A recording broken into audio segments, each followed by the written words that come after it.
You got a video you want me to react to? Join the Ace Pit Discord right now. Scan the QR code on the screen, hit the entertainment tab, click reactions, and drop it in. Super easy. Submit today.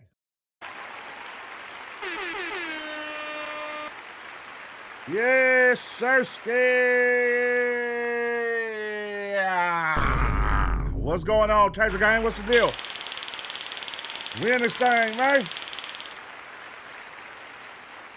Sponsored by Gatorade. We in this thing, man. You feel me?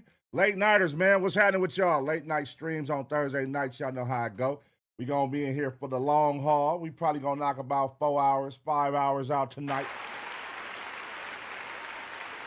The greatest late night reaction stream show ever. You know what I'm saying? We got some good ones tonight, man. We got some good ones tonight. I just swept through the Discord, grabbed a couple. Shout out to everybody who submitted. I grabbed a couple out of there. I grabbed about 12 of them. I'm going to react. Y'all know I always do 7, guaranteed. Depending on y'all energy, I keep it going. You know what I mean? But I'm guaranteeing y'all 7 reactions tonight. So, you know, gear up, man. If you at work, if you on the road right now, if you at the house chilling, if you relaxing, if you been waiting all night for this motherfucking show, here I am, motherfucker. Big Uno and the Taser Gang. Shout out to the green side and shout out to the gray side. Why are you gay? Shout out to the gray side, man. They in the building holding it down. Shout out to the green side holding it down. Drop y'all emojis up in this motherfucker. Are y'all emojis working? Mine wasn't working earlier, but they just started back right now. I was trying to use my emojis earlier, but I don't know. YouTube, it got to be like some YouTube glitch shit going on. But I just tried it right now. Just let me put the little green alien. So I said, okay, I'm back in effect. I'm like, why they wouldn't let me do that shit, cuz? Hold on. We in this thing, man. All right. Shit. Shout out. Let's see who up in here, man. Who up in here with me on a late night hanging out? Let me see. All right. Spider-Man, my boy, is in the building.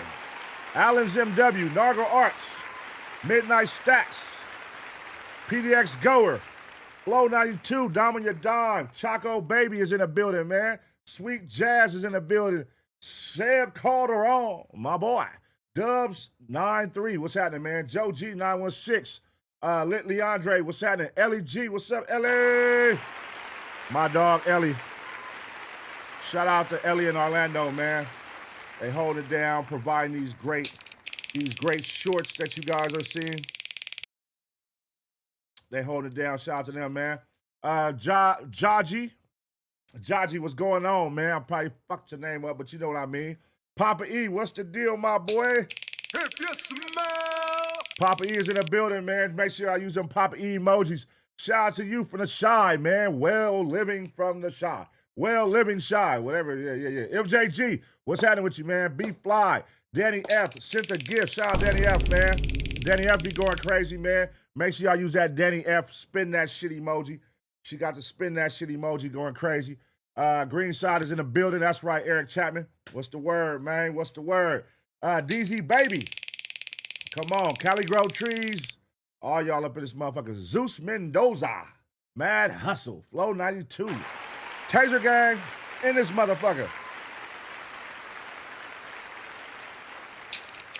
And I can't sleep through the night. Sleep through the night. Hey, man. All right, cool. This is what we gonna do. All right, man.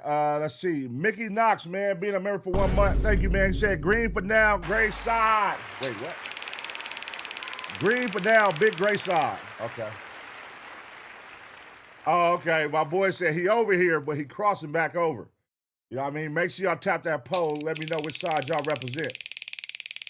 Tap that poll. Let me know which side y'all represent. Green side, gray side, or y'all rep both sides and y'all want a membership. Shit, nigga. You ain't politicking. Right now, the green side is kicking ass. Goddamn. Go crazy, green side, man. All right. This is what we doing. Like, oh, yeah. Merch, man. Y'all know we always going to kick the show off with merch. We put up a new shirt. I got like 3 new shirts about to drop. I'm going up there tomorrow. Shout out to everybody who made their orders today, man. I'll be sending out shirts Monday morning for sure. Monday morning is a pickup every Monday. So every Monday I'm placing the order. Every Monday I'm picking up. So that's what shirts will go out on Mondays. Every Monday I'm sending out shirts, all right? So that you know. When is this shirt being sent? It's going to be sent on Monday. It's going to be sent on Monday. Every Monday. Boom, boom, boom. That's the shit I got going with, bro. Every Monday, pick it up. Every Monday, place the order. So Mondays, man, if you order your shit, it go out Mondays. Depending on where you live, you should have it by the end of the week. You know what I'm saying? So appreciate you for ordering, man. Make sure you follow ABP Reactions, man. ABP Reactions, for those who would love to see the shorts in 3 minutes, or the reaction videos we do in 3 minutes. It's on Instagram. Shout out to Ellie, shout out to Orlando. They be chopping them up, making sure they nice and right. You know what I'm saying? So make sure y'all tap in and go follow ABP Reactions, man. Also, ABP Network, man. Make sure y'all go follow ABP Network. Get caught up with the latest and the greatest news, man. And follow me, AceBoyPun, on IG, if you don't know by now. ACEBOYPUN, man. All right. Now, tonight, we got some good reactions, man. We got some good reactions going tonight. Hold on. All right. So y'all know when this story broke, we did a reaction on it, man. We did a reaction on it with the young dude in Texas at the track meet that murdered the boy. And they were, you know, it was some backlash over all kind of shit going on with that trial. So now I guess the trial has officially started, and they have some bombshell evidence that explodes in the track meet murder trial. So we're going to get caught up on that. What was my boy name? It was something with a K, right? Carmelo or something? I forgot his name, man. But we're going to get caught up. We reacted to it when it first came out, though. And then we got a hiker accidentally solves a 7-month missing person cold case. We're going to see what that's about. Then we got a crying pastor husband booked for wife's horrifying murder. A pastor, y'all. A pastor done killed his wife, man. God damn, man. Who can you trust out here when you got pastors out here killing people? And then we're going to do family opens suitcase in closet and finds their missing mom folded inside. Crazy discovery. And then, speaking of mothers, a mom tries to hit a woman with a car. She misses and hits 3 kids instead. Damn. Crazy. Hey, look, this is all the crazy shit y'all select, man. Don't judge me. Judge yourselves. This is all the videos that y'all select and put in Discord. Man, y'all motherfuckers is wild. So I'm just reacting to what y'all submit, man. Teen robbed her own grandma for her boyfriend, then did something worse. We're going to react to that. And then the last one, I can guarantee, based on your energy in here, green side, gray side, principal caught with child sex abuse material. A principal. So we got a pastor, we got principals, we got mothers. Man, everybody out here is doing some wild shit. But you know what I say, man? Don't do crime, y'all. Don't do crime, man. Keep your hands clean. Don't do crime, man. Don't do crime, man. Golly. Don't do crime, especially here in LA. We got a new DA that's trying to make a point. You niggas is going to jail for life. Don't do crime, man. Don't do crime. Okay, so that's what we got so far tonight. And then also I have a couple more just in case if the energy is going in the room. We're going to keep the show rocking, man. We're going to keep the show rocking. But for now, let's get started with the warm-up.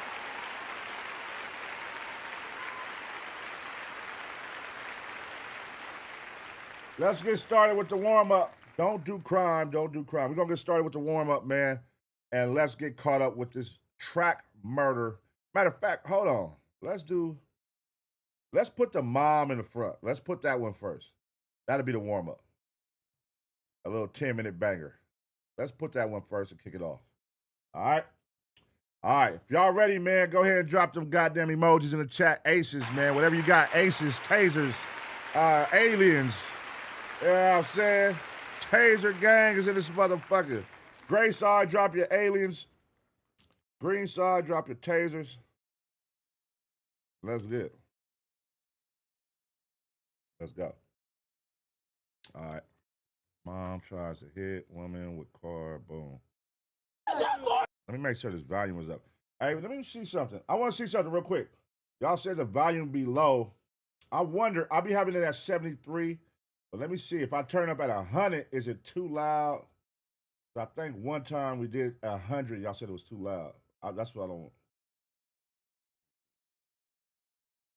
All right. Can y'all hear me? I just turned it up to 100. Let me know. Do y'all hear a difference? No! That just hit my kid! Chaos erupts outside Is it loud on y'all end? I turned it up to 100. Let me know if that's too loud or if it's perfect, if it's cool, before I start this reaction.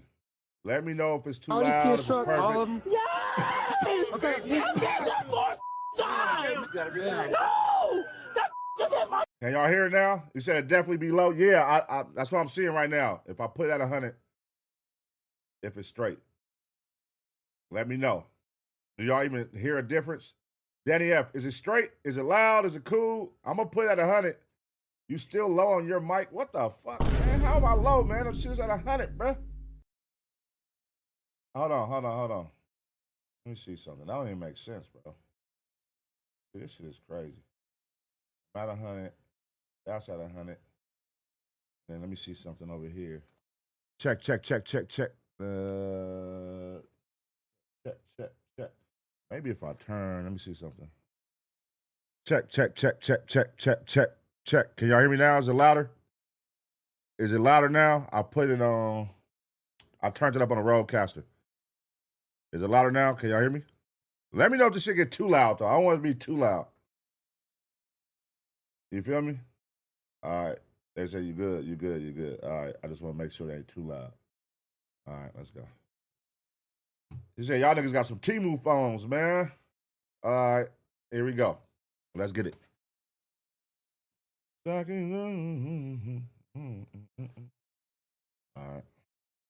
I'm trying to say one more. All right, y'all, we back with another reaction right here on ABP Reactions. And right now, we finna see what happens when a mom tries to hit a woman with her car, but she hits 3 kids instead. Let's go. Man, were all these kids struck? All of them? Yes! Okay. I said that more time! No! That just hit my kid! Chaos erupts outside a Cincinnati, Ohio apartment complex as a young mother is viciously attacked in broad daylight. Golly. But what happens next turns the scene into something far more disturbing. Oh! And it's all captured on camera. Wow. What did you do? The following is based on official police records to date, They and thug some it. of the footage has never been seen before until now. On the afternoon of July 30th, 2025, a Cincinnati police officer races toward the Alms Apartments in Walnut Hills after a frantic 911 call reports a Walnut horrific Hills. scene outside the complex. It's been an altercation outside. Somebody just ran over toddlers. They was fighting. They ran over the baby. Hurry up! That ghetto as hell. Oh my God! Hurry up! Hurry up! The baby is breathing. He's not moving. He's not moving. Listen, I already have the SIN, so I've got police and paramedics on the way, okay? Okay. They're on their way. When the officer arrives, he's met with a chaotic scene. Witnesses, residents, and first responders are scattered throughout as ambulances and fire trucks line the street. Upon scanning the area, he approaches a group gathered near broken bricks and pieces of a Damn. damaged front bumper on the ground evidence hell? of a car crash. Are you the guardian or the mom? I'm mother, I'm niece to auntie. Lieutenant. All right, what's his name? These are his. All right, so both of them get hit? Okay. All three of them got hit. All three. Damn. My nephew not even in the breathing right now. Where's the other one at? He's in the ambulance. Is he injured at all? I don't know. Okay. I don't know. Okay. She just ran over our babies, bro. His see three it? You babies saw is it? crazy. Okay. I was right there. The woman speaking with the officer is Heaven McKenzie. The 21-year-old says the driver fled the scene after striking the children, all under the age of 3. It's okay, baby. I'm coming. It's okay. I don't know. I don't. Watch it come out that she was the main one fighting. She probably the one that kicked it all the way off. The mama right here that got the baby. No. I don't know. He's trying to go to sleep. Please help him. And what's his date of birth? Yes, they all got hit. I said it 4 times. Just got here, okay? You got God damn. What the did y'all walkie-talkies for if y'all not using them? You gotta relax. No! That just hit my kid. Okay, ma'am, they got I don't care. Lady, you gotta calm down. They try to help you. God damn. You over here yelling at them like they hit your kid. I don't care. Ma'am, you need to relax. No. I'm trying to help you out. Witnesses say that before the children were struck, the driver was involved in a physical altercation with Heaven and several other women outside the building. And at the time she got into the vehicle, Heaven was walking back to the children. A chain of events captured on camera and soon shown in full detail. She tried to run her. I mean, she aimed for that one. She was moving pretty good. I mean, she knocked off the handrail. She was parked right over there in front of the building. Over a fight with another. Over a fight. And we got all 3 children. Yeah. Going to children's right now. Children. While the children are rushed to the hospital, it's unclear whether they will survive.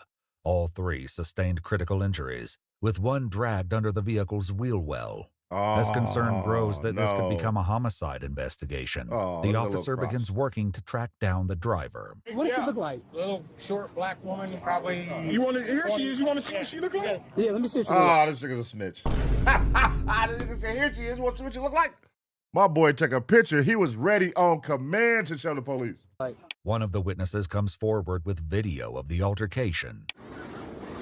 This is the girl. Oh, you got the whole thing on tape. A black shirt and black pants. What car did she drive off in? It was a black car. I'm trying to see. Where's the black car? I'm trying to see if I have a picture of it. Hold on. This is the only video you have? I'm trying to see it. When police review surveillance footage from the apartment complex, they piece together the entire incident, including the moment the children are run over. It all begins when the driver gets into a physical confrontation with 21-year-old Raven Chapman, the mother of 2 of the children who were struck. Oh, so wait a minute. I'm thinking the girl in the beginning of the video yelling at the police is the mother that was yelling at the ambulance people, the EMTs. So this is the mother. The girl she's fighting is in a black truck, and those are her kids over there. And so she used her black truck after the fight to go try to run over her kids. Oh, hell no, man. What the fuck, man? So that's intentional. Damn. She probably got her ass beat by the mother, and it was like, fuck that, I'm finna go run your kids over. Oh.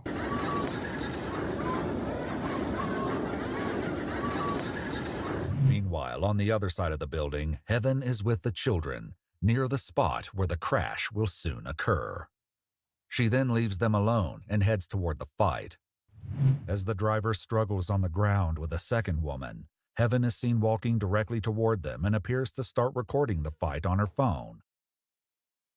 Look at that. Look at that. Look at that. While the 3 children remain alone on the other side of the building. Come on, man. Come on. How the hell you just got a toddler little by themselves right here this close to the goddamn street? Look at this shit, y'all. 3 toddlers, bro. Right here, a main street where cars are coming not 60 miles per hour, 50 miles per hour. And look how far they are. With no adult supervision. Oh, this is ghetto. What? Look at that. That look crazy. Building. With the fight continuing to escalate, the women make their way toward the back of a vehicle, where the driver is grabbed by the hair and forcefully pulled in. A witness's cell phone captures the chaos intensifying as Heaven jumps into the fight. Oh, there go Heaven. See, Heaven jumped in.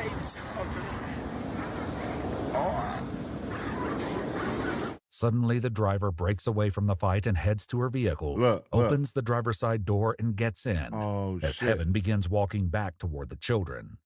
The vehicle then Oh. accelerates Oh. directly toward them. Oh! After fleeing the scene, horrified Oh, my witnesses begin God. calling 911. Now armed with a description of the driver Oh. and her vehicle, the officer radios it in as police race to track her What the down. fuck? Do you have an update on the kids? Hold on 1 second. They're at the hospital right now. Okay. 2261. So the vehicle that fled from the scene, believe it to be a black Nissan Rogue. The subject that fled is going to be a black female, 5'1", black shirt, black shorts. The suspect is soon identified as 24-year-old Jada Lucky, a mother of 4 with no prior criminal history. Oh my God. A mother of 4 just ran over 3 kids? What the fuck? So you don't, that is crazy. You got 4 kids and you gonna run over somebody else's kids? You is crazy. Take her ass to jail, man. As Send the her to the big investigation room. continues, authorities interview Raven Chapman as she awaits updates on her children at the hospital. She tells investigators Jada was the one who started the confrontation and reveals what she believes motivated her. What did she say? She was just all in my face, kept trying to accuse me of her baby daddy. Okay. Oh, Why would she think that my you messing God. with her baby daddy? Apparently, that's what the rumors was out here. Have you messed with him in the past? And this stays between We're us. friends, but we haven't had. Okay. So if I look on the cameras, I'm not gonna see her baby daddy going into your apartment No. at all. No. You can run those cameras back. Okay. Over a nigga. She just threw her life away over, and well, hopefully none of these kids, nothing, you know, hopefully they're okay. You still hit some kids with a car. You're gonna get in trouble for that. But hopefully none of them pass away or nothing like that.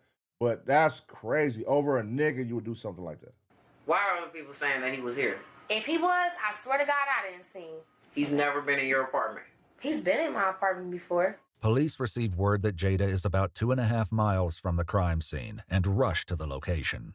When they arrive, they spot her vehicle parked on the street and Jada's still sitting inside. They got her. They got her. They got her. They got her. They got her. Yeah, that was a whole baby. Man, back up!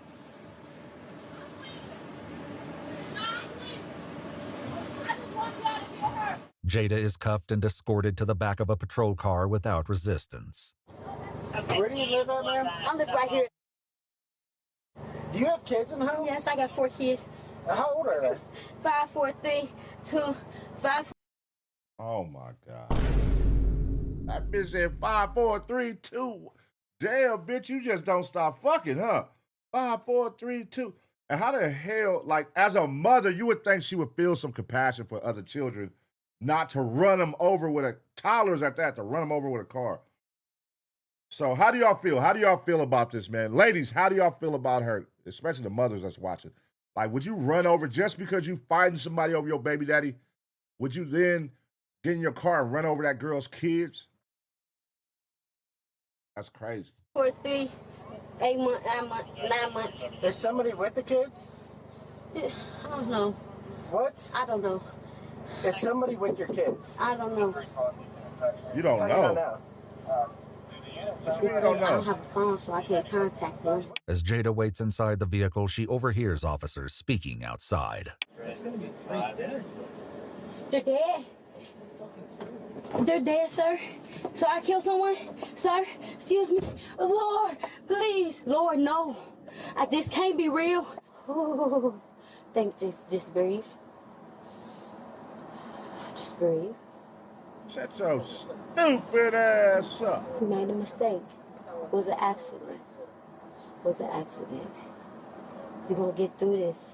Jada is transported to jail as authorities await official word on whether the children will survive, a key factor in determining the charges she may face. From the hospital, the news finally comes in. Doctors are ultimately able to save all 3 children. Yeah, there we go. Save them all. I was nervous. I was like, I know they ain't kill no babies, man. Say it ain't so, man. Woo! I did not want to sit here and have to talk about some dead children, man. Though each suffered devastating injuries. One child had a hole in his stomach with internal bleeding, along with fractures to his tibia and fibula. Another had fractured ribs, spinal cord, and brain injuries, and was left with limited mobility on his left side. A third sustained 2 fractured ribs and was left with a tire mark across the leg. After receiving medical treatment, it's determined that Jada suffered a concussion and fractured vertebrae in the attack. According to court documents, on January 7, 2026, she pleaded guilty to 4 counts of felonious assault and is sentenced to 4 to 6 years in prison, with credit for 203 days of time served. Her 4 children were placed in the custody and care of their father. But the case didn't end with Jada. Weeks after the incident, Raven Chapman was charged with criminal mischief, and Heaven McKenzie was charged with child endangerment for leaving the kids unattended. Exactly, on a fucking main street. Just feet from a public road. Right. Both women were found guilty and sentenced to 12 months probation. All right, man. Just ignorant, man. Plain ignorance right there, y'all. Come on, man. Listen, golly, over a dude. Y'all all out here fighting. You got 4 kids. She got 3 kids. You got 5 kids. And y'all fighting over a baby daddy. What y'all want more kids? Like, goddamn. The other one said 5, 4, 3, 2, 1, 9 months. Like, goddamn. Y'all niggas is young, too. You feel me? And don't even know who watching your kids. The police say, where your kids at? Who watching them? I don't know. Like, what? Man, this shit is crazy, man. This shit is crazy. And then leaving the kids on the main street, literally steps away from the main street by themselves, unattended, while you go fight. Not 1 kid, not 2 kids, but 3 toddlers.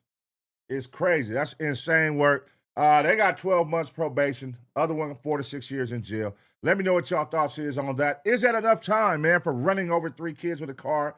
All those injuries, sad, man, sad. Young lives injured just, for being children. They don't want to be outside watching y'all fight. They didn't ask for that. They didn't ask to get ran over by a car. You know what I'm saying? Like, that's sad, man. Well, I'm going to give y'all 2 seconds to smash the like. And as always, get ready for the next reaction.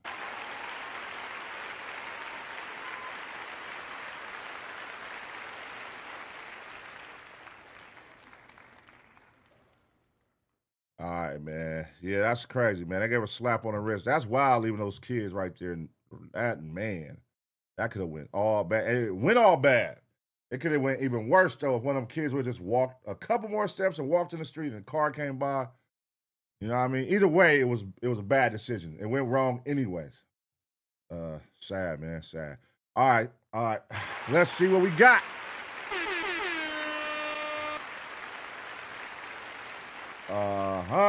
Lady N, what's the deal? I see your Flow 92 was happening, man. Logo Secrets in the building. Q660 is in the building, man. Travel Lynch, 10 to 15 years. That's how much time they should have got. Spider-Man said that's no time at all. 4 to 6 years? That's crazy. That irritated me, Choco Barbie. Yeah, that's sad, man. Anytime it's about, like, toddlers and shit, that should be like, And then, like, I thought they was going to say one of them died or something. I'm like, oh, that's fucked up. Over this stupid shit. And then look at her when somebody died. Somebody died. I'm sorry. It's too late. It's too late once somebody died. You can't bring them back with an apology. You know what I mean? So, yeah, that's crazy, man. Sad shit. Midnight Stacks in the building, man. I see you drop them aliens, man, for the great side. But, yeah, that's some sad shit, man. All right, now, we're going to pick up on this case. Hold on one second, y'all.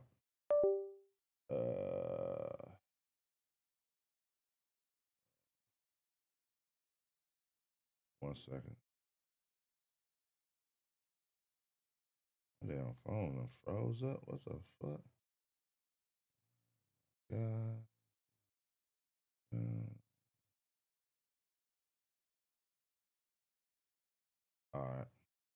God. All right, this bombshell evidence explodes in a track meet murder trial. We're going to pick up on that. When it first happened, we did a reaction, like the next day after it happened, we did a reaction. And now the trial has started. in the Carmelo Anthony trial out in Texas, man. High school kid that killed another kid at a track meet. I hear the jury was selected. This is a young black kid that killed a white kid. I hear the jury was selected, and they say it's all white jury. You know, we assume automatically, oh, it's over with. But let's get caught up and find out what exactly is going on with this case. What's the latest updates right now, man? A deadly...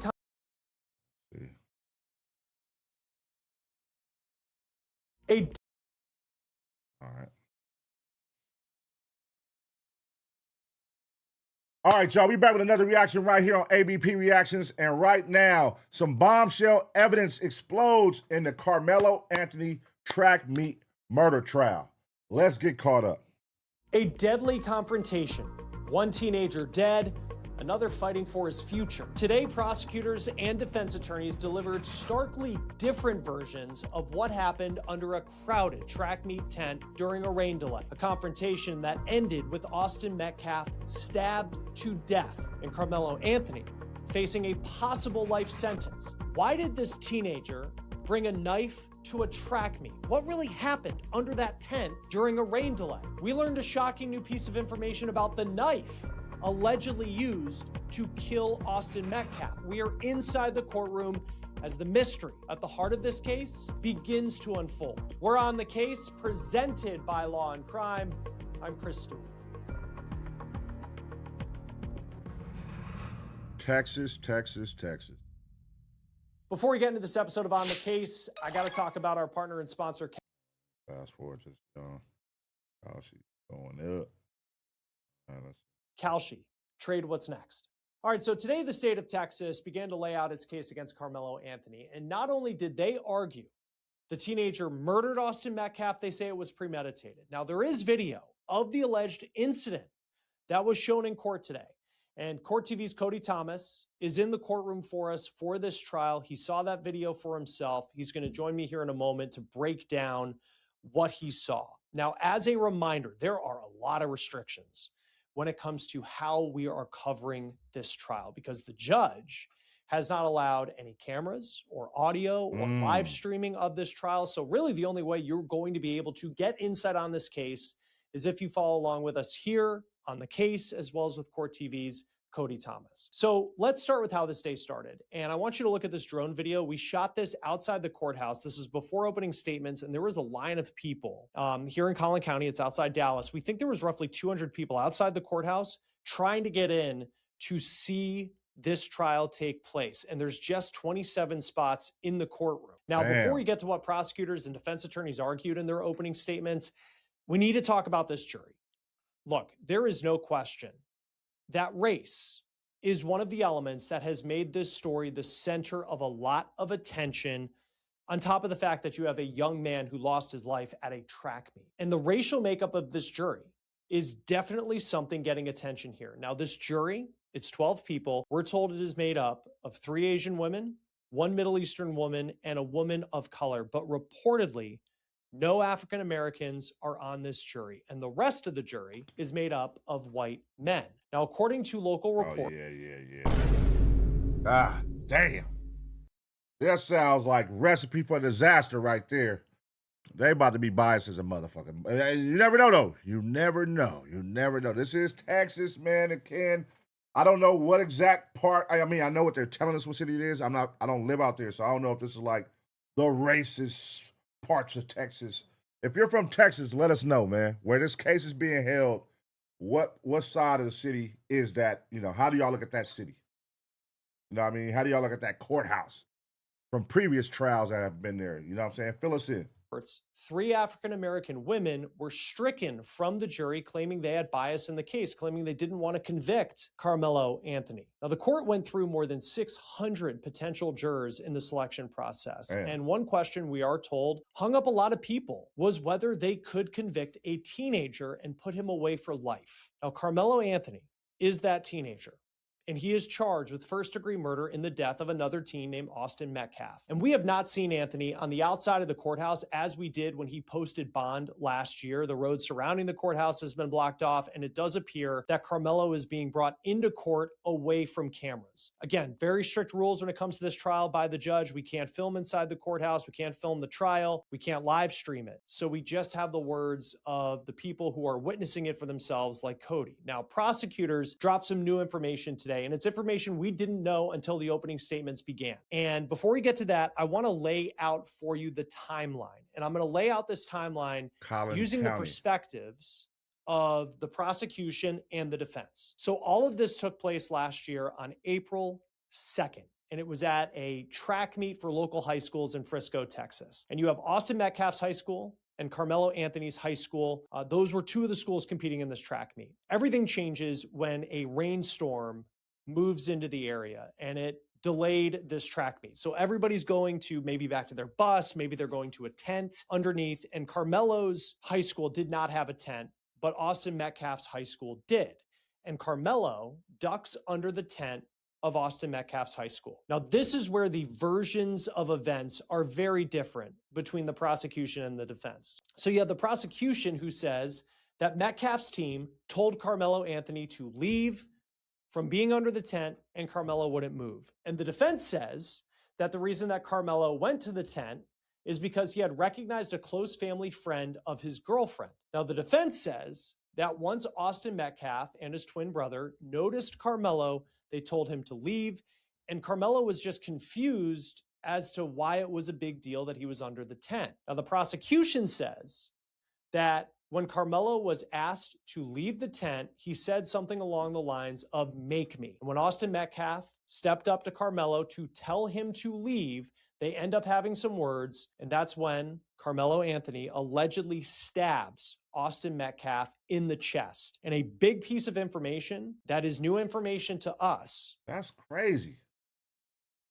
So it just escalated all the way from there to stabbing in the chest. Does that sound, I don't know the real temperaments of neither party to judge and say, but that's kind of that's a lot.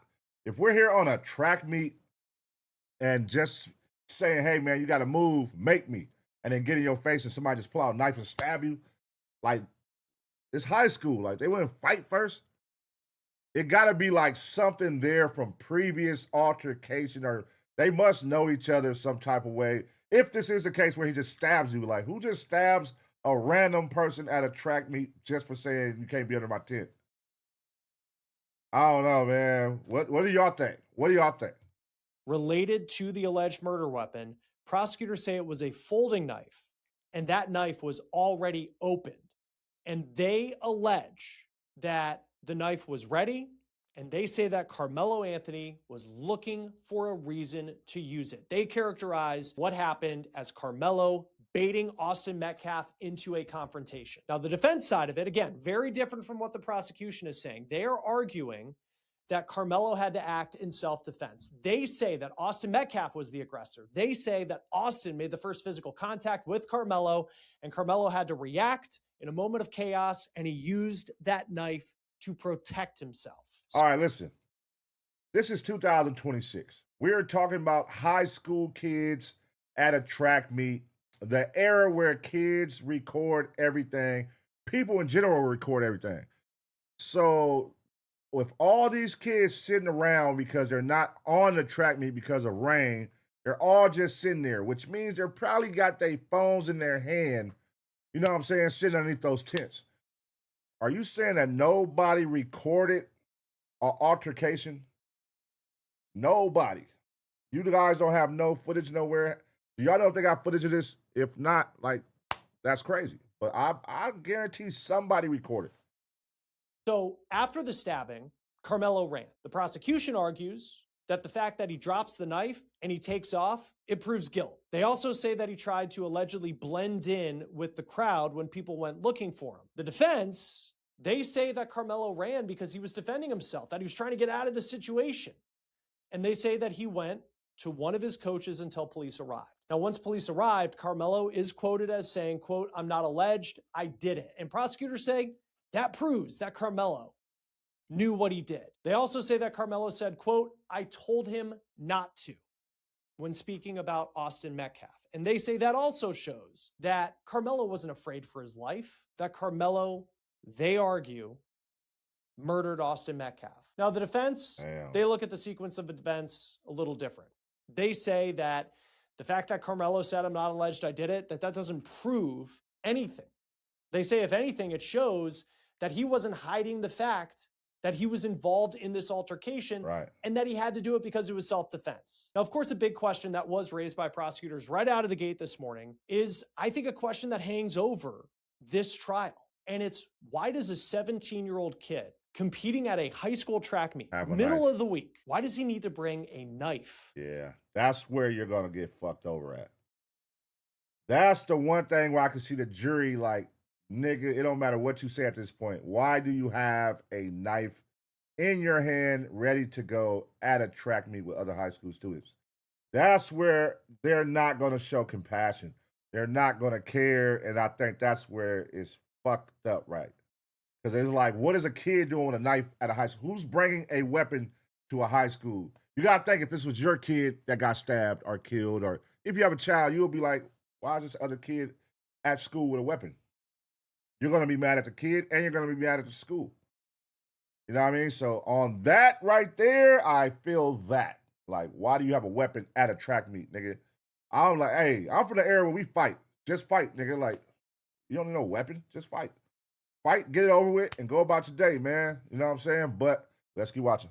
With him. Now, we'll talk about how the defense may address that in a moment. The defense, at the start of their opening statements today, they took the approach of trying to paint Carmelo Anthony not as a killer, but telling the jury that he's a good kid. This is a guy who was voted captain of his football team. He's someone who has never been in trouble with the law. He works multiple jobs. He enjoys playing chess. He enjoys going camping.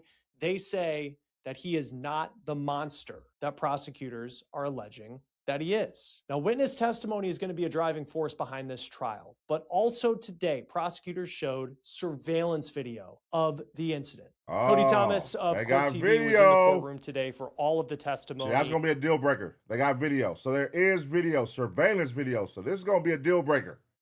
This is going to tell it all. Like, the video don't lie.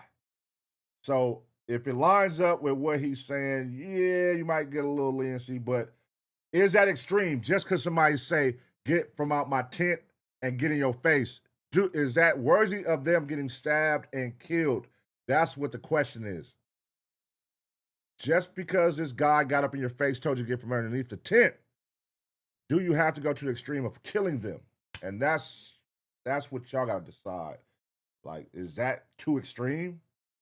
Did he have a weapon and then you pull out a weapon? I understand that, but this is high school kids. This is crazy, man. Cody, I know that there's a 911 call that was played that we'll talk about, some very emotional testimony there at the end of the day. But I want to begin right after opening statements. Surveillance video of this incident was shown. What can you tell us about that? Yeah, Chris, it was 5 different angles, surveillance video. Looked like the cameras were on like the light post inside the high school football stadium because they were very wide shots. So the first witness was a forensic video analyst who obviously went through and tried to enhance the videos. We watched the original videos first, and quite frankly, you really couldn't see much of anything.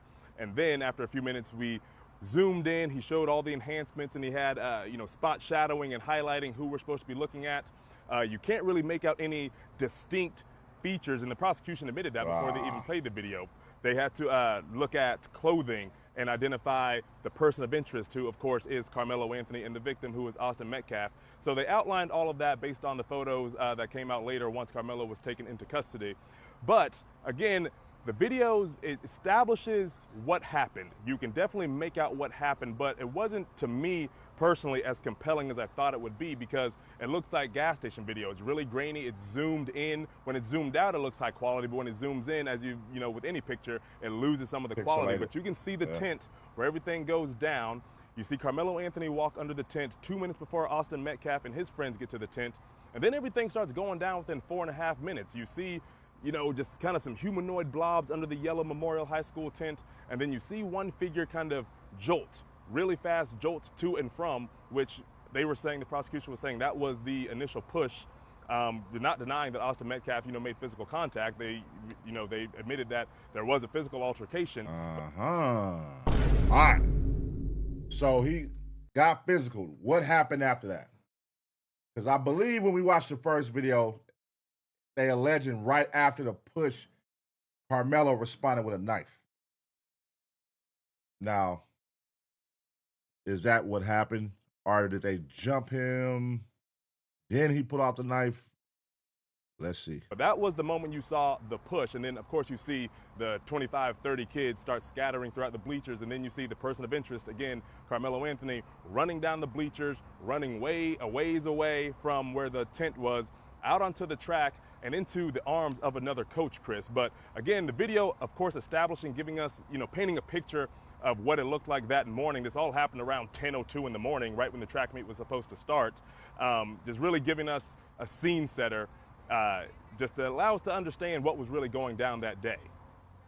And we don't have cameras in the courtroom, as we've said. I mean, and I know things got emotional near the end of the day. And we'll talk about some of these witnesses here in the moment, some of these coaches that witnessed what happened. They witnessed the aftermath. But what's the layout of the courtroom? Like, what was Carmelo Anthony's, what did he seem like as all of this was going on today? So I'm positioned right behind the Metcalf family. So it's a very small courtroom, Chris, only seats about 60, 65 people. Each side, each family gets 15 people each, so that's 30. You have 9 of us media people, that's 39, and then plus court staff. So it's about 45 seats already taken up before members of the public can get inside, which that only allowed for 25. I think the exact number this morning was 27 members of the public who are allowed to come in. But of course you have the Metcalf family on one side, the Carmelo Anthony camp on another side, and I'm watching Carmelo during all of these videos, all of the emotional testimony from the different coaches and witnesses, because, I mean, at the end of the day, he stabbed a kid to death. Whether, it's proven to be self-defense, whether it's proven to be murder, whether it's manslaughter, you still took a human life. And I'm looking at him, and he was kind of stoic. He wasn't really emotional. He was watching the videos. He didn't turn away from the videos. But I'm looking at Austin Metcalf's family, and his father, is fully engaged and everything, but every so often, every 10 to 15 minutes, his father would just kind of put his head in his hands like this, and I'd see him nod his head no, just, of course, overwhelming emotion there. But I'm looking back and forth trying to gauge the dynamics between both of them, between the alleged aggressor and the victim here. And there was stoicism on this side and clear emotion on the Metcalf side, as expected. All right, here's how I'm feeling about this right now, right? It doesn't seem like they got any concrete evidence showing either party did. Like, okay, if I'm Carmelo's team, it don't seem like he hasn't said it yet. If so, they got any concrete evidence on why he needed to stab him with a knife, right? All right, I'm not being biased right here. I'm just being realistic. The other side is definitely going to prey on that and make it seem like he's the aggressor. He took it too far. Just over a shove and you coming over here in their space. For one, you're being a troublemaker. Like, they could paint this, because right now, if you don't got any solid concrete facts, it's all about what you can persuade a jury to believe and what you can prove. That's all it boils down to. What can you persuade a jury to believe and what can you prove? So if you say I got this videotape, but it's grainy as fuck and you can't really see nothing, that's not going to help. So the thing is, number one, why did he need to kill him?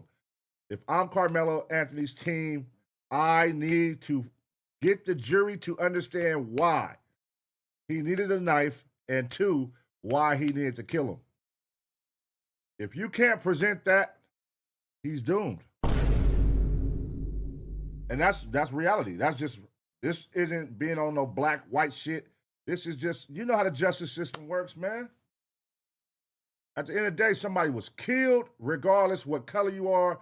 Can you prove why he needed to be killed or was like that's, and he's black, so yes, of course. I don't know nothing about Collin County, Texas. I don't know nothing about the city where the high school is that happened. That's where you Texas people got to come in and let us know. But do I see him getting convicted for this as of right now because they haven't said nothing. If I'm looking, I'm thinking this is a jury with all white people and Asians and all that, no black people on here, and they ran through 600 people, and out of the 600, they like, I can't convict a high school kid for life, but the ones who there obviously said yes, they can. That's a bad sign because they like, hold on, we can. So if I'm them, and this is how I'm thinking, hey, I don't care how old he is, a murderer is a murderer. They're going to say, why did you need to kill him? Period, point blank. That's what it boils down to. If you can't present something, okay, he was justified in killing him. We understand he's going to go to jail. You got to make this shit justified. Why do you stab him? Why? Yeah, I mean, you just think of the weight of everything we're talking about, and even the possibility for Carmelo Anthony that he could be sent to prison for the rest of his life. That's, you know, and it's something where we cover these trials, and you just think of the weight of everything that's going on, and of course for these families, and what's going through their minds as all of this is going on. And you can't say self-defense if somebody just pushes you. You know, people gonna say self-defense just because somebody pushes you. And this is, again, not being on neither side. This is reality. Right now, as a grown man, you get into a bar fight and somebody just walk up and push you and you pull out a knife and stab them, you're going to jail, brother. That's not stand your ground. That's not, you're not matching. You got to match force with force. So if somebody pulls out a knife, poof, you can whip out a knife and stab them because you're protecting yourself. Why? Because I was threatened. He pulled out a knife. I had to protect myself. Boom. If you stand your ground, nigga, that's cool. Same shit with a gun. Somebody whip out a gun on you, nigga, you can shoot that nigga. Bow! If you're in a stand your ground state. But you can't just, because somebody pushed you, unless Texas got some special laws, just because somebody shoved you, a high school. I don't know, man. Listen, man, fill us in, Texas. The testimony of some of the coaches who were there, who were witnesses, it seems like this is where things got really emotional today. What, as you kind of reflect back, and I know you just stepped out of court and you're probably still processing everything you heard over several hours, but I mean, when you think of the moment today of where things got emotional, what would be that moment for you? The moment for me, Chris, was we had several coaches and athletic trainers. They were all at the meet that day, all from different schools. Some of them, knew of each other just because coaches in the same district. All of them had different unique perspectives as to what happened, how they participated in aiding Austin, where they were when they heard the commotion go down. But for me, Chris, it was this last witness before I came out of the courtroom now, a coach named Joshua Redmond, who was a defensive coordinator, a track coach, football and track, they kind of coincide in high school sports. He was there at the track meet with Liberty High School, whose tent was only about 20 feet from Memorial High School where the whole stabbing went down. And it was established at the beginning of his testimony that he was a 14-year combat Iraq vet, that he did 3 tours in Iraq, and he's seen death. He's a 100% disabled veteran. He told the court that he's been blown up 3 times, twice in a Humvee, once in a house. So he's seen, carnage before. Yeah. So he talks about he was standing there talking to another coach, and he wasn't hearing anything, and all of a sudden it was just kids scattering, just a bunch of yelling and screaming. He goes over there, he realizes what's happened. He has no relationship with the Metcalf family at all. He only knows the Metcalf twins through the schools playing football. He says he gets over there, he sees Austin kind of sunken back into the fence on the bleachers. And he's looking at him and he said, someone's told him I've been stabbed, and he's holding his abdomen. Coach says he looks down, he sees the blood coming through his hands, and he immediately takes his jacket off and starts, applying pressure to the wound.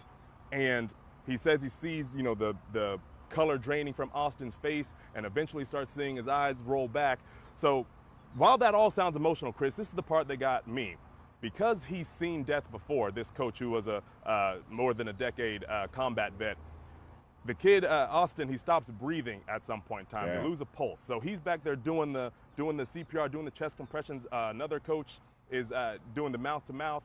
And so he's clearly not breathing, and one coach is on 911 on the phone with 911, and then he starts talking about the type of breathing that many of us refer to as your last breaths. And he's looking up at the coach that's on the phone with 911. He's looking down at the kid, passing away here, and those breaths start to come. Those last breaths start to happen, and the coach on the phone with 911 is like, "Oh, he's breathing again. He's breathing again." But the coach Redmond, who was on the stand, says he knew that was it because he's heard the last breaths before. He knew those weren't the normal breaths of someone who's kind of struggling or straining to breathe. He knew those were the last moments, and he said he didn't say anything because he didn't want to kill, you know, the morale and the hope. You know, everyone's hoping, you know, you can hear on the 911 call him saying, you know, stay with me, Austin, stay with me. Like, come on, you're here. All right, man. Listen, shut the fuck up. You, brother, are compromised. You're not doing a good job right now. You coming off as biased, brother. But look, I'm not doing no bias shit right now. Here's the thing. What do we know about these young boys right here? They're twin brothers. That's their dad. Now, in the previous video we watched, we do know that they both have played each other in football, Carmelo Anthony and the Austin kid, and they had an altercation on the football field before. So they do have previous contact with each other. They did have previous contact with each other. Now, the depths of their relationship on how they see each other, are they beefing? Do they know each other outside of school or what? I don't know, because this seems like surface level, we're looking at like two innocent kids. You know, this nigga might be an asshole. This nigga might be a bully. He might be a nigga that be talking shit. Nigga, I'll kill you, bitch ass nigga. I'll kill you. I kill you, motherfucker. You never know what these kids are. Like, we're just seeing pictures right now. We don't know how they walk around school perceiving themselves to be or acting to be. You got to remember, this is high school. You know, high school motherfuckers are wild, man. So we can't act like all kids in high school are just good kids. Like, these two brothers might be bullies. And then, shit, Carmelo Anthony might be a bully. We don't know.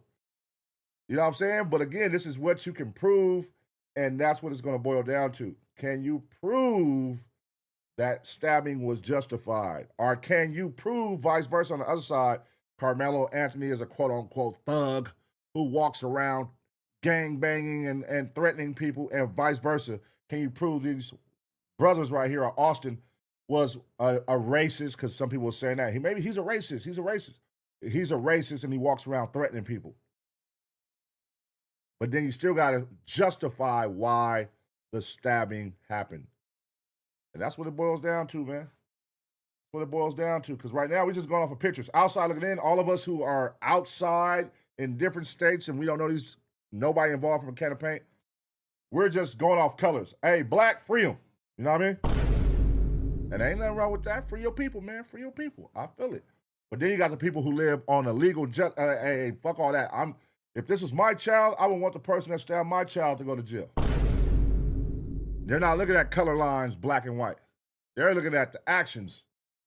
If this was your child and your child was at a track meet and he got stabbed to death, would you want the kid who stabbed him to go to jail?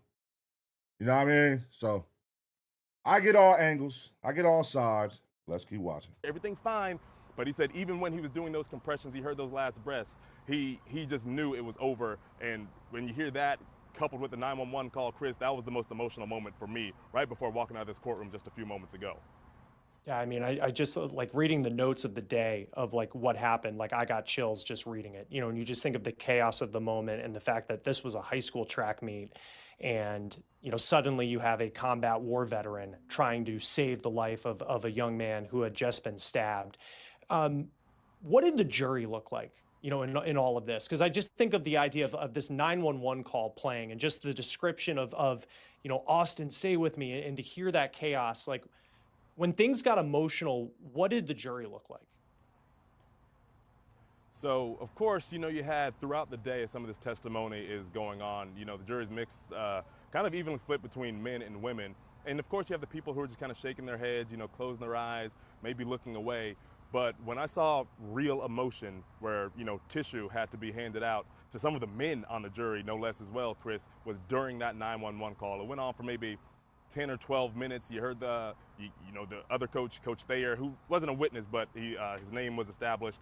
He's on the phone. Hey, we got a kid that's just been stabbed. They're saying it was another student from another school. They don't know him. But it wasn't really what was being said by the coach who was on the phone with the operators, what you could hear in the background. All the shouting, again, all the come on, Austin, stay with me. And there was a point in time, Chris, where you can literally hear the rhythmic chest compressions. You can just, the voice of whoever was talking, you can just hear it against the bleachers.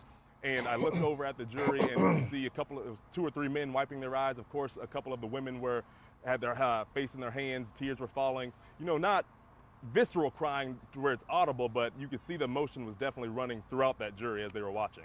Yeah, and I just think of the defense, part of this as well, because there is no question about the fact that Carmelo Anthony stabbed Austin Metcalf. The question is, was this murder?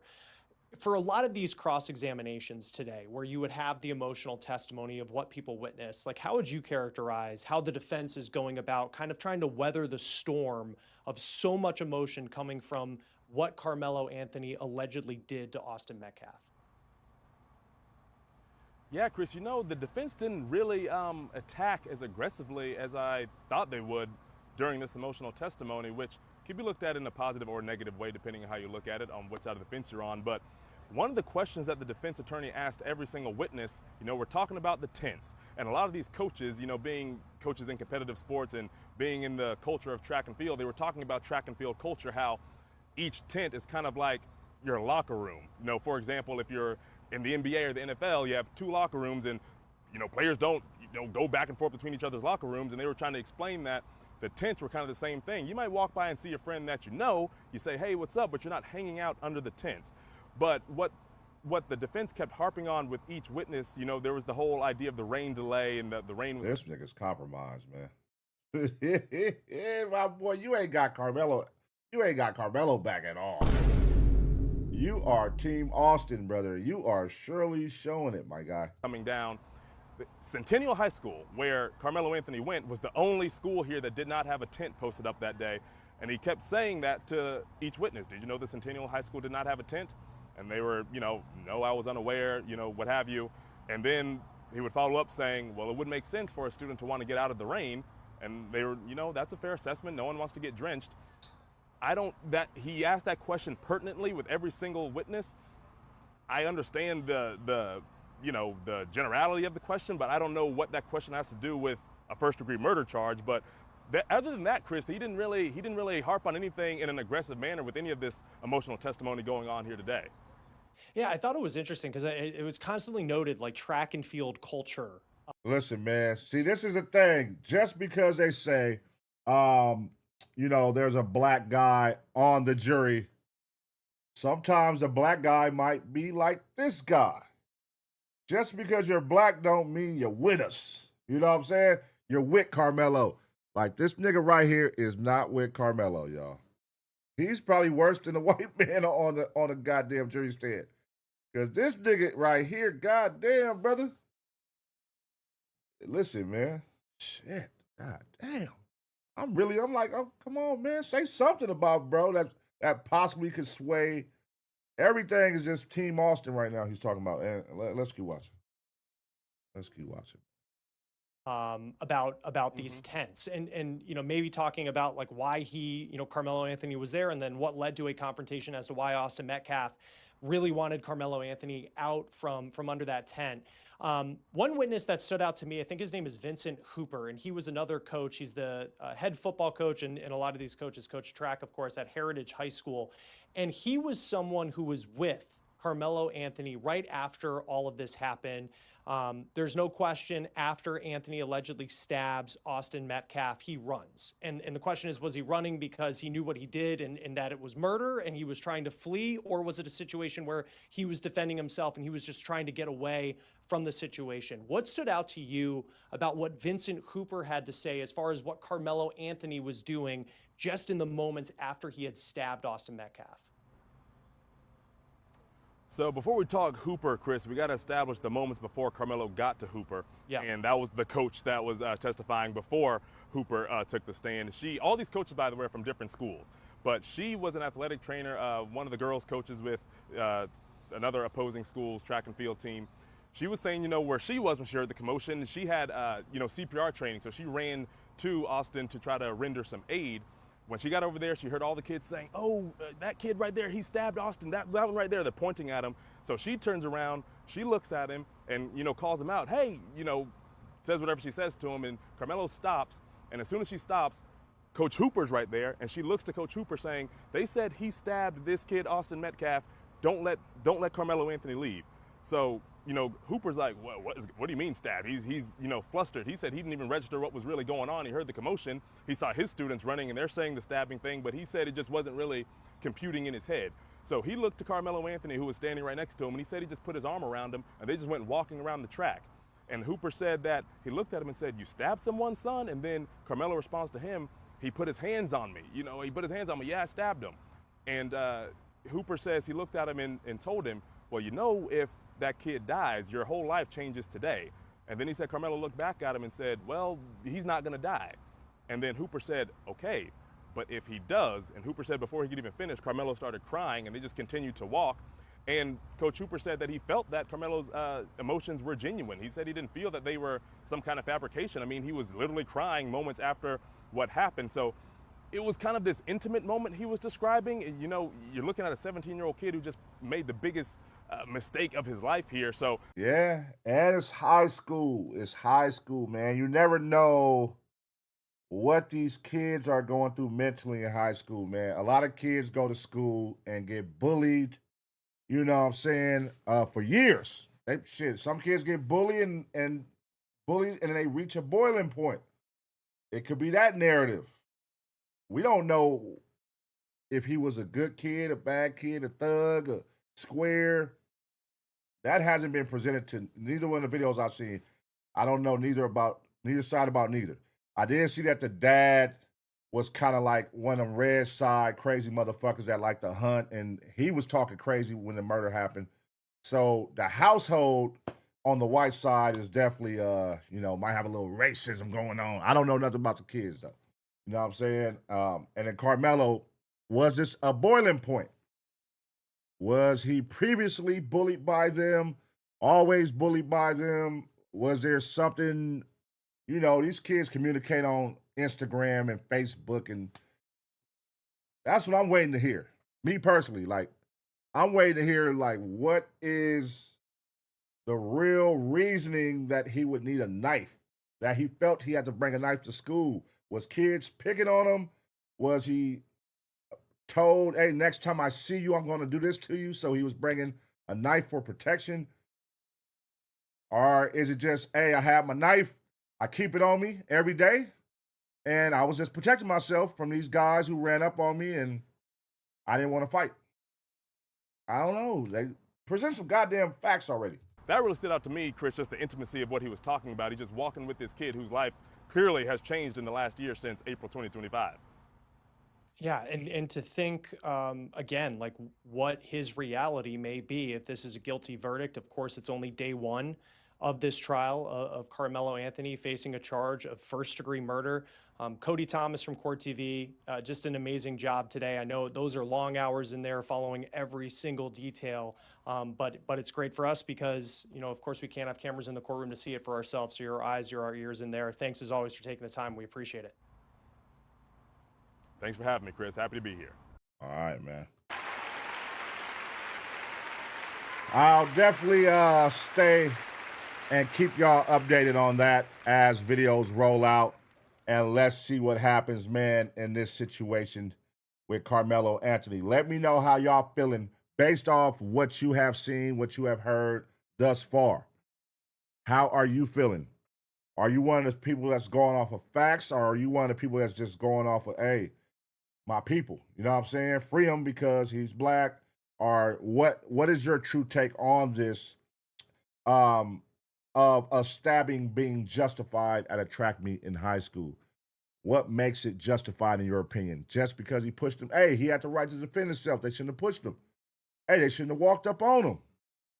Or are you on the opposing side where you like, "Hey, man, just because somebody pushed you, you don't got to kill him. You should have fought. Or you should have walked away. Or you should have told a teacher." You know, that's one thing I'm like, I'm never that person, like, walk away and tell your teacher. Your parents used to say that? Like, nah, fuck all that. I ain't got no time to walk away and tell my teacher. Now you want me to be a buster at school, looked at as a buster? See, you got to remember how these kids be thinking in school, man. Sometimes it'd be a lot going on at school they don't talk to their parents about, And it's like, if this is a known bully, nigga, I'm not gonna play with you, nigga. You bully everybody else, but you're not gonna bully me. It could be that situation. Maybe the Austin, the twin brothers, was known as bullies. And nigga, you walking up, and guess what? I'm the one that's not gonna back down, and I'm gonna give you your issue. You want to come over here and play with me? I'm gonna give you your issue. Listen, I ain't here to bother nobody. I'm trying to sit under this tent and not get rained on. But you walking up on your bully shit, playing tough, and nigga, I'm gonna give you your issue. Now, is that justified? That's on you to decide, man, and the jury to decide. But let me know what y'all think in the comment section. I'm gonna give you 2 seconds to smash a like, and as always, get ready for the next reaction.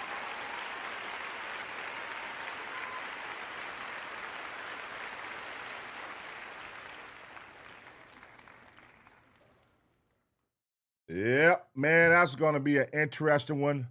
But I can definitely see them, you know what I mean, sticking it to Carmelo, man. I could see them because I'm looking right now based, and unless something, as this goes on, they present something groundbreaking, it definitely does look unjustified as of right now, just off a shove.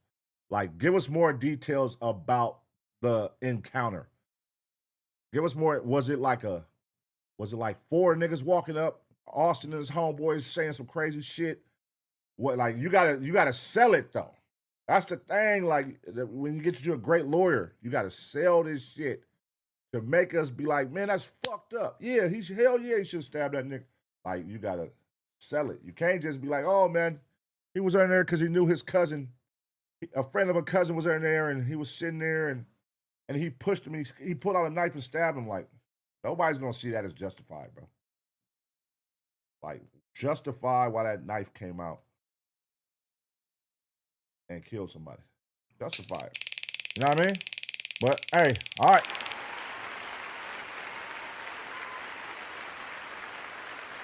Can't sleep through the night. Yeah, man, we up in this thing. Let me know what y'all think, man. Go crazy in the chat. Fill us in. If you're from out there, what is the energy like? What are people saying? What is the town talking about? What is the news? You know what I mean? Like, what's really going on, man? What do you know about these young kids? What are the kids saying about these kids out there? Like, what are, you know? Because definitely the other students going to talk. That's one thing you can't stop. The students are going to talk. If Carmelo was a gangster or a thug, the students are going to let that be known. If the Austin kid and his brother was racist and now here bullies, students are going to let you know. You know what I'm saying? So where is that at? That's what I was waiting to hear. Like, what is their actual, like, you know what I mean, energy they be having at schools and shit at these events. All right, let's see what's going on, man. We got a hiker that found a body. Run up and get done up. Old school shit. If you run up, you're getting done up, nigga. Feel me? Don't come over here playing. Everybody not playing, man. That's one thing you got to remember. Even as an adult, everybody's not playing. You can't just walk up on people and call them bitches and pushing them and shoving them, and everybody not playing, man. You know? And everybody don't like to fight. And some people believe if you put your hands on me, you're going to die. It's that simple. You know, some people really have that mentality. You touch me, you're going to die, nigga. You know what I mean? So be careful who you play with out here, man. Be careful who you play with. All right, let's keep it going, though, man. 100 feet above it. Found it. All right, boom. Reaction number 3. This is reaction number 3. For those of you who just got in here, man, this is the third one. You feel me? We in this motherfucker. This is the Late Nighters edition of the Reaction Room. Each and every Thursday, Late Nighters edition. Tuesdays, 7 p.m. Members, you know what I'm saying? Members, make sure y'all tap in. If you don't have a membership, get you a membership, man. Get you a membership. If not, you know, ask for somebody to gift you a membership, man. Hopefully somebody could gift you one. But definitely get you a membership, man. We're going to have some, I got some hot topics. Let me see. I got some hot topics I want to do on reactions on members only. I got a couple hot topics I got saved. It's a new Tommy G video. There's an Inside Mexico's Murder Capital on Rocker News I want to react to. 15 years in prison over a hookah bottle. The story of Lil Boosie, that what he's going through right now. And yeah, Lil Pootie. I tested rapper-owned restaurants in NYC. Shout out to New York, man, going up right now, doing their thing. They might fuck around and win it all in the NBA Finals, man. Shout out to New York right now. Do your thing, man. Let's go. All right, let's go. Let's get this cranking. All right. All right, y'all. We back with another reaction right here on ABP Reactions. And right now, we finna see what happens when a hiker accidentally solves a 7-month missing person cold case. Let's go. Her husband's hiking and he found a dead body. There's a torso and a head, and there's a bunch of other bones around it. A hiker exploring an area off-trail gets far more than he bargained for when he stumbles upon human remains at the White Tank Mountain Regional Park. The following is based on official police records released to date, and the footage has never been seen before until now. In November 2024, a hiker goes off-trail while looking for petroglyphs in the White Tank Mountains of Arizona. Instead of the ancient symbols, however, he discovers something far more unsettling. All right, just stay put because I got your coordinates. It's very close to where I am, but I'm like directly above where the body is, but it's a very steep ravine, so I'm like 500 feet or maybe 200 feet above it. Okay. If I go back down there, I'll lose coverage. But this is as close as I can get and still have coverage. And I can take a snapshot of a pinpoint on a map, or maybe I can send that to you now. Struggling to access stable reception, the hiker climbs higher and sends his GPS coordinates and a photo of his location to the Maricopa Sheriff's Office. Deputies are able to get near the spot, but the off-trail route is deemed too hazardous to reach on foot. Are you still up on the hill? I am. Okay, you alone? I am. Okay. Alrighty. We might have the helicopter come out there, kind of see the area, and get obviously one of us to that area. So okay. It's pretty inaccessible. I mean, it's about as inaccessible as you can get. It'd be like a 3-hour trip to come up here. So I see that you came in, and I see the Damn, 3 hours. What the fuck? Waterfall Canyon Road. Okay. So where did you park? Actually at the Mesquite Trailhead. I'm actually off trail in an area directly above the waterfall trail because the trail ends at the waterfall. 3 deputies land near the scene and meet the hiker. He directs them to human remains appearing to be in an advanced state of decomposition, with bone fragments strewn across the ravine. The hiker tells the sheriff's office that environmental factors could have altered the state of the remains, a theory that deputies on site appear to agree with. This is like beyond repair. It is like, I don't. Been there for a while. But there's clothes, it's a torso and a head, and there's a bunch of other bones around it. And there's a bunch of other stuff. Other bones, like there's some more bones, like some legs and stuff. You think about, you wouldn't have hiked this a few months ago, you know, because That's the thing about hiking, man. So much shit could go left, and then you just be there, and nobody finds you for a year. For like, yeah, I ain't doing that shit. How many of y'all be hiking? Do you be hiking? Can you just walk 3 hours into a goddamn some open terrain or mountains and forest and all kind of shit? Like, what the fuck? So hot, right. People get disoriented. That's right. Just where it is, like any time, whenever it rained last, it would have washed it away, I think. The first thing that you think is they jumped off the cliff, but they're not really right at where the cliff would be. So, like, if an animal brought them over here, or if the water wouldn't really take them to where they are. I would say disturbed by animals, the way that it's separated, you think, or? yeah, it's definitely something. There's some like hurt feathers off to your hard left. Yeah. I don't know if that's human hair. The big old pile? Yeah. I don't know. What is this?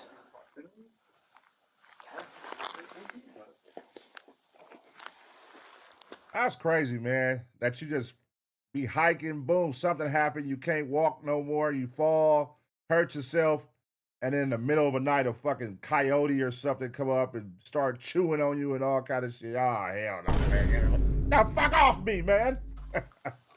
Hell like a piece of clothing is in there. In the plant. I found more bones. Oh, look, the bones come out all the way over here. No, I could smell the remains. Yep. It smells like... Interesting. You know, the guy was right, though. This is not a big body at all. Yeah, but look at the size of the rib cage, the size of the head. Oh, no, this is definitely human hair. All kind of... Oh, well, at least that doesn't look like animal fur. Even the big clumps up here. Yeah, it's probably just long hair like it was a woman. Oh, found more bones. Wait, this is weird because how the heck would bones get into here? Based off what we think and what we know, what race do you think this lady was? You know what I mean? What race? Who go hiking like that? Never mind. Shout out to my people. There's levels to hiking too. Not that little shit walking around here, these little ass mountains in LA. This shit right here, this nigga's doing is real deal. Like you're 3 hours up high where it's inaccessible. Who's doing that type of hiking right now that's watching? Who's out there in the wild? You feel me? Animals. Drag it into this hole? Yeah. A kneecap? You know, they're small animals too, right? As deputies continue investigating the area, they spot something even stranger than the state in which the human remains were found. Did you see this? Not yet. It's like a little four and there's like drawings. Hieroglyph. That looks like it's just a charcoal stick and someone put a cross there. That's weird. Like, you see that grass bed? No. It's almost like they got lost and try to survive. And then like a bridge. Yeah. Bridge to get across. And it's like Stones for sitting on. And it's like the rocks are funneling a potential water pathway. You're right. And then you have like a bridge going over like a foot deep water crossing way. You could definitely tell this And then is look where. at how all the rocks are stacked. Yeah. But, I mean, it's definitely man-made. Yeah. And then you have like the. So what are you saying, man? What do you think is going on right here? You think it's like some cannibals living out there? Cannibalism is going on out here in these goddamn... It could be. Table or shelf or something in the center? Yeah. And then you got like up against the far end where kind of where that bed is, you kind of have like a little seat. I mean, it's kind of cool.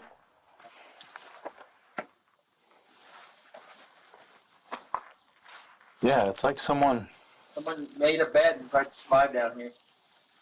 So they might have done it intentionally to like live off the land, or they might have slipped down here, got hurt, and knew they couldn't hike very far. Just to survive? I feel like that's excessive. These are some mall cops, man. Like what the fuck are y'all talking about? They came down here to live off the land, made them a bed. Man, shut the fuck up, man. What's up with this crime, this murder, or whatever the fuck happened? Let's figure that out. The makeshift campsite deputies locate includes a bed, fireplace, seating area, and a bridge-like structure to get across a water pathway. Above the site, deputies spot what looks to be a cross drawn on the rock face. He thinks it's this girl that has been missing since like March, April time. So we'll probably never know. Given the state of the remains, deputies believe it might be difficult to determine who created the campsite.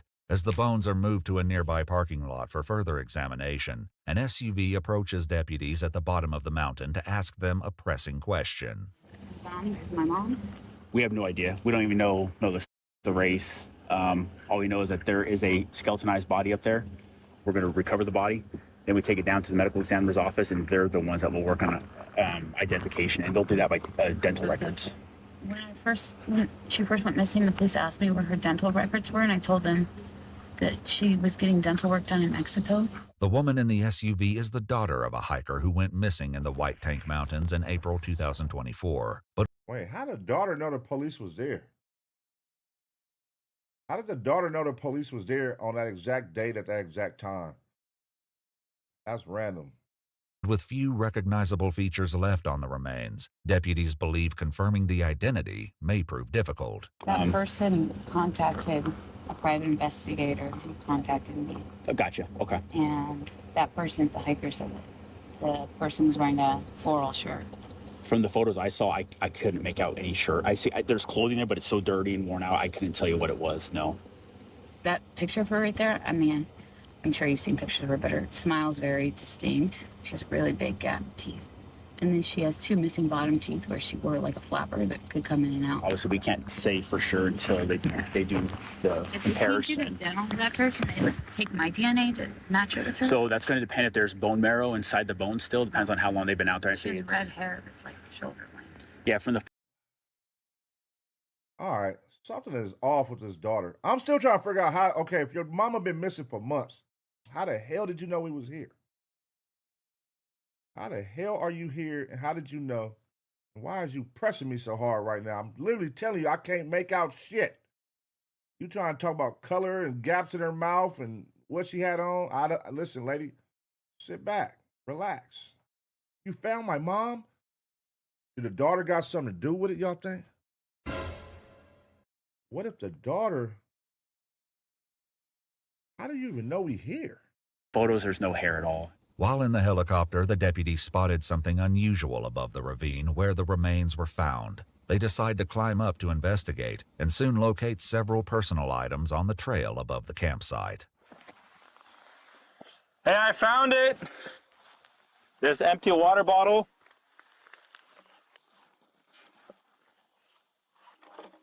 And a journal. I have a feeling this journal will have something in it. Coins, email, pastor, call credit cards, check car insurance, yard work, call life insurance, 401k, pull submit group life at. If I would have to put my... That could be planted, my brother.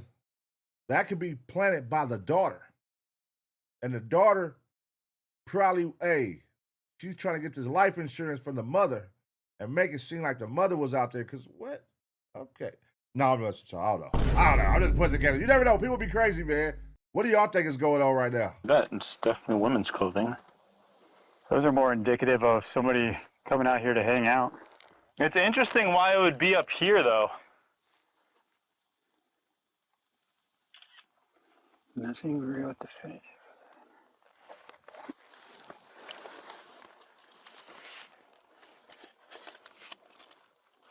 What interesting item. So you find a Bible, a journal, talking about 401k and life insurance and this, and then you find her sandals, a water bottle, and then the body is at the bottom. So could this be a potential suicide? Could this be a potential somebody planted this shit to make it look like a suicide, a murder, or what? Does this give off somebody who happened to slip and fall? No. This isn't like a slip and fall incident. It don't look like that. So I don't know. What do y'all think? Seems to have on a hike. Is there a Bible? There is a Bible up there. There is a white hat up there. I don't know if she wears a hat, and there's... It's like sun hats sometimes, they're longer. And then there's sandals up there, so... The person that thought they saw her last said that she was carrying a backpack and a really large water bottle. There is a water bottle up there, but it's not like one of those. It's one of those hard plastic. Okay, let me ask y'all, who the hell goes hiking with sandals? Who goes hiking? Look at these sandals. These like the sandals you get when your toes done at the nail shop. That's $5. Who the hell is wearing that to go hiking? And remember, he said this is 3 hours away from the trail. This is 3 hours in inaccessible conditions. They had to get helicoptered out to where this is at.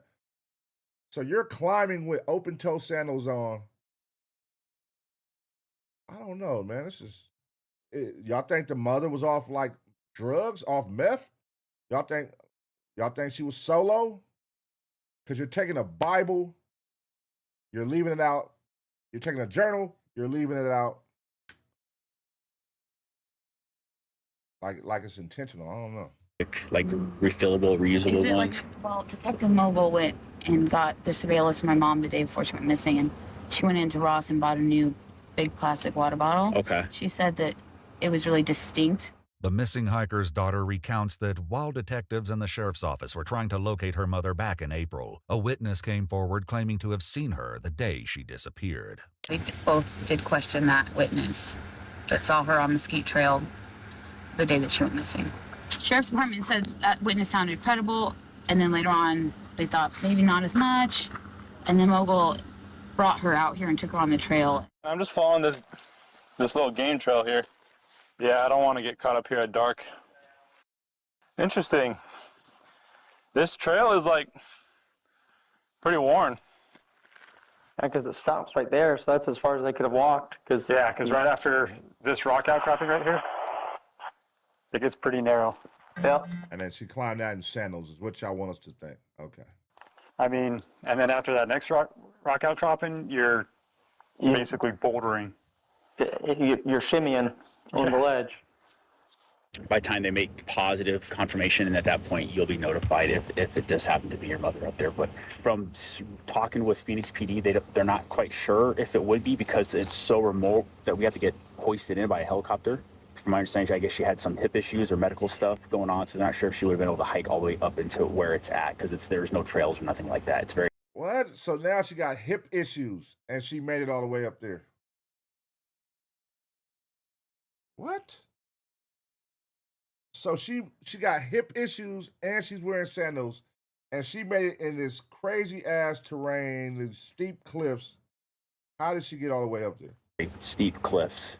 Despite following the witness along the Mesquite Trail, detectives were unable to locate Amber at the time, and deputies expressed doubt that she could have reached such a remote location. The end of the trail shows signs that other hikers had passed through the area, but evidently none of them reported finding the campsite or the personal belongings above it. Was there anything suspicious regarding her going missing, that you're aware of, or is it just a missing person? It was just a missing person. Okay. There was, I think called off the search thinking it might be foul play, and they investigated for a couple months, and then they said we found no foul play. Okay. And we think she's on the mountain. We're going to get back to the sheriff's department. A medical examiner would eventually identify the remains using dental records as belonging to 52-year-old Amber Barnett, the missing hiker from April 2024.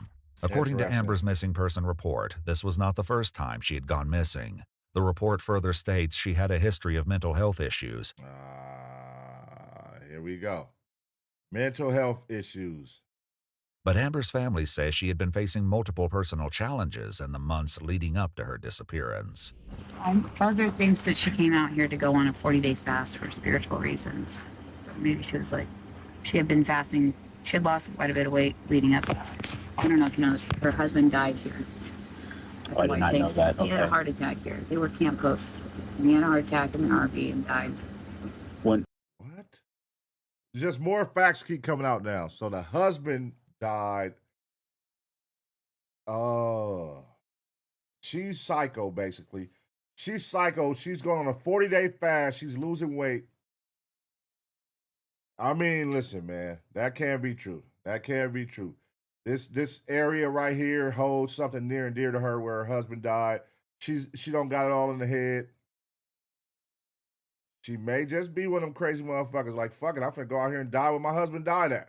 When was that? I'm so sorry. It was 4 months before she died. Okay. Or before she went missing. And then her mother died a month before she went missing. And then I think she stopped taking her medication. She would still volunteer and come out here a lot. But that day she wasn't volunteering. She just left all her stuff in the vehicle there. Wow. Okay. Deputies at the scene reach the ledge directly above the ravine where Amber's remains were located, and they make one final discovery. Body's right here. I mean, there's a chute that goes... Yeah, I'm seeing the chute right here. Kind of opens up.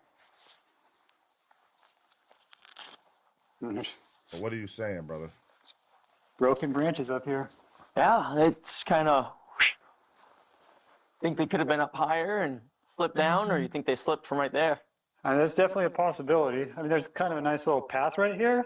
It's all rock, so I can't tell how much it's been traveled or anything like that, but if somebody was walking right there and then it slipped, that's a big enough fall for them to Yeah.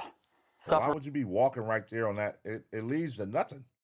For enough injury to be immobilized and have to stay here for longer than they wanted.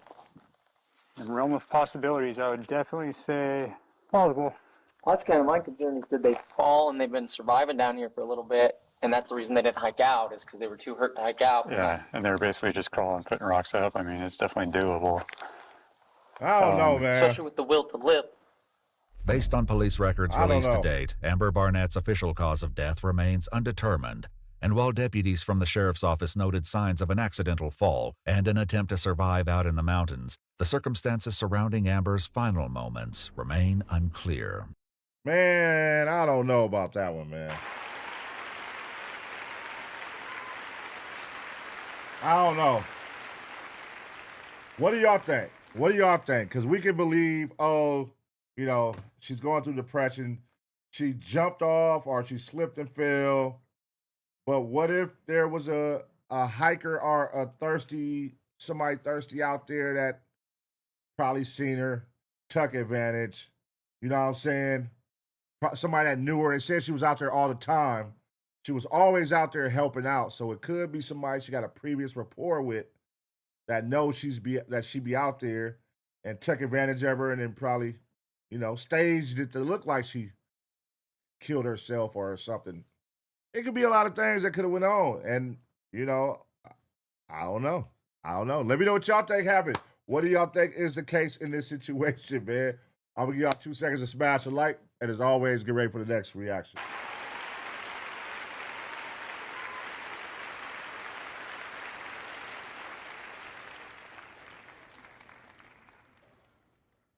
Yeah, I don't know about that one. When it's something like that, it's a little too crazy, man. It's like, shit, it's been, months out there in the goddamn mountains, and a lot could be going on, especially with them animals and birds and insects and bugs and all kind of stuff. It fuck up everything. You don't know what the hell done happened. And that's crazy. Like, you knew your mom was out there and you gave up or what? You gave up on finding your mom and this is where she's at all the time? Like, something sounds a little fishy, man, with the daughter. I don't know. All right, this is what I want to see. I want to see this one right here. This is going to be a good one, y'all. Shout out to the green side. Shout out to the gray side. Shout out to all the late nighters, man. Shout out to all the late nighters in the building.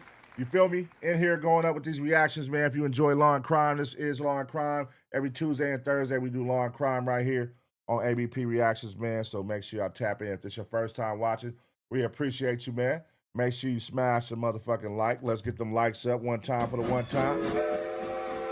Everybody smash the like if you're having a good time so far.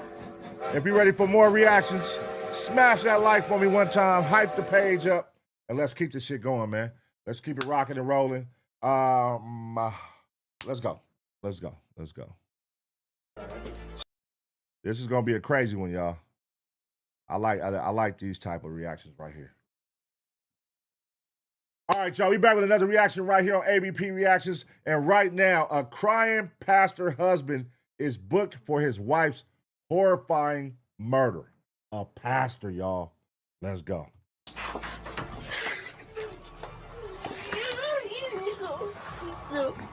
Bombshell body cam video just dropped in the case of the former worship leader and American Idol contestant accused of killing his wife inside their home as their kids slept in the middle of the night. Wow. Caleb Flynn claims that a burglar broke into their house and killed his wife in their bed. That is crazy. Step forward. You want evidence. What's that? Even though he is emotional and beside himself when police arrive, officers are not buying his story. Come on, honey. I could never talk about that enough, man. People who actually kill their spouse and then when the police come, they be boohoo crying. Like, you got to be a different type of motherfucker to do something like that. To sit here and kill your wife and then when the police come, oh my God, what happened? I'll show you why they believe this church-going family man is an alleged killer. We're on the case presented by Law and Crime. I'm Chris Stewart.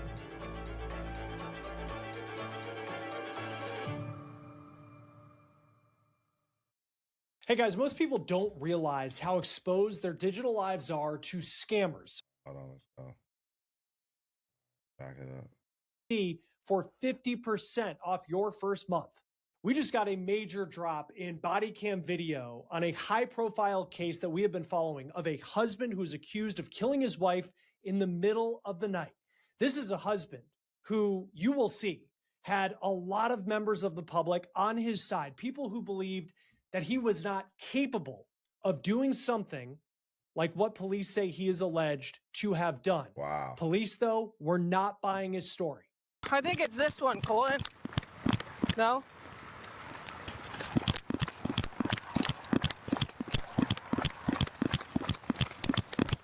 Oh my God. Miami County 911. Oh my! Somebody broke into my home. Somebody broke into my home and shot my wife. Are they still in there? I don't know. I don't know. Okay, what's the address? Now, that was the call. Somebody broke in my home, shot my wife. The kids is in here, I'm in here, but they only shot my wife. Damn. It was made around 2:30 in the morning on February 16th by Caleb Flynn in Tip City, Ohio. It's a small town just north of Dayton. And on that phone call, Caleb Flynn claims that his wife was shot by an intruder. His wife's name was Ashley Flynn. Also inside the house as all of this took place, this violence, the couple's 2 children, 2 elementary-aged girls, were asleep in another room. Now, in the body cam video that was just released by police in Tip City, the department has blurred when officers enter Flynn's home and when they have anything that is pertinent to the investigation. They've taken the audio out there. But other than that, they keep the audio rolling so you can hear what officers are taking in and what Caleb is telling them as they go through his house. Now, this is what one of the first officers arriving on scene, running into this house, saw when they interacted with Caleb Flynn. All right, first off, before we go here, if you're saying a burglar broke in your home, where did they break in at? The front door, back door, came through a window, and what did they take? That would be some instant, like easy first questions I would have. Where did they come in at? What was the point of entry? And what did they, you're saying it's a burglar, what did they take? Why are you classifying them as a burglar? Make it make sense. But let's keep watching. Corey?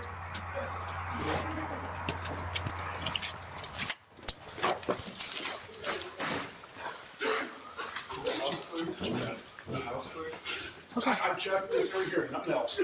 Okay. My daughters are in the bedroom over there, they're still asleep. Okay, have you checked on them? The 911, yes. Right now, no one else comes in here, period. No, every door is one. Okay. Oh my God, oh my God, oh my God, oh my God. Oh my God. Okay, sit. You want to sit down? No. Okay. Take a look. Is she gone? Look at me. Look at me. You're doing a little bit too much, brother. You're doing a little bit too much. You're overselling it. They're gonna put a red flag on your ass. You're doing too much. Okay. Look at me. I need you to breathe, okay? Try not to touch much. What do I do with my daughters? What do I do with my daughters? Right now, I need you to breathe, okay? Do you have any family that you can call? Okay, where's your phone at? Okay. Do you want to call family? Hold on. Corey. Oh, well, I do realize there's a dog in the house. The dog probably heard and seen everything. If that dog could talk right now, what do you think that dog would say? Do you watch him? Yep. Water's in around there, not together. They could respond. Yes, one person only. Oh, that door's open over there. That back door's open.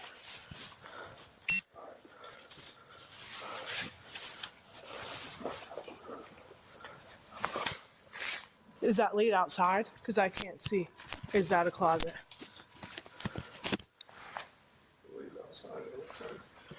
Okay.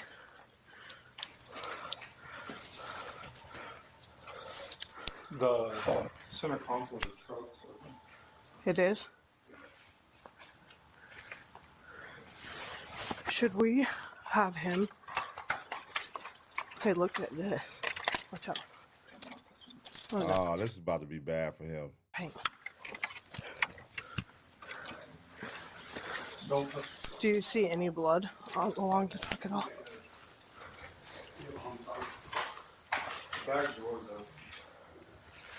Hey, is someone watching him? Somebody needs to be watching him.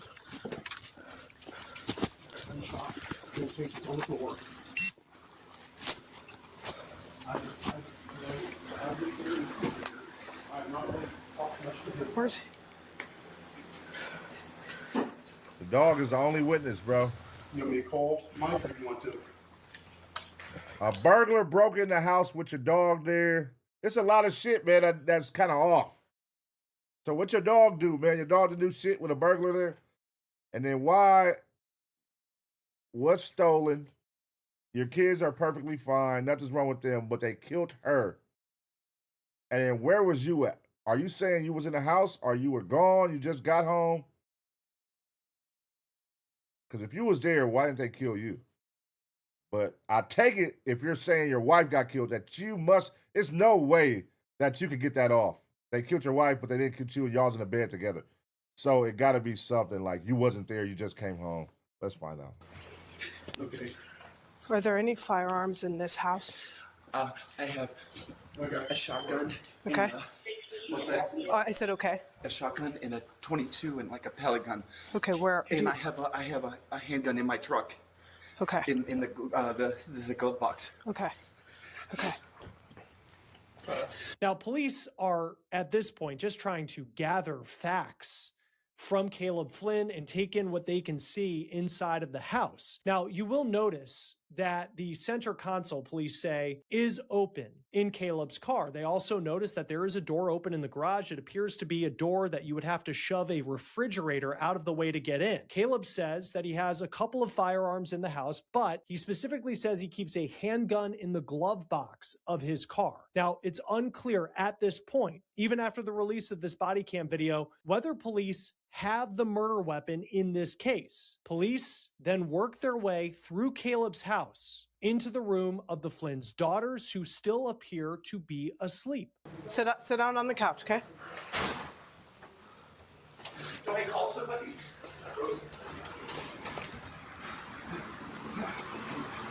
All right, let me ask y'all a question. A burglar breaks into your house. Middle of the night, 2 o'clock in the morning. Boom. Burglar breaks into your house, comes in your house, shoots your spouse, boom, kills your spouse, and leaves. But your kid's in a room. Wouldn't you wake your kids up? Like, hold on, we gotta get the fuck up out of here. Get the police, get somebody over. Hey, come pick, you gonna call somebody to come pick your kids up or something. But you just stay in here, sleep. Don't wake up. You guys just gonna let your kids stay asleep while all this is going on? I would be nervous. I ain't gonna lie. I'd be like, hold on, nigga, that's gonna be the first thing I think of. My kids, you done killed my spouse, my kids, cuz, hold on. I'm not leaving them unprotected right now. My wife just got killed. Hell no. If anything, I'm gonna be in the room with my kids. I ain't gonna be out here walking around. What's up with this goddamn dog of yours, man? The dog ain't barked one time this whole video. What's going on?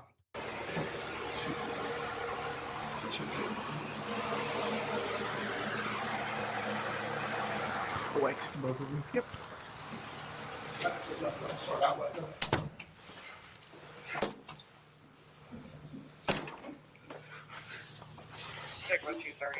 Is this just a room? Is there any signs of a burglar? Okay.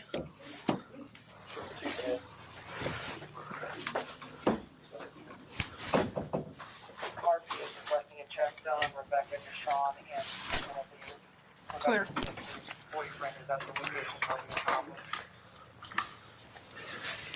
Where did Corey go?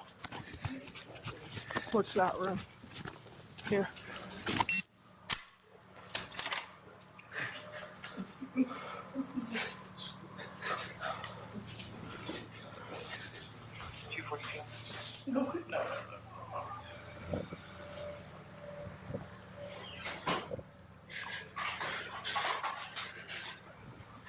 The girl's okay? Yes. Girls are okay. Hey, so the kids didn't hear a gunshot in the middle of the night? They didn't hear a gunshot when their mom got killed and wake up and be nervous and, where's mommy? Like, I don't know. This shit's kind of weird, y'all. Okay, you're good. Sit down.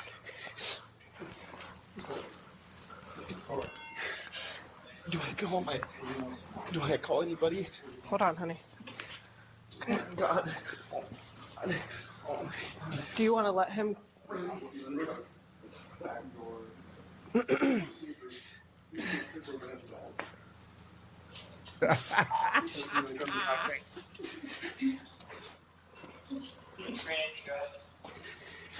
there a dog in the county? Wait, it's 2 dogs? Nigga, it's 2 dogs. What? How the fuck? Is he gone? It's 2 dogs. I can't. Is he my one? Oh, no, this don't line up, bro. This don't line up at all. The dogs know you bullshit. Hang on for a few minutes. Corey, do we want to let him call any family, or no? Yes, he's okay to call family, but they cannot come inside this house. Okay. This nigga cap. We probably should. You don't need a name. Yep. Her name, info. Okay.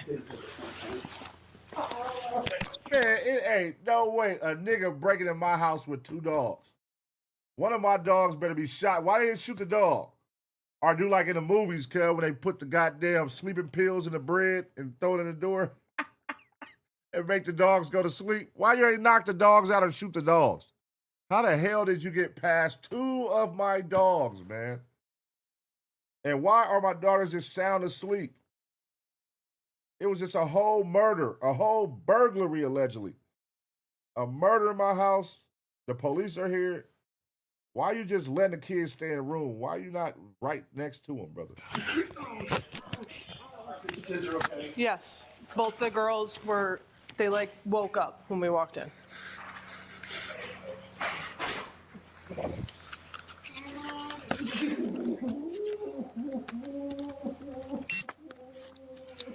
My boy overselling it, ain't he? Overselling it.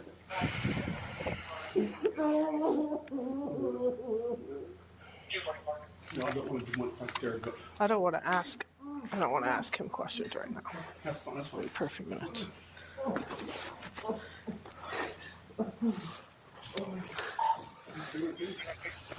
Sit down, honey, okay? Stay seated.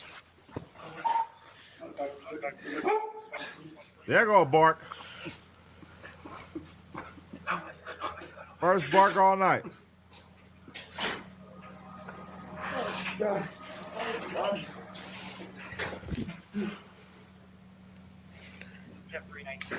Are you able to tell me her information? Yeah? I know this is really difficult, okay? What's your name? I feel like he crying like that to avoid asking questions, huh? That's like his, I don't want to ask questions shit. Let me just keep overly crying, acting like I'm not in a great mental space. Nigga, you are cap. Caleb, I'm sorry, okay?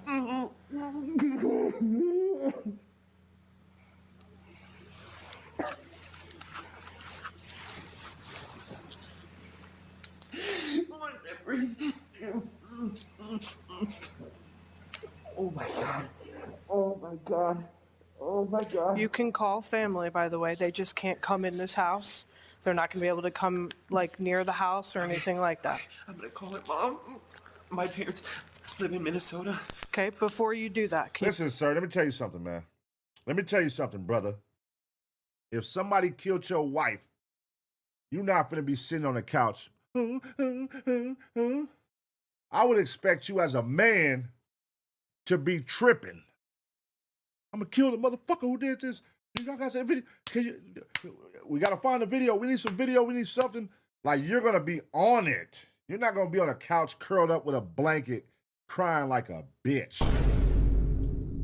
At least I wouldn't expect that, right, ladies? Like, I think as a man, I think all the men watching would agree. We're not going to be curled up on a couch. Nigga, we're going to be making sure, one, our kids are straight. And two, nigga, I need to find the motherfucker who did this ASAP. Nigga, I'm on the cops. Hey, y'all need to go look right now. Go find this shit. Nigga, we own it. I'm finna go find them. Like, what?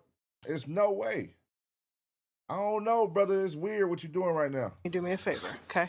Yeah. What's her first and last name? Now, there was one part of the 911 call that stood out to a lot of people, and it's when the 911 dispatcher asks Caleb Flynn whether his girls are okay, because this is someone who claims that a burglar broke into their house, shot and killed his wife, and then fled, and yet he tells the dispatcher that he has not checked on the girls who were asleep in their rooms. But you see in that body cam video, though it is blurred, that officers went and checked on the girls and they're okay. Now, in the body cam, police cut the audio and they seem to redact what Caleb is saying about his wife and what maybe he saw inside of the house and where he was specifically when Ashley Flynn was killed. Now, what makes this story so shocking, and there's so many different parts of it, obviously, that make this story incredibly shocking, but part of it is that Caleb appeared to be the perfect husband, that he and Ashley were this perfect couple, a great family. They were both devout Christians. Both of them volunteered in their community and at their local church. Ashley was a volleyball coach at the local middle school, and she also worked as a teacher. Caleb played in the church band, and he also owned a flooring company. Now, after about 45 minutes inside the home,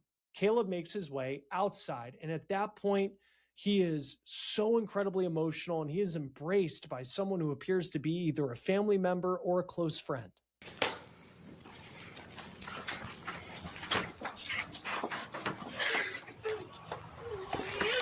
Brother, go check on your kids, man. What the fuck is going on? Come on, honey.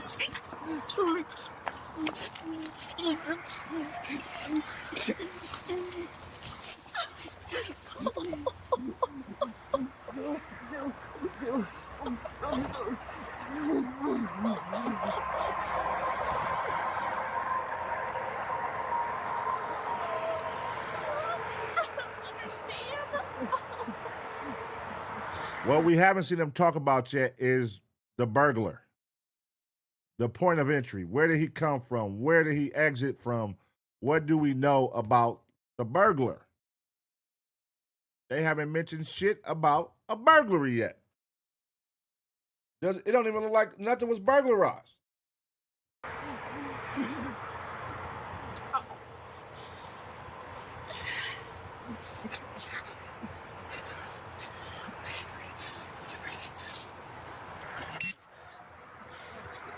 Any of the squad you looked at yet? I mean, you think you need...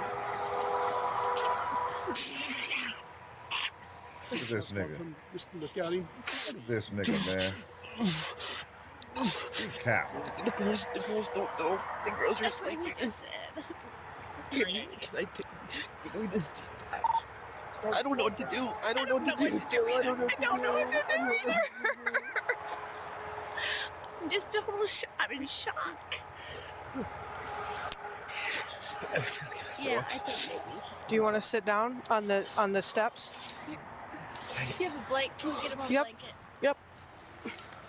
This nigga's for show an actor. Look at the dog. Arr? Arr? Bush ass nigger. He's a bullshit nigger. He's a bullshit nigger. He's a bullshit. Don't believe that nigga. He's a bullshit nigger. Oh my God. Give him a blanket.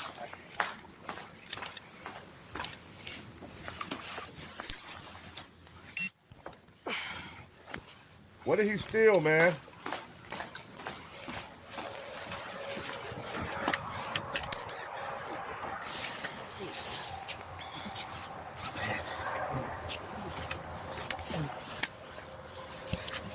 Look at this shit. Look at this shit.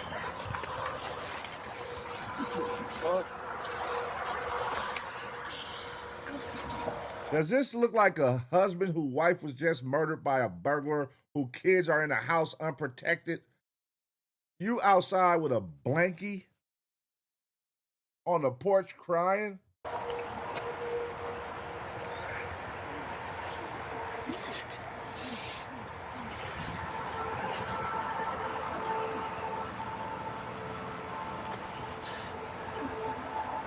Man, come on, bro.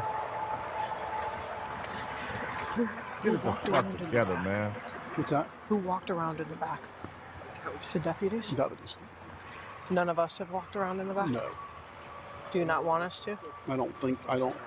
Let. I was gonna wait till dogs got here. We have 2 dogs down Okay. here. I just had them go around and put up, I don't know, Colton might have went around some to put up the tape. Yeah. That would have been it. Yeah. Okay. I'm sure I see if they need it. I mean, Troy said they could bring a drone, but we don't know what they were looking for. I mean, I heard and I froze, and then I ran, and the door to the garage was wide open. And Hey, listen, this cop right here, he know this nigga bullshit. This nigga Bill Goldberg, he know this nigga's bullshit. and then I.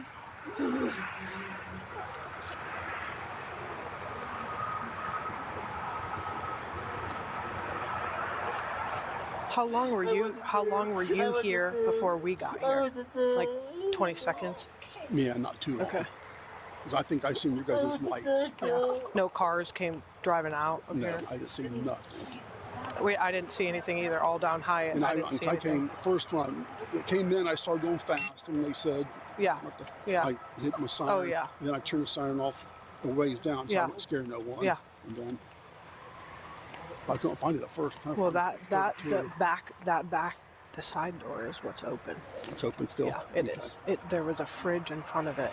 Now, in following this story, it was clear that on the surface, Caleb was the last person who so many people thought could do something like what he's accused of doing to his wife. Caleb was actually once an American Idol contestant. He appeared on the show in 2014, and they did a little feature on him in the episode. And he is quoted in that episode as saying that he just loves his wife. But more than a decade later, we are dealing with a very, very scary situation. Now, in the hours after Ashley was killed, police say that there was a working theory that this was a burglary that went violent. And that definitely put the people of Tip City on edge. Police put up drones. They used dogs to try and figure out where an alleged intruder would have come from, where they went. But there was no sign of the intruder. Yeah. Shit, I could tell you that ain't no goddamn intruder. Thing you do notice in watching the body cam, though, for as terrified as the public was in the hours after Ashley was killed, because the police chief said that they were working through a theory that this was a burglary gone bad, that was their words. You do notice police from the beginning, they're keeping things very professional, they're very even-keeled emotionally, and it seems that even though Caleb is telling this terrible story about what he says happened, and he's certainly emotionally hysterical, police still are looking at him as if he is someone who could be a suspect in this case. For sure. Everything? Yeah. The back door is open.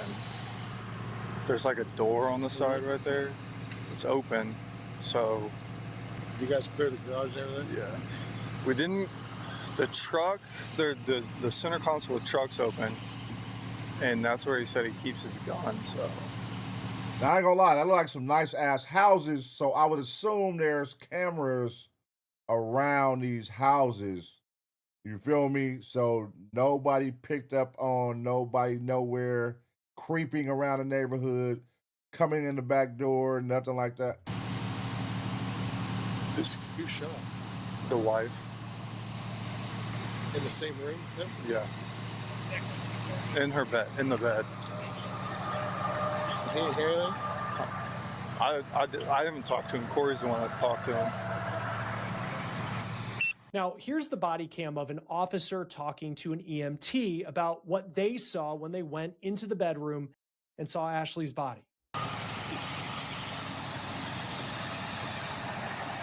I know you're not certified. Tell me this. How long do you think she's been gone for?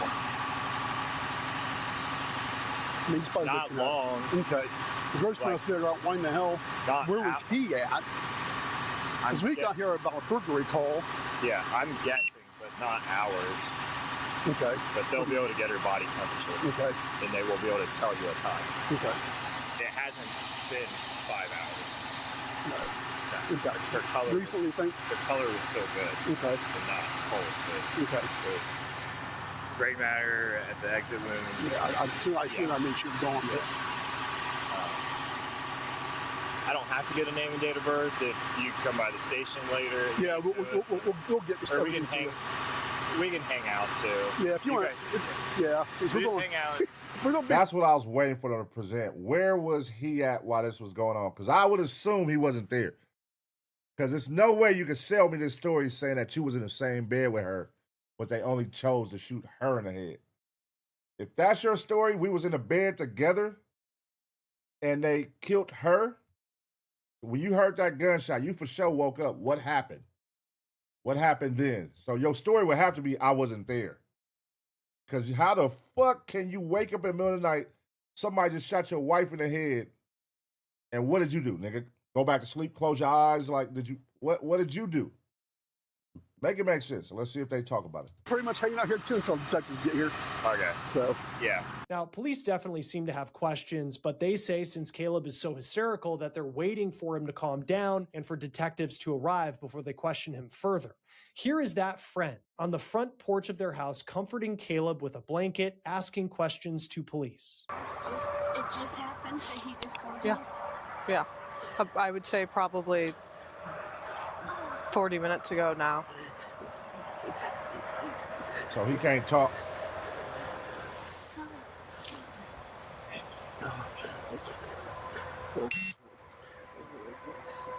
With the girls you see laying down.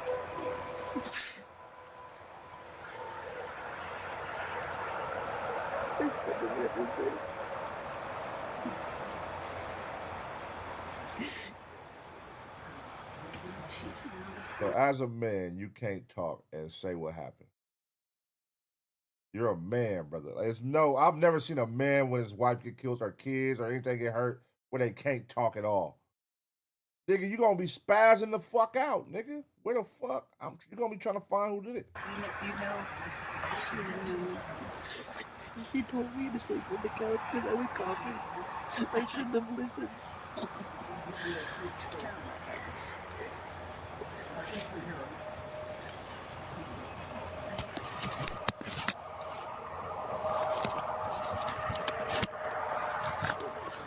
Now, eventually, Caleb, wrapped in that blanket, is walked to an ambulance to be checked out and then to a police car where police say he voluntarily went down to the station to answer some questions. This is video of Caleb giving his DNA voluntarily to police. Now, we don't have timestamps on this body cam video, so we don't know just how many hours after police arrived at Caleb's house where this is happening. I'm sorry to meet you under these circumstances, sir. Again, you can call me Will. Now, what was your first name, sir? Caleb. Caleb. All right. Anything from me or internet coming from out of town, like my phone and everything. I'm gonna try to get everything processed with that we would need, and we'll see what we can do about as far as like getting it back to you as soon as possible. Yeah. But unfortunately, in the situation, it's kind of standard for us to, collect everything. Okay. I'm gonna step out since you're doing your thing with him. If you need anything, just okay. All right. Pretty simple process. So, I'm sure Detective Morgan. Yeah, I got one. I'm just waiting to hear where was he at. Where was he at? Thank you. Kind of told you. So for touch DNA, if there's stuff left at the residence, this would eliminate you. Like if the crime lab, they see it and they're like, okay, no, this matches the homeowner. So we need, or it doesn't. So now we have this other profile. We got to try to find out who that is. Okay. So with these, it's real simple. It's sterile. New packaging. So if you just open your mouth and then I just put it in and I swirl it around on your cheek a couple times. So.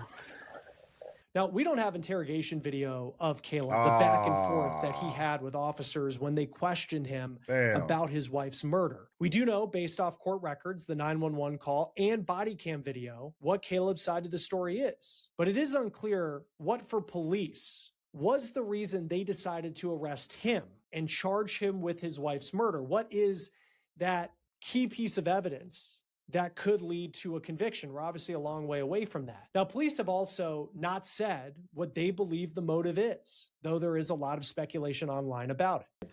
Don't know much about the situation other than sounds like a home invasion and went bad or something like that. So, all right, let me check with the detectives real quick if they need. I don't know if they would actually need your boxers. If they do, then I'll ask. But man, where the fuck is the interrogation video? Why they not fucking telling us? All we want to know is where did he say he was at when the crime happened? And that's gonna tell it all. Because it's gonna, like, what?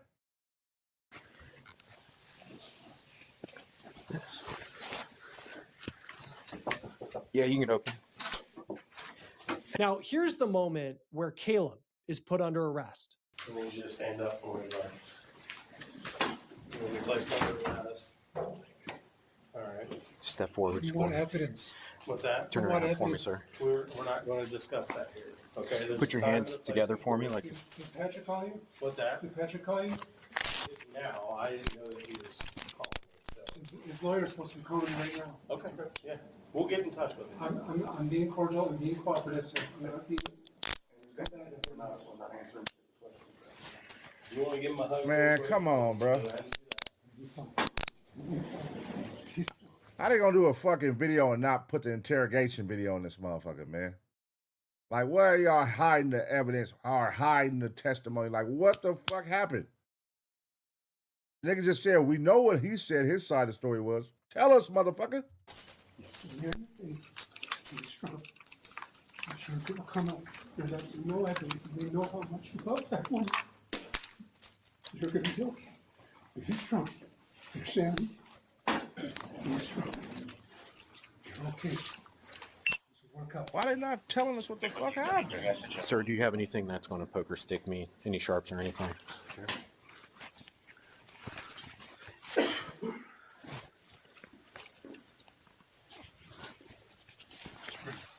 This ain't like law and crime. They usually show us the interrogation, man. Water at least where you take you. Don't give him food. Information are we holding non-priority calls then? I got a fraud that came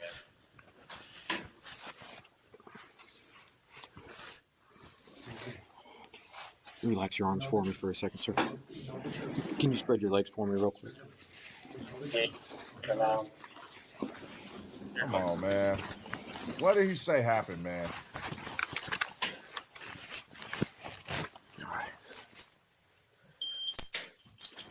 Just walk with us. It's unclear who the person is by Caleb's side, but you can see here just another example of someone who just cannot fathom that he is the one who killed his wife. Caleb is then cuffed and he's shipped down to the county jail. At his first court appearance, the judge asked Caleb if there was anything he had to add, and this is what he said.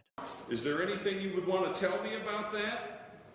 Sir, I just want to take care of my daughters. I'm not at risk. I understand. Okay. Yes, sir. Well, the court is going to order a $2 million blanket bond in this case, covering all of your charges. $2 million. Should you post bond in this case, the court will order that you be on pretrial services electronically monitored house arrest. Furthermore, the court will order that you will have no contact whatsoever, directly or indirectly through a third party, with. You are not permitted to speak to them in any way, shape, or form. That includes electronic communications. Caleb originally was charged with 1 count of murder, 2 counts of felonious assault for the amount of bullets he allegedly fired at his wife, and 2 counts of tampering with evidence. Wait, how many bullets was fired? Man, why the fuck they withholding all the information, man? I thought it was 1 gunshot to the head. So now it's multiple bullets was fired. For allegedly trying to stage the crime scene to make it look like a break-in that went violent. Flynn has pleaded not guilty to the charges, though, and he is due in court next on March 26th for a preliminary hearing. Man, that's some bullshit. They withheld all the information from us, Taser gang. They didn't want to tell us nothing. How did This was a letdown, man. This was a letdown, dog. Listen, just off that body cam video, we all could tell what's going on. Like him overly crying, you not showing no, like, nigga, you're not doing nothing a husband would do whose wife was just killed and kids are unprotected in the house and your dogs is just sitting there. They're not tripping. They're not panicking. Like, I don't know, man. It was weird. Obviously, you know what I'm saying? I just want to hear that one key piece. Where was he at when it happened? That's all I want to hear them say. He was in the bed with her. He was at the house with her. He was gone. Like, all right, man. But let me know what y'all think about this situation, man. Here, a pastor staging a wife, staging the death of his wife. You know what I mean? This happens way too often. We see it a lot here on ABP Reactions where husbands are killing their wives when I don't understand why they just don't walk away. But sometimes it's very expensive to walk away and they got a lot to lose and they don't want to lose it. You know what I mean? So, damn. That's the cold part about marriage. You know, people don't talk about that side of things. How hard it is to get out of there with all your shit. You know what I mean? Because goddamn, nobody wants to give up half of what they own to a woman they don't love no more. So, I don't know. Let me know what y'all think about the situation. I'm going to give you 2 seconds to smash a like. And as always, get ready for the next reaction.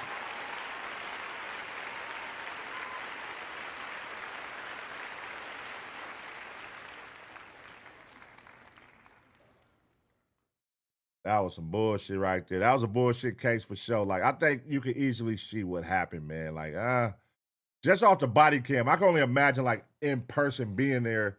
Just off the body cam, we looking at this nigga like, he bullshit. So I could know, like, the cops probably like, this nigga crying too much. You're doing way too much as a man, you feel me? But yeah.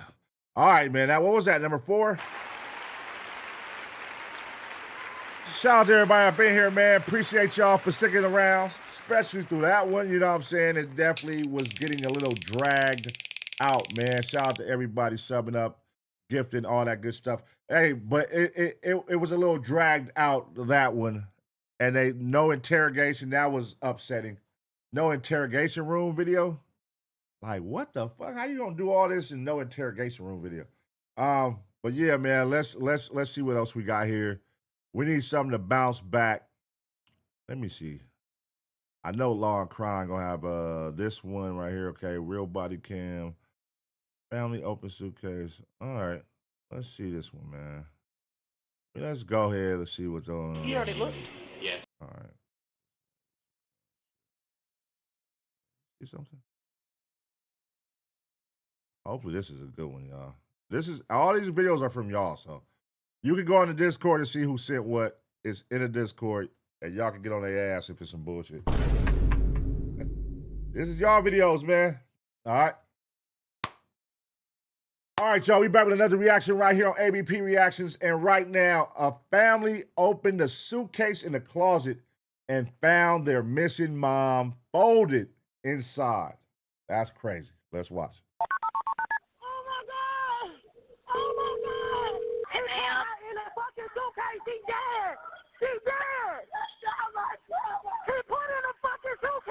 You said this suitcase? You already looked? Yeah, she's, you lift up that blanket and you can see her. She's deceased. In a suitcase. She right there. Right there. That's a murder investigation. I try to make everybody. She's right here. This is. Pull this part down here. You can see her leg. I'm sorry, man. I'm very sorry. Pull her leg back. Pull that back. Pull that. You see her leg? In a suitcase. It's crazy. Suitcase. So I just untied it, opened it, saw it with her, then I. In that suitcase was the body of Margaret Dubignon, found by her own daughters. 18 hours before the family found Margaret's body. God damn, look at all them damn Takis. Shit! How many Takis is that? 46, 46, 46, 46? Police were inside this apartment. They checked the bedroom, they checked the closet, and they left. What no one in that apartment realized was that she was already there, folded inside a suitcase. Wow. In the closet they just checked. Wow. I know I fucked up. And That's dark. Friday evening, October 20th, 2023. In the small town of Thomaston, Georgia, the local police department receives a welfare call. A family is gathered at an apartment complex on West County Road. Their mother hasn't answered her phone all day, and their mother always calls. Something is wrong. Officer Hammond is dispatched to the scene. Where her kids? She calls us every day, all day. And we haven't heard from her. Nobody's seen her. And her boyfriend. The woman talking is LaWanda. She drove down from LaWanda? That ain't a woman, man. That's Kid Cudi. Look like Kid Cudi. Tour 2 hours because her mother didn't call that morning. Margaret Lee Dubignon, 56 years old. Everyone in Thomaston knew her as Mellow Yellow. All right.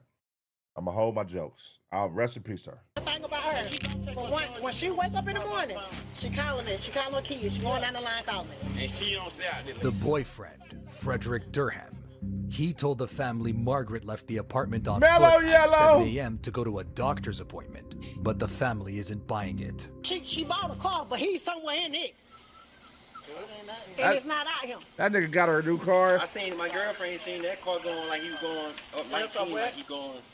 Do they have any confrontation? Do they fight a lot? Yes, ma'am. Yes, ma'am. Has it ever gotten physical? She told me, and I asked her. So this nigga that killed Mellow Yellow, folded her ass up, put her in the closet next to the Takis, and got in her new car, and he's at the local bar fucking with some hussies. I asked her last night, and she said he got into it. Said, yeah, he be putting his hands on me. On the phone when he was acting like he was here, but he wasn't even here. He's not here. From Atlanta. He really from Atlanta. He's just like a damn floater. He wherever he can go. Yeah, he a floater. He a damn floater, exactly. So the picture forming for Officer Hammond. Margaret is missing. Her daughters have been calling her all day, straight to voicemail. She's a severe diabetic. Blood sugar 497 the day before. Her car is gone. Her boyfriend Frederick claims she walked to a doctor. Oh, bro, is that the car right there? Wait, I thought it was a new car. Nigga, what the fuck is that? That nigga Major Payne and got in a Saturn and got on.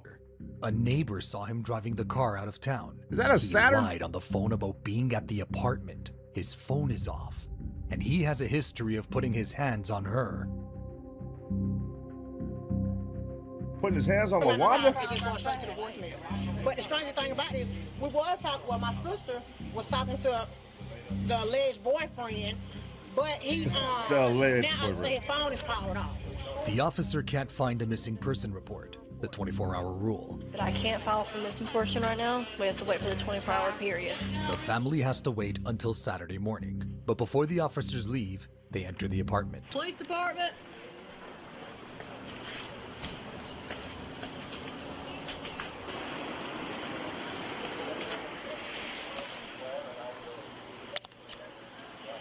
This nigga got an air compressor in his room?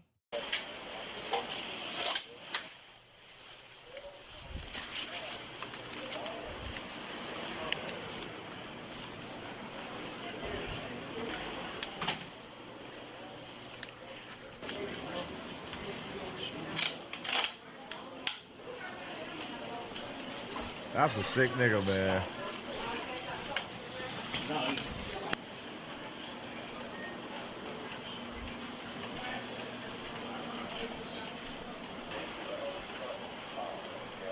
Those are his pants. I'm just wondering why he leave this money right here. Oh, strange review, man. I ain't trying to. Do you wanna? She normally carries her phone with her everywhere, correct? She carried that phone everywhere she goes. Like she's never gonna go without her cell phone. Well, there goes the first red flag. The mama liked to call and talk on the phone all goddamn day, and now her phone is right there, money's right there, and her car is missing, and the boyfriend's gone, and he's not answering the phone. We talk to my mama every day. Literally every fucking day. And he left in the car. The officers leave. They checked the apartment. They checked the closet. They didn't find her. Margaret's purse is on the dresser. Her money is sitting out. Her money is sitting out. Man, that's motherfucking $2.75, man. God damn. You can't leave $2 on the table, bro. Her money is sitting out. Televisions are on. And the suitcase in the bedroom closet? No one opened it. Emily, Margaret's daughter, would later tell detectives what Frederick was doing that Friday while the family was searching. He called me around 1:17 yesterday, acting like he hadn't seen her. She left the house. 1:17 p.m.? 1:17 p.m. So I called from the phone and said, I ain't heard from her all day. Like, he really just played my ass to the level. Durham is calling his victim's daughter, asking if anyone has heard from her mother, texting to ask what Pony said. The family doesn't know it yet, but Frederick knows exactly where Margaret is. And I want to say she said that too that day. I'm so sick and tired of fresh motherfucking ass. I'm put his motherfucking ass out. I said, whatever you need to do, me, Mark. Margaret was going to kick him out. She'd already packed his clothes into a tote bag, but that Friday morning would never go the way she planned. Oh, so she packed his shit into a bag, so he packed her into a bag. Oh, he cold. Saturday, October 21st, 7 a.m. The family is back at 109 West County Road. They've been gathering since dawn. We've got a missing person. It's mellow yellow. Her car has hit several times about it. The family says that her boyfriend is driving it. His name's Frederick Durham. Mellow yellow. That's how the officers know her. Officer Strickland enters the missing person report into the state database and reaches out to Atlanta PD. Her car has been pinging flock license plate readers across the city since the night before. To officers, it's starting to look like someone running. Yeah. But the family isn't waiting for the police to catch up. The maintenance man who let officers in the night before isn't coming today. So Christy, Margaret's daughter, makes a decision. Because I kept saying the maintenance man, he want people saying he ain't coming, he said he went on. And I'm just looking around, like trying to see if anything different, because I'm listening to what Kristen I'm talking to. They told her they heard bumping, and after they hear my mom howling and screaming, they still hear stuff moving around. My sister pointed out Emily and said, "Well, this all his stuff right here. She had already packed up all his stuff, putting it in a tote." I was like, "Oh, okay." But then Emily said, "But this suitcase right here, it feels heavy." Oh, damn.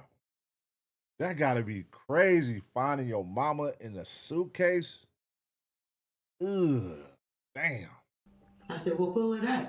When I walked in, I seen him pulling it, he was pulling it out. So I walked in there, so then he laid it down, opened it up. He said, kick it. He kicked it to check to see with her, and I picked it. And, I opened it up all the way to pick it. It was just super heavy. I didn't want to open it. I didn't lie to you. I felt something wrong. Inside that suitcase, wrapped in a comforter, was Margaret Lee Dubignon. Her daughter, Larius, known to the family as Emily, was standing in the apartment when they opened it. Seconds later, she dialed... Wait. He put her in a comforter inside. How big is that damn suitcase? 1-1. Damn. Come to 109 West County Road. That's crazy.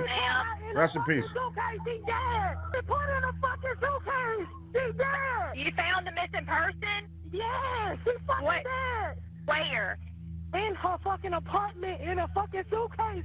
We found her in a suitcase. Can you get everyone out of the apartment?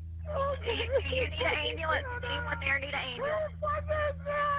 He fucking killed for no reason. I said that suitcase is heavy. He put in a fucking suitcase. The first responding officer walks into a building full of people who already know what he's about to see. The family found her before the police did. Right here. This is. Put it part down here. You can see her leg. I'm sorry, man. I'm very sorry. Pull leg back. Pull that back.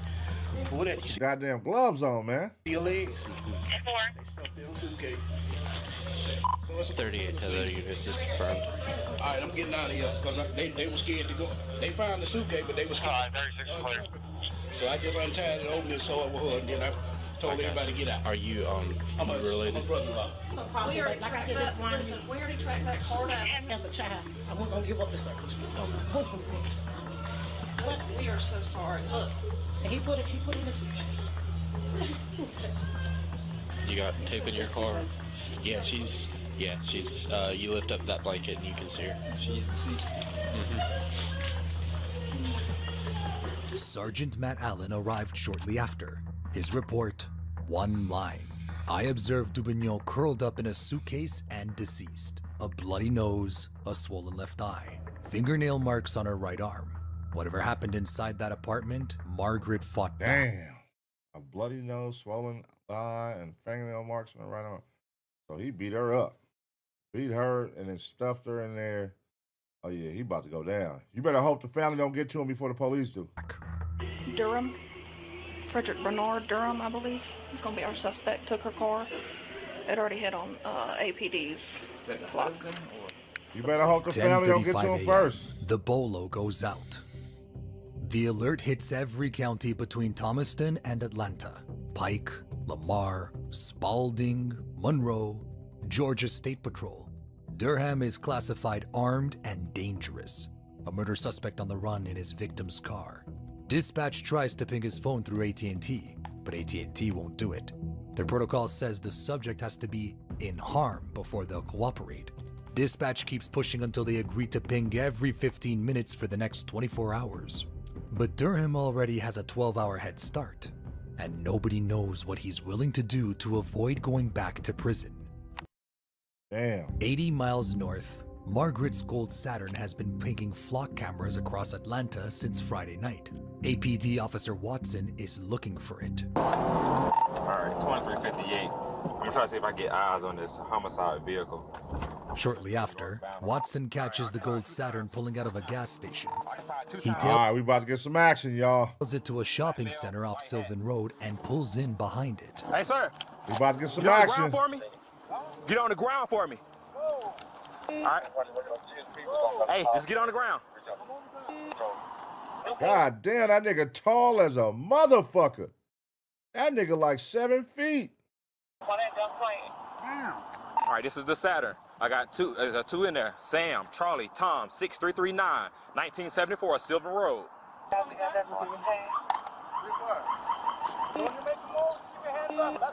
No, I said stand by till we have everybody at the tank. You good? Just listen to our command, you be okay. Okay, you got me? Thank you. All right, we got a passenger in the car. They on your ass. They on your ass, brother. Okay, oh, no. Okay, no, seriously, it was on my 2358, that's affirmative. Are you aware about anything about this vehicle? Listen, sir, I asked them for a ride. I said, can you go take me? Get my clothes out of dry clean. Gloves, yes. It's a homicide vehicle. 5 hours after the body was found, 80 miles from where he killed her, Frederick Durham is in handcuffs. A man wanted for murder, classified armed and dangerous, taken in without a single shot fired. Oh, it's over for you, brother. He didn't resist. He doesn't run. Durham is transported It's back over to for you. Thomaston for questioning. The man who put a woman in a suitcase that morning sleeps the entire drive. 6:09 p.m. Thomaston Police Department. Frederick Durham is handcuffed to a chair in an interrogation room. Drugs, y'all. Drugs. A felony murder warrant has already been signed. The detectives know he did it, but there are things the evidence can't tell them. What happened inside that apartment Friday morning? Whether Margaret was still alive when she went into that suitcase? What else he may have done to her before or after? And why? The detectives need Frederick Durham to talk.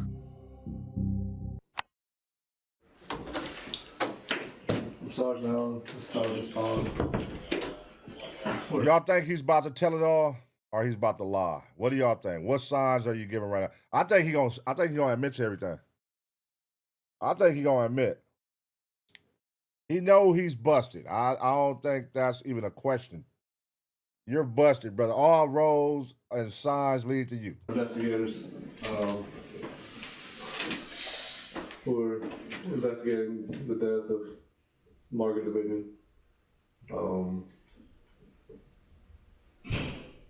We just want to know your side of the story, okay? I don't want to talk about it. Talk about it. Allen has known Margaret for years. He's not just the lead investigator, he's a member of this community. He knew Mellow Yellow, and Durham does talk, but not about Friday morning, not yet. First, he tries to convince the detectives that Margaret was the problem. The only thing coming out of her mouth is the things she do, who she do it with, and who she used to do it with, and all the exes and all this and that. I mean, that's Every detail is designed to make Margaret the problem. That ain't gonna work, She Frederick. disrespected him. She talked about her exes. She embarrassed him in front of people. He's building a case, not for the detectives, but for himself. He admits to backhanding Margaret during a car ride in Atlanta. He frames it as self-defense. She was hitting him while he was driving, he says. But watch the demonstration. He's not describing a man defending himself. He's describing a man who hits. The detectives let it all play out. They don't interrupt. They don't challenge. Listen, brother, you a big nigga. We saw how big you are, bro. You a big nigga. And for her to be able to fit inside and fold inside of a suitcase, she's small as a motherfucker. So if you want us to feel sorry about you getting hit by a little old woman and you having a backhand, like, we don't feel sorry for that, bro. Like, it's a little ass woman, bro. Like, stop that. I mean, nobody should put their hands on each other, but at the end of the day, it's like, come on, look how big you are, nigga. You tall as a motherfucker. They're waiting. And then Sergeant Spa asks the question that cracks the whole thing open. How'd y'all get back in the apartment? How'd y'all get back in the apartment? What apartment? Y'all's apartment. What do you mean? It happened outside, right? Oh, yeah. No. It didn't happen outside. Durham slips. He said they went back inside. Whatever happened to Margaret, it happened in the bedroom. She woke me up. Freddy, what? She said, it's 10 minutes to 7. No, she said, I knew I couldn't depend on you to get up. She said, no, you're supposed to be taking me to the damn hospital. I'm like, whoa, shit. So I'm like, couldn't cool myself. So what time is it? Don't worry about that. I know I can't depend on you. I can't depend on you. Baby, hold up. What the fuck you talking about? You can't depend on me. What you mean you can't depend on me? About you? I looked at her and she's fully dressed. I think get up, just have on my boxers, run out the door, run down the breezeway. So I was thinking she's going next door to Pam and Dee Dee's house. We can get Dee Dee to take her. So I looked, she out there, I looked back up, we're going out, she was passing the dumpsters. So I started walking towards her, in my boxers, that's all, So I said, baby, listen, damn, stop all that screaming, first of all. Second of all, stop talking that shit to me. Listen, we got time, okay? She walked behind me, went back in the bedroom, in the closet, grabbed my shirt. I said, what'd you say? She said, yeah, you heard me. Bitch ass. And I walked up towards her. Don't you ever call me that word again. You've done that shit for the last time, I'm telling you now. Oh, there we go. I knew he was going to open up. I knew he was going to admit to it. Look, now you're starting to see his real energy. He was acting like a victim at first. He just turned his whole tone. That's going to be the last time you call me that. She called him a bitch-ass nigga. That triggered him. Fuck you. And you ever raise a hand up at me, man? Next time I pushed her back against the wall and smacked her back. I hit her a couple of times in her face. She was trying to, but I had a pin, Could she breathe? I guess she could. She was breathing. She was breathing, trying to breathe. The nose was bleeding. Damn. I go to the bathroom, grab a toothbrush, and brush my teeth. So what killed her? How'd you kill her? And what made you put her in a suitcase? Know, I'm ready to go, man. I'm ready to go. I'm tired. My head's killing me. I'm cold. And I'm hungry. I'm ready to go, man. I'm ready to go. He just described holding a woman by her throat on a bed, his left hand around her neck, hitting her in the face with his right, and now he wants dinner. The detective's report summarizes it in 3 Damn. They finna that nigga life. He getting life for sure. You don't give a fuck. lines. Pinned her to the bed, struck her several times with the heel of his palm, left hand around her throat. That's what 3 hours of talking reduces down to. I ain't got steak, but I got some big. Oh, they done gave this nigga a goddamn meal. This nigga. He done got rewarded, y'all. He done got rewarded. Man, I'm just hungry, man. Look, I killed him. I need something to eat. And they went and got this nigga a meal, man. It's over with. It's over with. He don't give a fuck. He for sure about to get life, though. Yeah. The detectives give him food. They give him time. And then they come back for what comes next. The part he hasn't told them. He told them he killed her. But he hasn't said a word about the suitcase. He hasn't said a word about whether she was still alive when he put her in it. And he hasn't said a word about what he did for the next 24 hours. Can you just answer me why the suitcase? I don't even fucking man. What? The suitcase. Yeah. Oh, now you play like you don't know, huh? Taking her somewhere? I just want about it. I don't want to come in there and just see her. You didn't want someone to come in and just see her laying out? So many people come, you know, a lot of family members have keys to the house, so, you know, it's good. Yeah. It's like, I saw some lottery tickets in the trash that you bought yesterday. Afterward, like after you got off work. Yeah. Is that just like your normal routine? You're just trying to stay within your routine? Yeah, I couldn't do that shit though, man. He put Margaret in a suitcase because he didn't want anyone to see her. Then he went to work. His co-workers Frank knew something was off. Durham couldn't make eye contact, but he stayed the whole shift. And on the way home, he stopped at Mr. B's gas station and bought scratch-off lottery tickets. Oh, this nigga's a piece of shit. He's a piece of shit. Security cameras caught it. 12:48 p.m. Margaret's car pulling into the lot. Durham walking in. 4 minutes later, walking out. Lottery tickets in hand. Margaret had been dead for 6 hours. I think Frank knew something was offbeat with me. He's a pretty perceptive guy. He just kept giving me this look like, something ain't, you know. I kept trying to, you know, put up the facade. Couldn't make eye contact with him when I was talking to him. A facade. That's the word he uses. He couldn't look his coworker in the eye, but he could drive to Atlanta. He could call Margaret's daughters and ask if they'd heard from her. He could text Emily at 7:15 and ask, "What pony say?" as if Margaret might be out getting dinner with a friend. He could perform concern while the woman he killed was folded inside a suitcase in his bedroom closet. That's crazy. You kill her, you get in her car, you go to work. Nigga, the family's looking for her. You act like you don't know where she's at. You at work chilling, then you go buy some lottery tickets, and then you come back. You come back to the house. They found the lottery tickets in the trash can. So you left the scene, you come back to the scene. And then you get on and go hit some missions in the car doing who knows what. Damn. That's crazy. To put her in a suitcase and then put her in a closet. Like, you know, you would think if you put her in a suitcase, that's your way to get her out the house so you can go hide the body somewhere or something. But that's like, nigga, I'm going to go back home, put her in a suitcase, and just put her in the closet and leave her there. That's fucked up. But there's still one question the detectives haven't asked. Did you know if she was dead or not when you put her in the suitcase? Mm-mm. You didn't know? Yes, you will. You don't think she will? What the time, man? Oh, goddamn, man. All this shit just like in and out. Just in and out, in and out.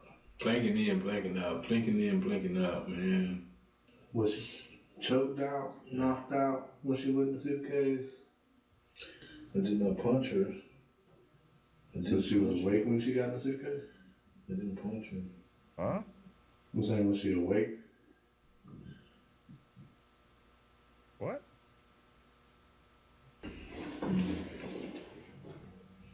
You put her in a suitcase while she was alive? You're telling me she was alive when she went in there? Huh? How do you know she was alive? He nods. After 3 hours of talking, 3 hours of explaining why everything was Margaret's fault, Frederick Durham nods. She was alive when he put her in that suitcase. She was alive when she went in that suitcase? Oh, that's a cold way to die. So she died in the suitcase, in her closet. And knew what was happening? That just makes you evil. If she was dead when you put her in that suitcase, that just makes you scared. You wasn't scared? Yeah.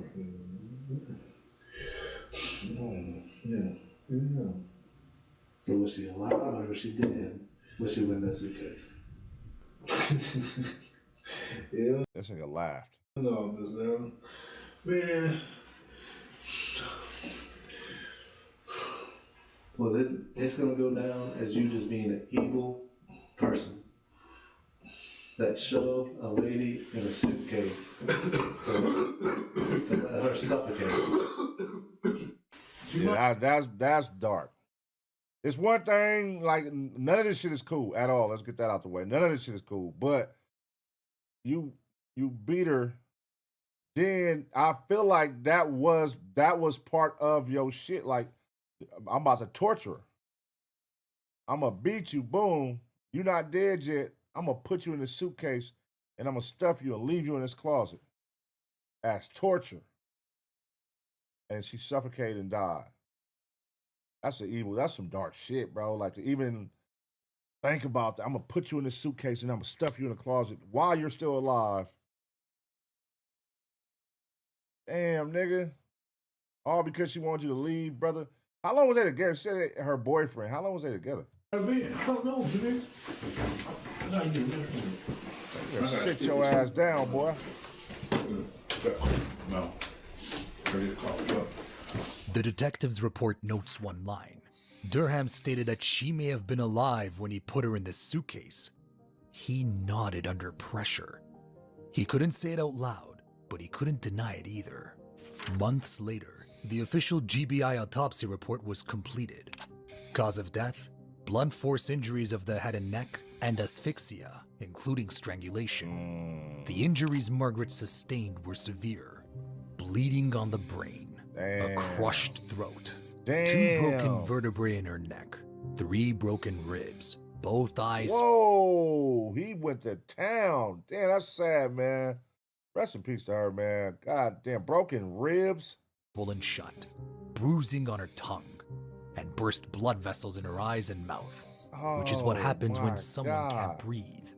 But here's what the autopsy doesn't show: a single injury that would have killed Margaret instantly.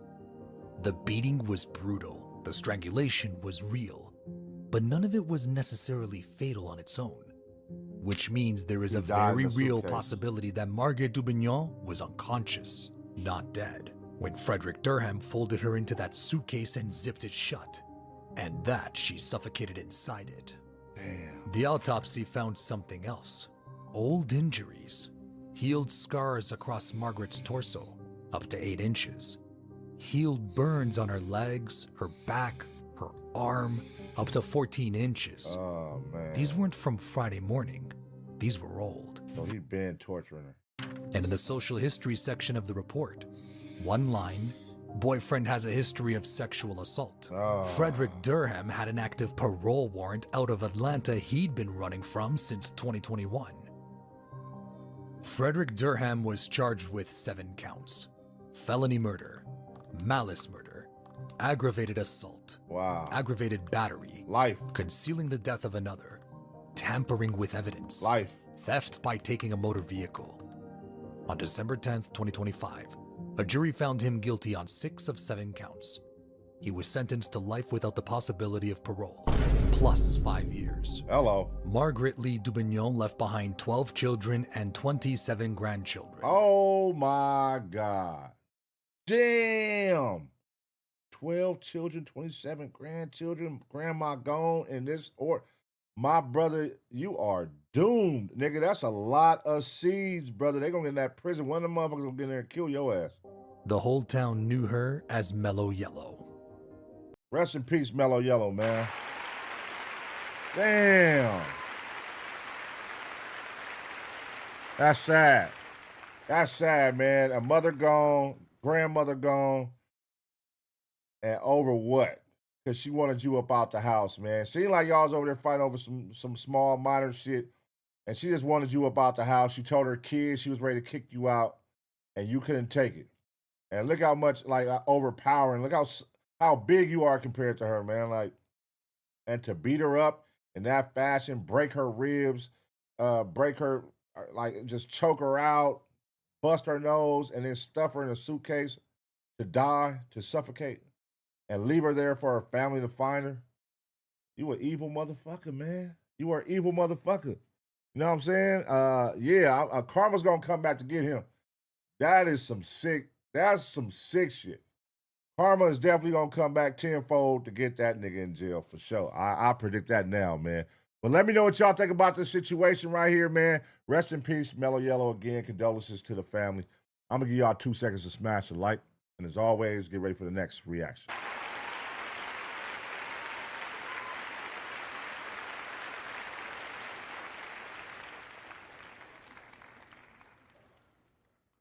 That's a sad situation right there. Damn, man. 27 grandkids. 27 grandkids. Yes. Wow. All right, man. Shout outs, man. We up in this thing. Late nighters. What's happening? I don't even know what time it is. Damn, it's 1:30. It don't even feel like it. It don't even feel like 1:30. We up in this motherfucking late night. Damn, I know it was 1:30, man. We up here. It's 1:30 West Coast time, man. So shout out to all y'all who up on the East Coast, Midwest, and the South, still up rocking with us, man. You are appreciated. You feel me? Gray side, where you at? Green side, where you at? Where you at? Where you at? These are all videos submitted by the Taser Gang in the Discord, man. So these come from y'all. One, the crying pastor one. Yeah, I see the chat was on whoever sent that. You can go see who sent it in the Discord though, man. But that one was cool. That one, I mean, the situation wasn't cool, but you know, it made up for the last one. It made up for the last one. All right, so we got 2 more to go. Let's watch teen robbed her own grandma. Let's see, man. This is a 12-minute one. So let's find out what's going on. This might be a little crazy. All right, here we go.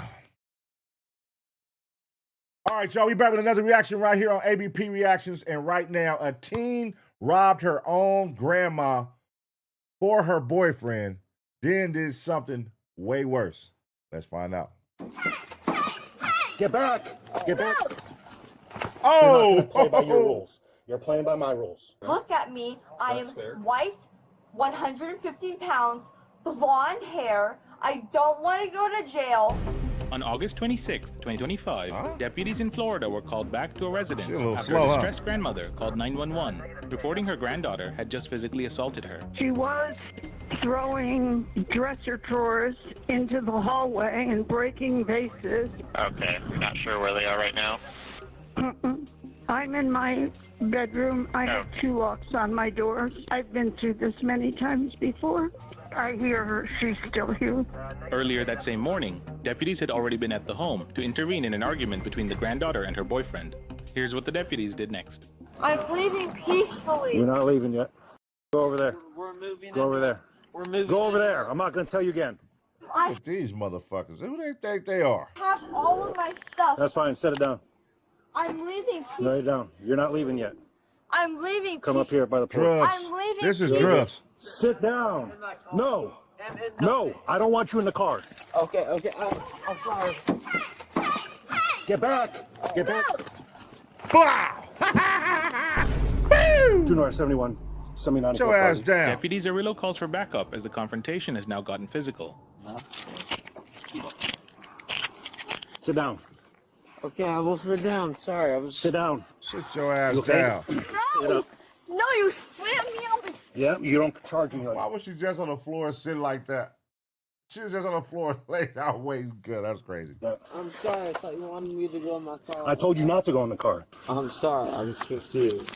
I was pulling my drawers out so I could take I don't care what you're doing. You charged me. I mean... Stop moving your hands. Do you need EMS, Sky? I mean... Hey, this cop ain't playing no games. I didn't bust your lip. Baby, You already had that on your list. That's all dry. Come sit over here. This cop ain't playing no games. Sit down. I'm not going to tell you again. Sir, I'm 150 pounds. I don't care. You're not going to do what you want. You're going to do what I want. No, please. Yeah, motherfucker. Yeah. See, it's rare you see this shit when they do this to their own, man, because they always doing this to the brothers. We always see the videos where they doing the brothers like this. Yeah, they tearing your ass up right now. We are. Sit down. You're not going to play by your rules. You're playing by my rules. Well, may I ask why you threw me like that? Because you charged me and I told you to get back. We're leaving. I'm here now. You're not going anywhere. Go on here. So, something with her and the grandma. Tell her to go sit down. She doesn't want to sit down. He wants to go get in the car. I tell him not to get in the car, so I go to detain him because he doesn't want to listen.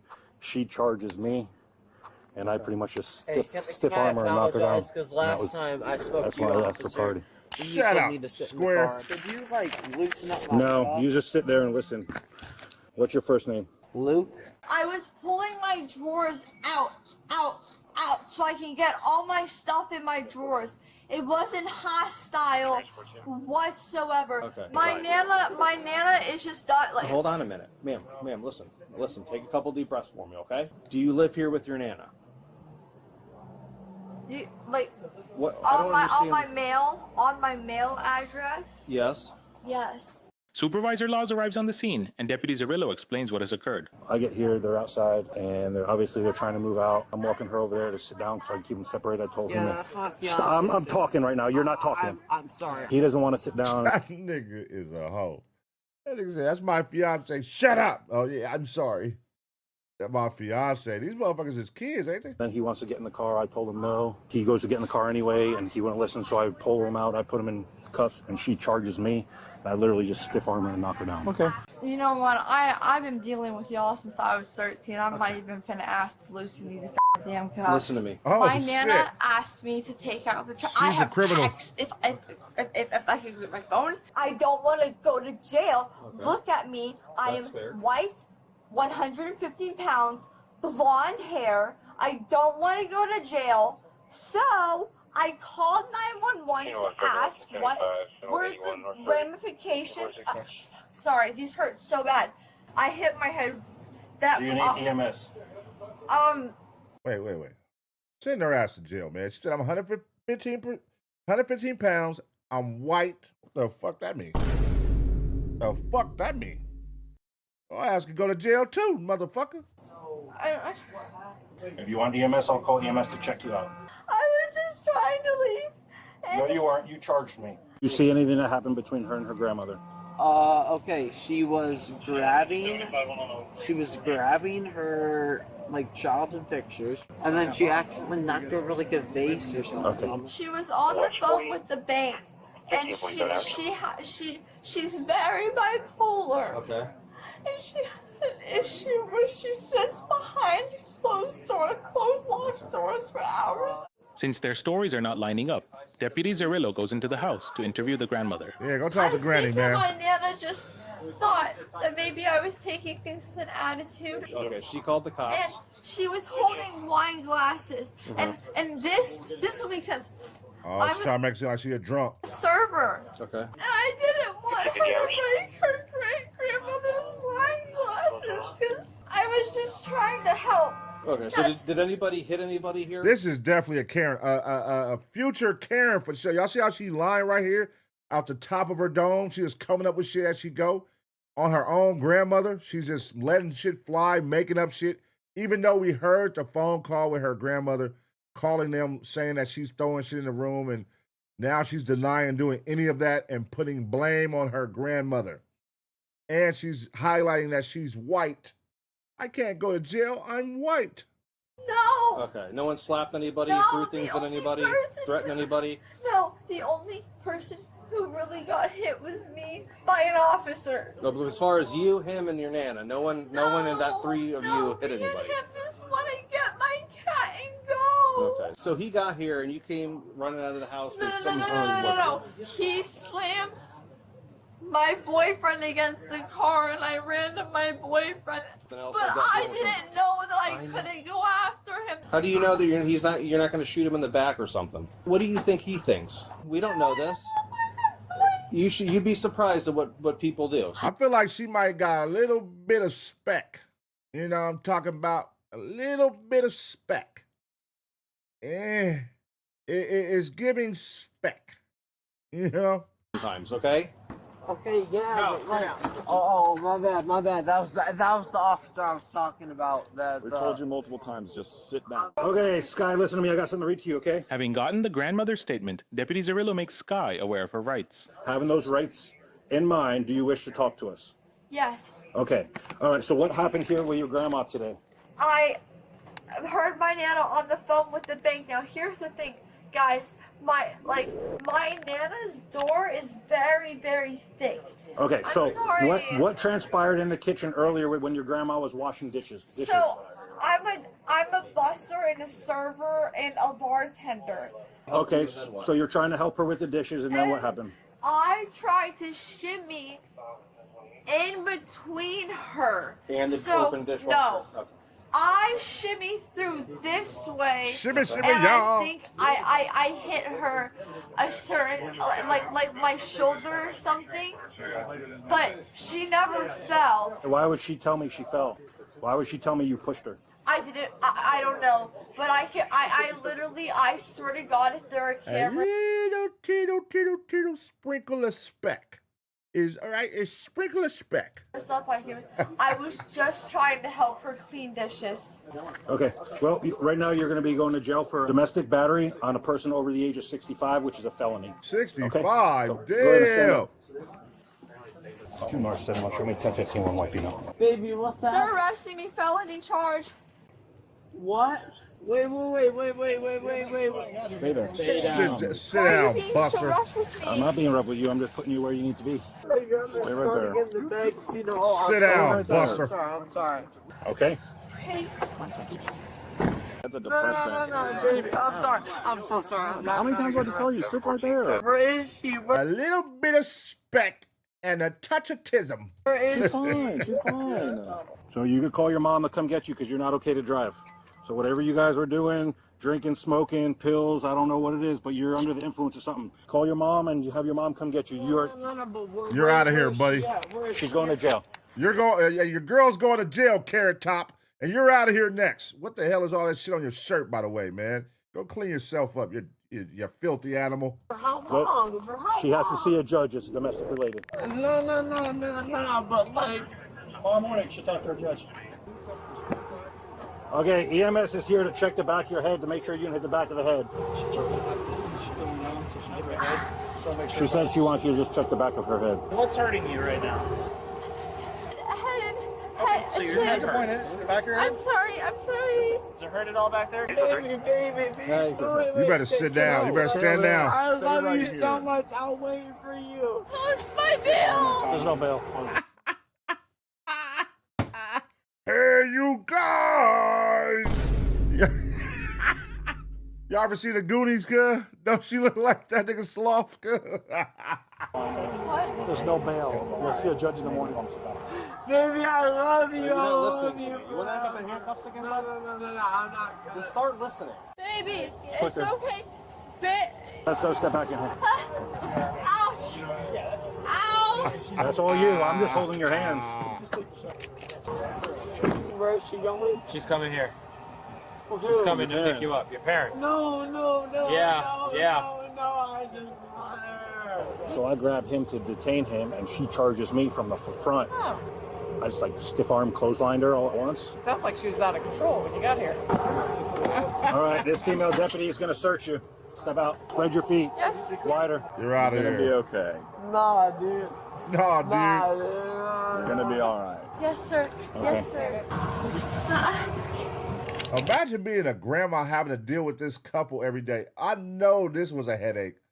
Just look at this. In a matter of 15 minutes and 20 minutes, how they are, the grandma is over 65 and having to deal with these two young drug heads, man. I got a lot of paperwork to do. Yeah, you'll be able to do it. If you'll just stay with him, because he can't drive. Yeah, he's got to stay on the car. I already called his mom, and they're on their way here.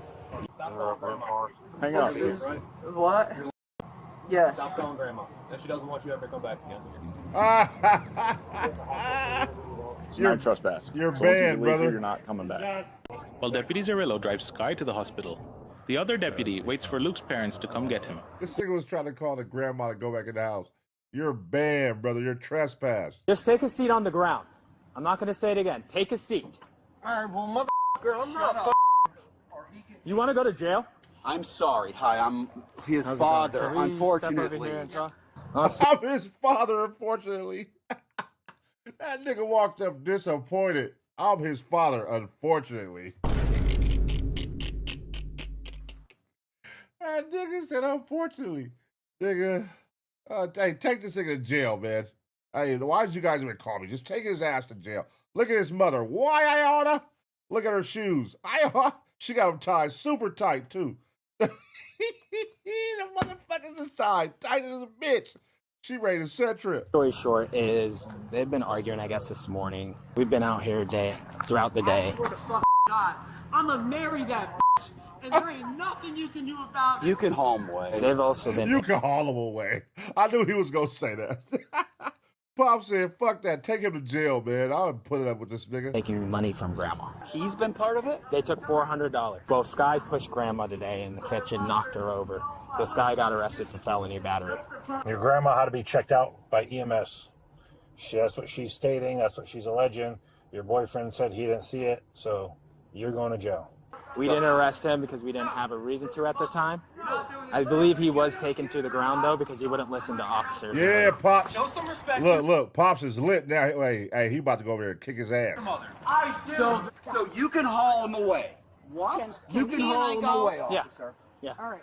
If I get another call today, I'm telling you right now, you're going to jail.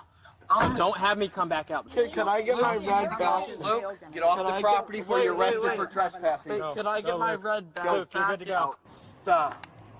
Oh my God. You're about 2.2 seconds away from going in the back of my car and joining your girlfriend in jail.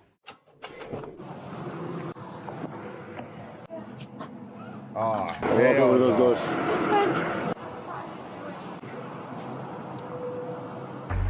After the arrest, she was charged with battery on a person 65 years of age or older, a third-degree felony under Florida law. Although she initially entered a plea of not guilty, the prosecutor later reduced the charge to a first-degree misdemeanor battery. She changed her plea to no contest to the lesser-included offense, and the judge withheld adjudication. She was sentenced to credit for time served in county jail, followed by 12 months of probation. Her probation conditions required her to complete an anger management course, a mental health evaluation, and 50 hours of community service. She was also ordered to have no contact with the victim, submit a DNA sample, and pay $795 in court costs and fees. Yep, there you go. There you go. Hey, man, little entitled kids, spoiled motherfuckers, man, living off of grandma, over there trying to call shots, you know what I mean? Got something going on, a little bit of mental, you know what I mean? A little bit of spec, you know what I mean, going on. And, yeah, it seemed like they was off, man. It seemed like a little off couple. It definitely seemed like they partake in, some fun activities, what they quote-unquote call fun activities. You know what I'm saying? A little bit of dibbling and dabbling, playing with the nose and ingesting things they shouldn't be ingesting. You know what I mean? You could tell there's definitely some drugs involved in that relationship. And yeah, man, I was looking at some of the stuff they was taking. It looked like they took like a bird cage stand. I'm like, where's the bird at? I was waiting to see where the damn bird was at. You know what I mean? I don't know. I be noticing the most randomest shit when I be watching these reactions. But, you know, let me know what y'all think about this situation, man. A young lady taking advantage of her grandma. The boyfriend, he clearly done lost his fucking mind. And he don't got nothing to offer. Why he's talking about, I'm going to marry her. There's nothing you can do about it to his dad. And I'll stand with Pops, man. Get that piece of shit out of here. Get him out of here. Send his ass out of here, man. You feel me? But let me know what y'all think, man. I'm going to give y'all 2 seconds to smash the like. And as always, get ready for the next reaction.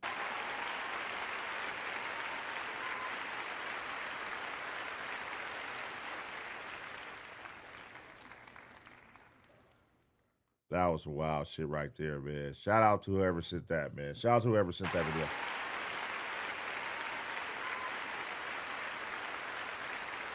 That was a little interesting one, man. That was a little interesting one.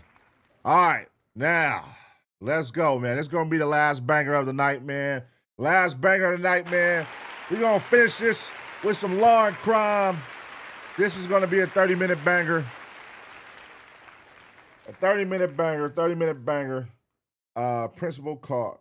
Okay, let me read it right now, man. Shout out to everybody up in this thing. Before we get it going, man, let me do a quick little roll call, see who's still up with me, man. Right now, what time is it? It is 1:47. 1:47 a.m. We are truly up on the late night. That is where this shit stems from, y'all. Late nighters. Shout out to everybody who be up late at work, up chilling at the crib. You got insomnia, whatever you got going, man. Because that's how I started, man. I be having insomnia. Some nights I can't go to sleep. So I just come down here and then don't let me drink a coffee. If I drink a coffee, it's really up. You feel me? I don't drink coffee in the middle of the night no more, though. But we in this motherfucker, so, you know, I got good energy right now. I could do about 3 or 4 more.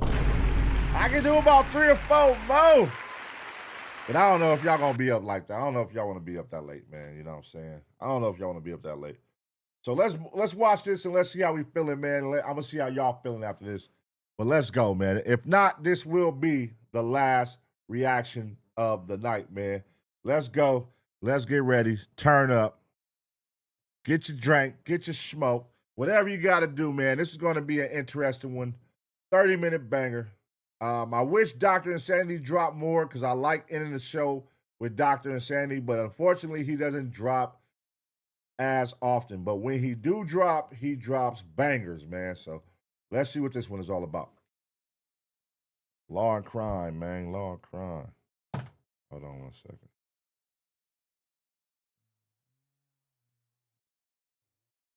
All right, let's go. All right, y'all. We back with another reaction right here on ABP Reactions. And right now, a principal is caught with a child sex abuse material, man. Let's go. That's crazy. Hey, Jeremy. Holy. Jeremy? Yeah? All right. Have you come out here and chat with me real quick? Police confront a high school and middle school principal with evidence of a shocking crime. Any idea why we're here today? Okay. I'm going to be real upfront with you. Okay. You are under arrest right now. Oh. I'm about to show you not only how this principal responded to what deputies said outside his house, with his family standing nearby, but also how he approached a more rigorous conversation with detectives in the interrogation room. We're on The Case, presented by Law and Crime. I'm Chris Stewart. He looked like a perverted motherfucker.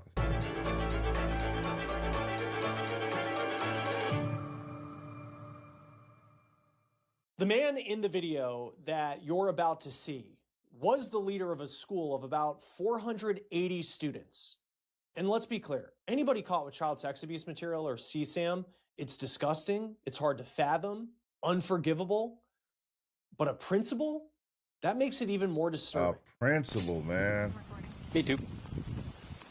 Now, this is body camera video of deputies with the Cowlitz County Sheriff approaching the home of Principal Jeremy Williams. He's the head man at a school just over the border in Oregon. And this is about to get serious and frankly uncomfortable real fast. That's disgusting, man. Your child's principal at your school got all that. That's crazy.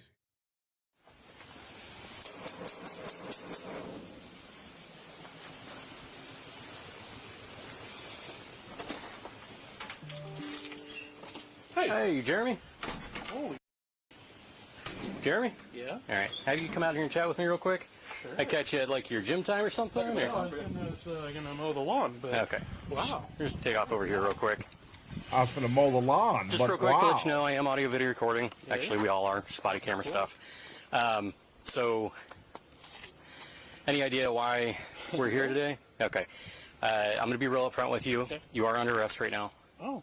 There's one of two things we can do. Either we can just go ahead and run you down to jail and go about our business. I have a search warrant to go through the house as well. Okay. The alternative is you can come back, you can have a conversation with me at the office. Yeah. It'll give you an opportunity to maybe give your side of it or maybe feel heard. It's just kind of up to you how you want to play it. What is this for? So across the last couple of months, we've received some information through some various sources about your online conduct. I've had a chance to go through it. One of my counterparts who works for Longview PD has as well. That's why we're having this conversation today. Okay. If you want to continue chatting about it, I'd prefer to do it out of the office. Right, obviously. Yeah. So, does that work for you? So he was being a pervert online, and whatever he was doing, it was flagging the police. That's good to know that they do have something like that in place, where if you're online being perverted or doing stuff with children's material, that it flags the police. So that's good to know. I didn't know they flagged the police with shit like that. So let's find out how, where, when. Let's keep watching. Yeah. Okay. So what I'm going to do is I'm going to have another marked car come up. Great. Have him give you a ride down there, and then we'll have a conversation. In the meantime, some of my counterparts are going to search your house. Okay. You will get a copy of the search warrant along with a receipt for anything that I tape. Okay. Is that seem fair? Well, okay. Seems interesting. Get their ass out the Do you have paint. your phone on you? Yeah. I'll take that. Item 15, David 3, you can come on up. It's included in this. Do you have anything else? Don't dig in your pockets for me. Do you have anything else on you? No. Okay, go ahead and turn around real quick. I'm just going to pat you down. Having gym shorts makes it pretty easy for us, but just make sure you don't have any guns, knives, grenades, stuff like that. Okay. Hey, nope. Anybody else living here? Yeah. Yeah, my wife and my son. 20? Okay. 20. 20. As long as you're going to be cooperative, I'll copy in the front.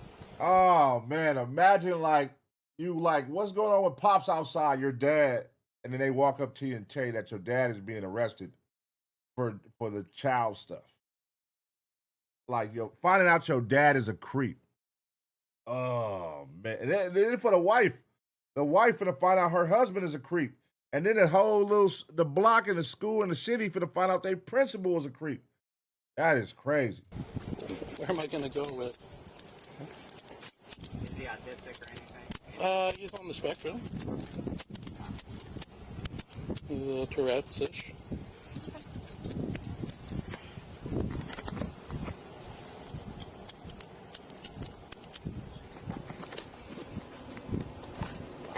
I want to put your phone in airplane mode. You type in the passcode.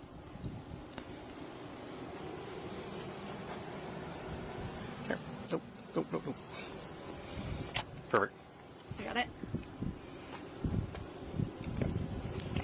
You just want to keep that open. Okay. Okay. Come over here. I'll sit you in this car.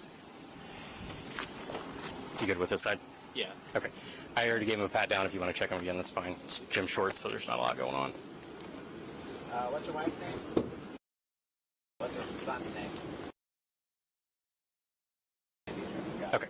Go ahead and jump. This would spark a lot of shit, y'all. Like, just really think about all the shit that could be affected from his actions. Like, okay, you like looking at kids. You got a son I just heard him say his son's autistic. Like, that would make me look back like, wait, was you doing something with our son? If I'm the wife, was you doing something with our son? And then as a parent going to the school, you know what I'm saying? You're instantly, if you hear the principal of the school is on that type of time, you instantly gonna assume like the worst. Like, wait a minute, hold on. What if you did something with my kid? Or, you know what I'm saying? What do you got? What type of pictures and videos and weirdo creep shit you probably set up in the school? Because this is high school. He might be one of them creeps that set up shit in the locker rooms or in the bathrooms. Who knows? He's a fucking creep. Then for me. You got AC running there? Yep. Okay.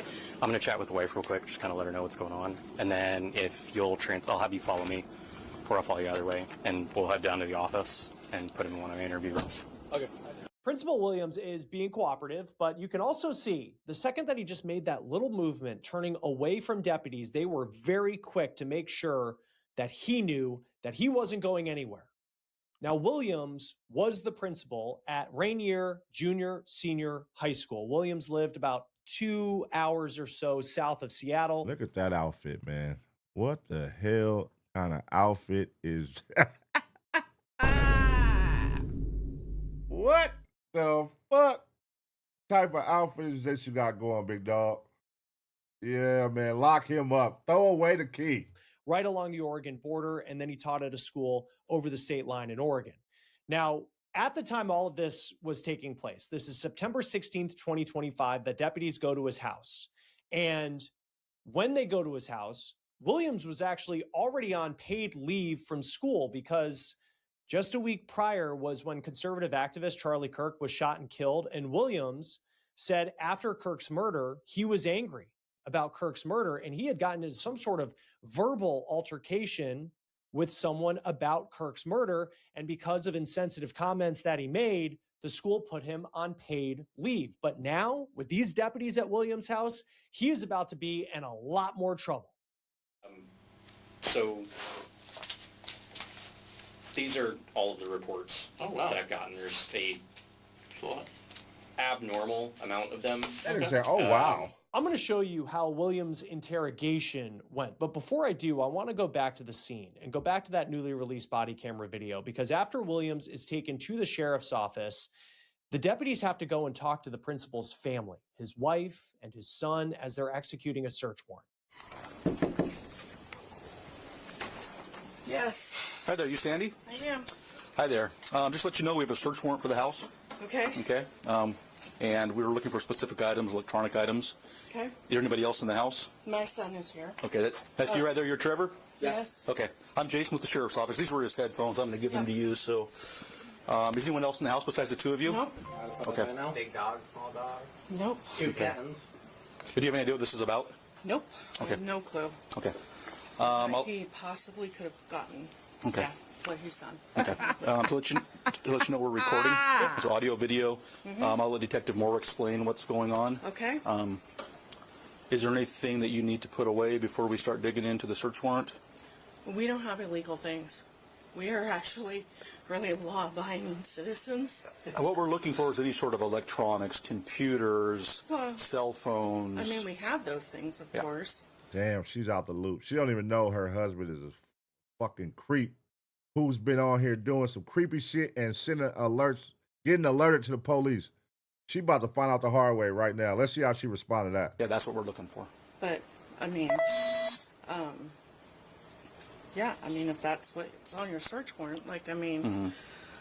Any sort of storage devices, like thumb drives, hard drives? I mean, we have thumb drives and that. Like, I mean, I've got some up in my... and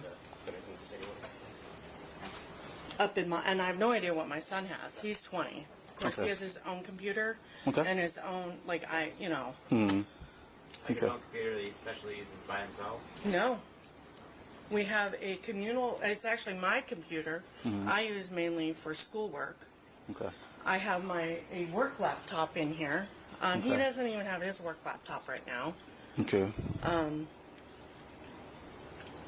He uses the home computer, you know, on occasions, but Does he have a tablet or anything like that? no. Bro, he would be a sick nigga if he was using his wife's computer to look at that type shit just so she could get the blame. That would be a sick nigga. I also have an older tablet, but it's primarily mine. Okay. Are you able to point those items out to us so we're not going through every nook and cranny? Okay, that would be helpful. All right, we're going to go in this door right here. Appreciate it. And you really feel for his family because it appears, didn't have anything to do with this. Right. And they're trying to figure out what's going on. And they allow deputies to come in. I mean, deputies have a search warrant, but they were compliant with what that search warrant was going to be. Deputies go through the electronics, all while that is playing out. Right. Jeremy is taken to the sheriff's office to be questioned. And I think I forewent our introductions earlier. I'm Detective Moore. This is my partner, Detective Hamer. Like I said up at the house, the reason we're having this conversation today is I received a number of, for lack of a better term, tips that come to me from electronic service providers, places like Google, Discord, Kik, Facebook, Instagram. And those are generated when a user does something that gets flagged by their system. Hey, that's good to know. I didn't know that. There we go. So Kik actually alerts when you do some out-of-pocket shit Facebook, Google. Okay, well, it should be way more pedals off the street then. I don't get it. Like, if they get flags, if you get these signals, it should be way more motherfuckers off the streets, bro. That's good to know that they flag it. That's good that something's in place. We are here for that. We vote for that. We stand for that. If niggas is online looking at kids and doing shit, there should be something that goes out exposing them motherfuckers, getting their ass off the goddamn streets. For sure. Generally, as a matter of speaking, somebody at that, we call them an ESP, sits down, they review whatever it was, and then they fire off these reports to us. We look at them, investigate them as necessary.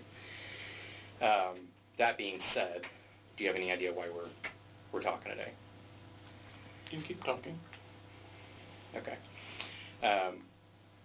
Part of my hope is that this is a two-way conversation. It doesn't do me a whole lot of good to just sit here and talk, right? Because I already know. I'm guessing, to use my powers of inference, that somebody flagged something, and that's where we're at. So Principal Williams definitely has an interesting approach after being read his rights, because it's unclear at this point if he knew what deputies were talking about, but it seems like he's interested to hear more without a lawyer present. What was your Discord username? Do you remember? Colonel Angus something 40. Okay. Something. I haven't, like I said, I haven't been on Discord since then, and I don't do that Since June. Yeah. Colonel Angus, like the Saturday Night Live skit? Yes. Okay. You're the only person that I think's gotten that. Okay. Things are definitely cordial, but then detectives start to lay out what they have on Jeremy, and they tell him straight up, this is not normal, even in cases like this. Uh-oh. These are all of the reports that I've gotten. There's a abnormal amount of them. Okay.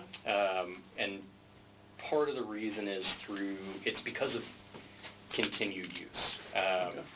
Every time a user does something that gets flagged, it generates one of these reports. Generally, we only get 1, 2, maybe 3 of these before we end up having this conversation. I have 8. Like I said, it's a normal number. Yeah. To clarify a little bit, the activity is generally, how familiar are you with like computer terminology, electronic stuff? I mean, I'm passing familiar with certain. Okay. So I'll ask for questions if I don't understand. I'll simplify it a little bit more. So every piece of data that exists has something called a hash value. It's a super unique value, can't be recreated. I think it's like 1 million times more unique than your own thumbprint is. And that's specific to photos and videos, which are the types of content that these ESPs flag. There is a very large database of known hash values, specifically related to something we call CSAM, which is child sexual abuse material. Okay. Seem like you're familiar with the term, or well, I mean, able to work it out. Okay. Yeah. And Busted. so as we go through this process with people and these images get identified, this hash value gets put into this database. And so when one of these ESPs sees one of these known hashes get uploaded or downloaded, triggers one of these. Then a user with an employee of the company sits down, they review it, and ensure that, yes, this is actually what happened, then they fire off one of these reports. Sometimes it's a batch of things, so 10, 20, 30 things get sent. We just get one report. Okay. If they're separated by more than a few days or a week, then we start getting multiple reports. Does that kind of make sense how that process works? So basically, you constantly online being a pervert, looking at kid shit, constantly. And they getting all these flags from your ass. Because you, nigga, 8. We normally get this many, but with you, we getting a lot. Donation. So, like I said, I have 8 of them here. Okay. The most recent actually happened on Friday, or came in on Friday. But they are all originated from Discord and Kick. Okay. Specifically the... Wait, how are you on Kick? What are you doing on Kick? How is that even... Discord? I know they got some sick-ass Discord the threads and all that shit out there, but Kick, what are you doing on Kick? What? All except 2 of them originated from Discord. See, and I haven't been on Discord for... Well, you said since June. Since June. Which the bulk of these originated from either very early June all the way back through March of this year. Okay. They do relate back to the username that you gave, the Colonel Angus 44. A big part of what comes in these reports is they give us the what's called the subscriber information. So, they're not talking about Kick, the streaming service. It's another thing, huh? Kick. K-I-K. All right, got you. So anything you use to sign up for the account, including email addresses, phone numbers, things like that. The email address used to sign up for these was the 44shocker at Gmail account, or at Gmail. The other big thing that it gives us is for each explicit image that's uploaded or downloaded, transferred, it gives us the date and time stamp that it happened, and then the IP address that it originated from. Okay. So with that information, we sit down and He's not denying nothing. So I think he's hip. He knows what's going on. But I want to see if he's going to get a lawyer or if he's just going to open up and tell everything or what. Because he know he's busted. And as a principal, I know he feeling shitty right now. Because they got all this evidence on you, nigga. You can't lie and say it's not you. They got it. Send off subpoenas or search warrants to, in this case, it was to Comcast for the IP address. They came back and said that your wife is the subscriber for that particular ISP address, and it services 97 Yelton Drive or Yelton Place. Okay. A search warrant was sent off to Google for this 44shocker Gmail account, which is how we ended up with your name and your date of birth.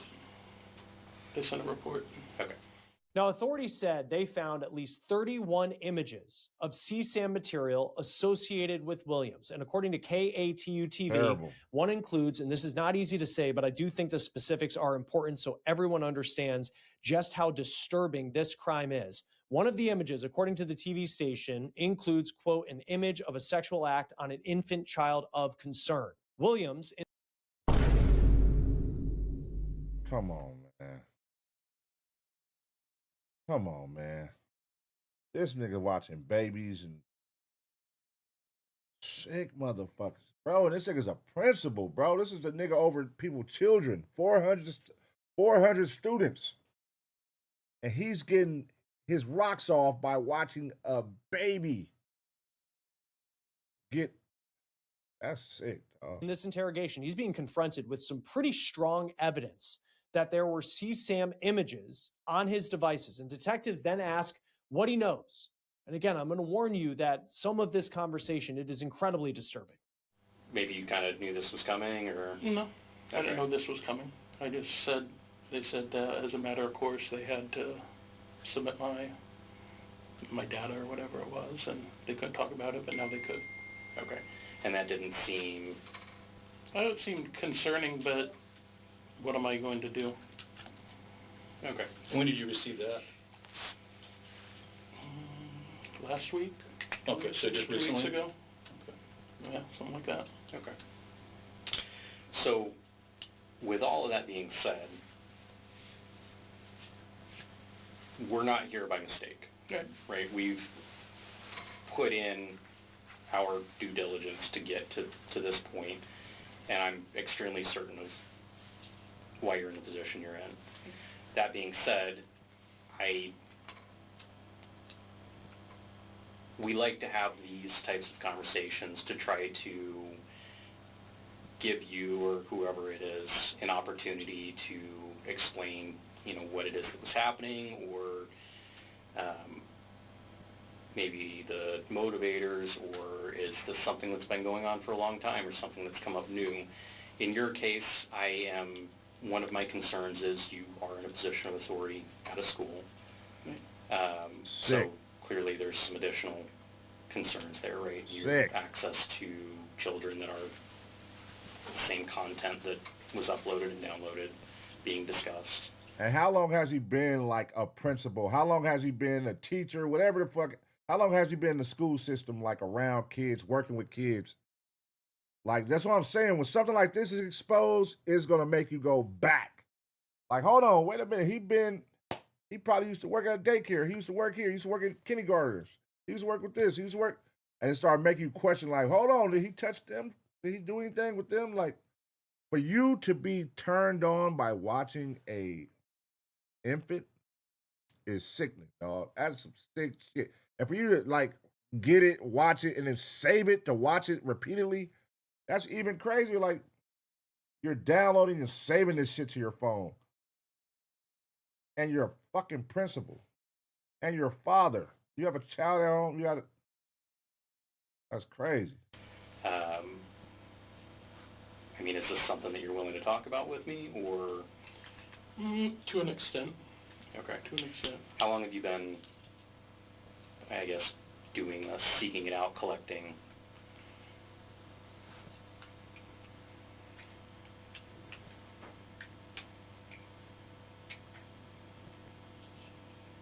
Look at this. It's been less than a year.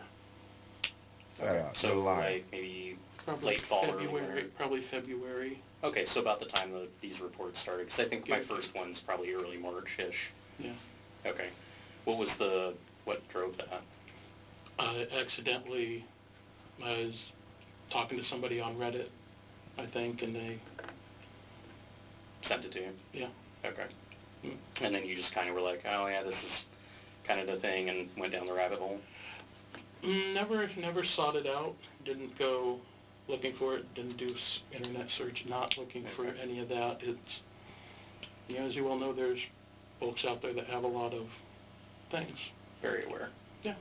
I don't know if the wife knows, but I could tell in this short amount of time, and I think we all could tell, and by that pink outfit he had on in that picture, that the husband is zesty, bruh. Like, look at this nigga, y'all. This is a zesty down low. I don't think the wife knows. He's a weirdo. He likes children and he likes boys, man. I'm going to say more so boys, but he's definitely on the rainbow side. Okay. And was it like, you said you were having this conversation with somebody on Reddit. Mm-hmm. Did they just kind of offer it up to you? How'd that conversation come about? It was an RP thing, roleplay sort of thing. We started talking on Reddit then. Okay. Like, sexually? Yeah. Okay. Sort of stuff. And so what this person said, hey, are you interested in looking at this, or? It was.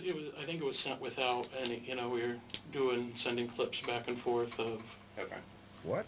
Various adult activities. Okay. Usually Reddit stuff, or. Okay. Sometimes some Pornhub, sometimes some. Things like that. Okay. After this interaction with this Reddit user, was there like a continued back and forth conversation with the same person, or did you kind of start to stumble across other people? Is a Reddit user a man or a woman? Like, can we get that information? Because niggas just on Reddit sending each other videos, and then they deep diving each other DMs and sending kid videos to each other. I'm glad that the alert shit is definitely good to know. I'm glad that alert shit is flagging creeps like this. Just came across others. Okay. Tell me about some of those interactions. Same sort of thing, people posting, looking for, female looking for male, online chatting stuff. I've never done anything IRL. Okay. Everything's always been online, and that's a very important distinction considering the position I'm in. I've never done anything with a student at a student, never used access their information, never done we don't anything trust like you, that. nigga. It's all been online. We don't trust you, bro. And like I said, that's one of my main concerns right now is your access to children and this being the content. Well, right now I'm actually on administrative leave because I wasn't sad that Charlie Kirk got shot. Okay. And I when somebody was talking about it, I said, oh, too bad, good riddance. Okay. And that got me, so I don't have access to anything anyway. Okay.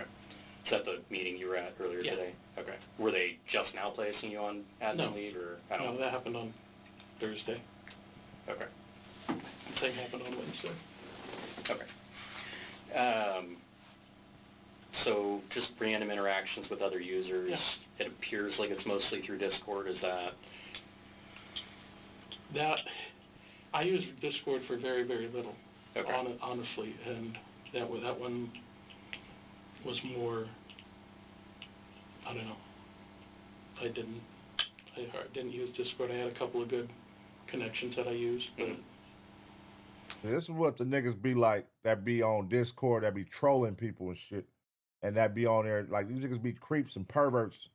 You know what I'm saying? This is what they look like right here. So when you on Discord and when people mess with you and trolling you, just know it's probably a creep-ass motherfucker like this. You know what I mean? Like, this is who's on there dwelling and surfing and looking for shit they shouldn't be looking for. Well, obviously there were a couple of connections. What were those? The same scenario? Like you found them, or role playing? It's both. Sometimes I'd post an ad saying you're looking for somebody to chat with, talk. Okay. Those sorts of things. And it just kind of evolves. Yeah. Okay. When you do receive these images, or I'll even walk that back a little bit, have you ever reciprocated to receiving the images? Like they send you an image, so you send back one that you've gotten in the past, or a video? That has happened. Okay. Now, that's a major admission by this principal in this interrogation. Williams seems like he's saying this because he never did anything, quote, IRL, or in real life in internet slang. Yeah, like I'm supposed to make it all better. Yeah, I partake, but I don't do it in real life. Nigga, use a creep. A creep is a creep, nigga. You know what I'm saying? And don't your word is, nigga, flawed, nigga. Like, we supposed to believe that just because you saying that? Nigga, shut up. It's almost, at least to me, it comes off like he doesn't think that it's as big a deal as it actually is. But let's be clear, this is a very big deal. No. Okay. And this, like I said, this was a stumble across, you know, and yeah. Okay. Obviously, if you're reciprocating, sending them back, you have these images and videos saved somewhere. Is it on your phone? Do you have a hard drive? I do not have any anymore. You deleted them all? Well, I don't have any. Okay, help me understand what you mean by that, because you made an important distinction there. That I do not have any images in my phone or on computer or anything like that. Okay. Anything that I've gotten has been deleted. I wasn't comfortable keeping things on there.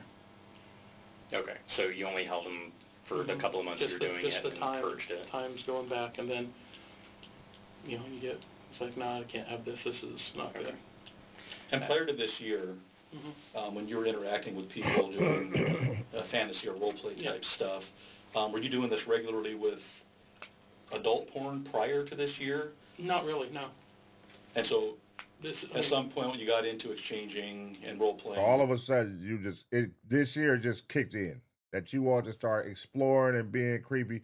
What triggered that then, if that's what you want us to believe? Why all of a sudden, you've been around kids all this time, now all of a sudden, this year it kicks in? The adult stuff. How did you get the underage stuff?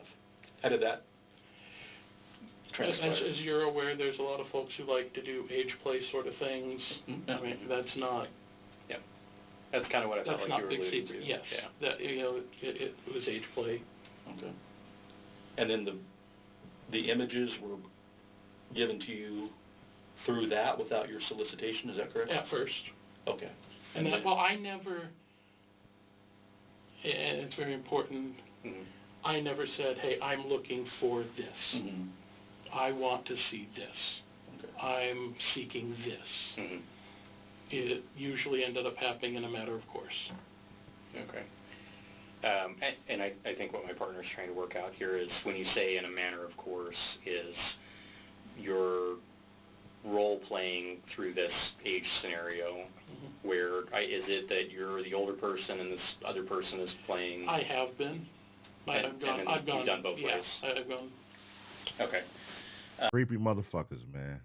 So they sitting on there role playing like they're the kid and he's the man, and then vice versa, he's the kid. Like, while your wife is in the next room and your son is in the next room.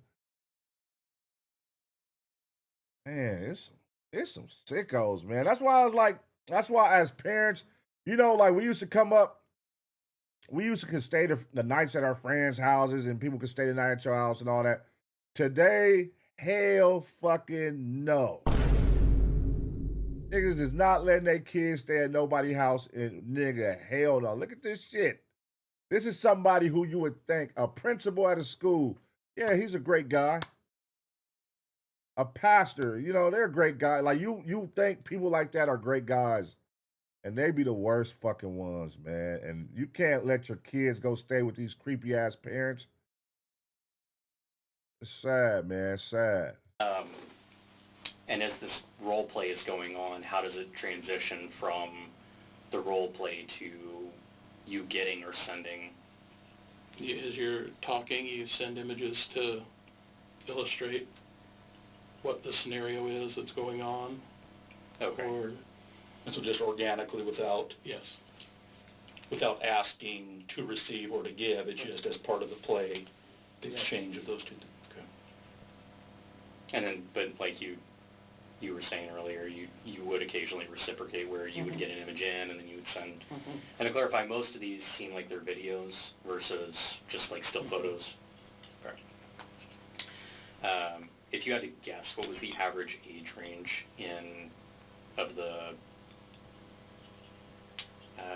juvenile or the child in the videos, or was there an average age range? I don't know that I could. Preteen to teen. Okay. So like 10 to 12, 8 to 10. Could be. Okay. I'm not super great at guessing ages based on. Okay. Whole thing, I'm just kind of the helper here. And being in your position, how do you get yourself into a situation where you're even sticking your toe in that pool? I know. I mean, it's, yeah. Take the baby gloves off, man. Why y'all being so nice and gentle with this guy? Like, you know what I mean? Like, man, y'all just being nice and fuck all that. I mean, do you think that, there's no way they'd find out, or? I don't know that the thought goes that deep at the time. Mm-hmm. You've seen people, you guys, this isn't your first rodeo, and unfortunately, that sort of thing. Yeah. Principal Williams admits to a lot in this interrogation. They spoke for roughly 30 minutes. Williams is clearly in huge trouble, but he still tries to keep it light with detectives. He even makes a reference to the long-running police show Columbo. One last thing, when I stepped out, I thought about it. Columbo. What's that? Columbo. Columbo? You're not familiar with Columbo? He's a detective. He'd come in and pretend like he was pretend like he's a moron, and then he'd leave, and then, one more thing. Oh. And then that was the one that actually got him. Right, so. Interesting. Columbo me. No, early on in the interview, you said back in June your Discord account got hacked. Yeah. Are you being honest or truthful in that statement? Yeah, I had no idea what was going on until I went to log in and it said you've taken action against terms and services. Okay.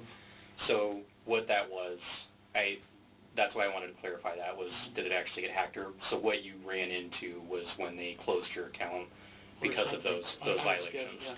That's what they do. When they fire off these reports to us, typically they will lock a user's account out.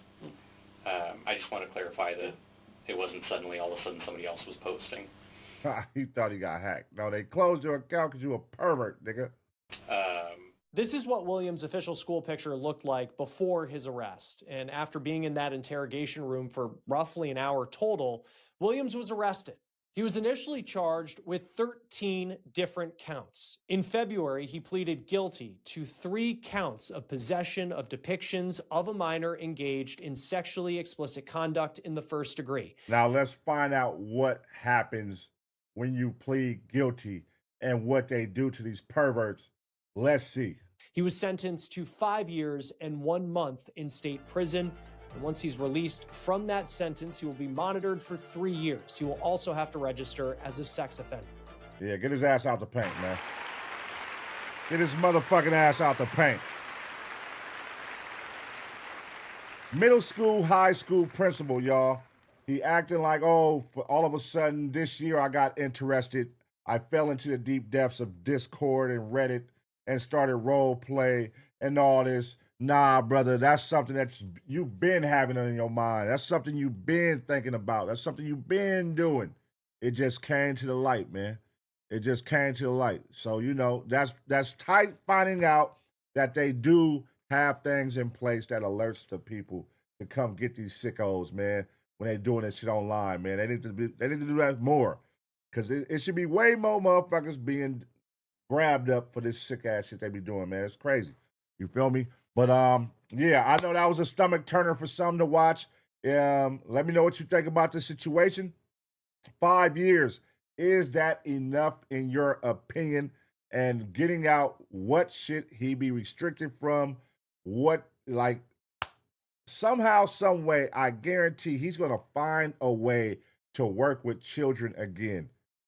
Somehow, some way. Watch when he get out, man. They always, like, they don't really be fact checking and doing background checks no more like they should. And we've been seeing that on some of these reaction videos where, you know, their sick ways slips through the cracks and they still get hired and still be around other children. Like we just watched with a reaction video with an officer who was a school police who had a 12-year-old girlfriend and got exposed at his old school and went and started working at a new high school. And they didn't report him. They actually recommended him, referred him. It was crazy, man. But this is the times we're living in. Protect your children, man. And don't let your children stay at none of these motherfuckers' houses, first and foremost. Too many sickos out in the world to trust these motherfuckers, man. But I'm going to give y'all 2 seconds to smash the like. And as always, get ready for the next reaction.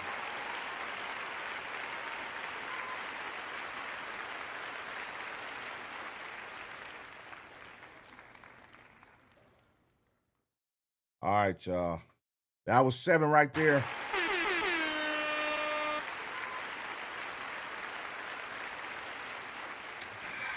Terrible, terrible, terrible, terrible. What y'all got going, man? What y'all got going, man? What y'all got? I didn't even look. I just looked at the chat, but I see first thing I saw, hey PU, we got a creep in the ace pit. I said, oh shit. It's what time in the morning? 2:30 in the morning. And destruction has found its way over here. What is going on, y'all? What y'all got going, man? Put my watch back on. What y'all got going? We can end on that. We can't end on that. Flow 92 said we can't end on that. One more.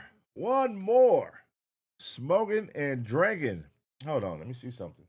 Y'all know what I'm about to look at, man. Let me see. Is it worth it? Staying online. Are they liking it? I better get some likes to this motherfucker. End on that. Flow 92 said we can't. Let's see, man. Oh, no. Where my likes at, man? Oh, hell no, man. What the fuck? Where my likes at, man? Where my likes at, man? Give me some likes. Give me some likes if y'all want me to stay on this motherfucker and bang out one more. Let me see if it's one more that catch my interest, though. That's, I think somebody said this one is good, but we can't watch it. We're going to get zapped. The murder of Deputy Caleb Conley. Woman can't pay her $200 bill, ends up in a spit mask. Dad finds a chopped up 15-year-old. I don't want to watch no more kid stuff tonight and teenager stuff. Serial arsonist lights 12 fires in the wood. God damn. The only one I would want to watch is the murder of Deputy Wolf. Why would we get zapped for this, I wonder? Let me see something. Just sped away. It was a red Nissan Murano. It was a red SUV. Oh, somebody murdered. Let me see it. They show guns and shit. Let me see if I could. All right, y'all. This one. Oh yeah, there go a gun right there. Damn. There's all kind of guns at the end right here. Oh yeah. Damn, it's too many guns. Damn. That's the type of shit I like watching though. Like the standoffs and shootouts and all that. I love watching that type shit, man. But goddamn, nigga, YouTube be striking us down. YouTube be striking us down, man. Shit. This one, I really don't care about an arson in the woods. That's not like shit I care about. Let me see. Sir, do you hear me? Yeah. We gotta end it on something. If I'm gonna do another one, it gotta be like something. Let me see. It gotta be something. Hold on.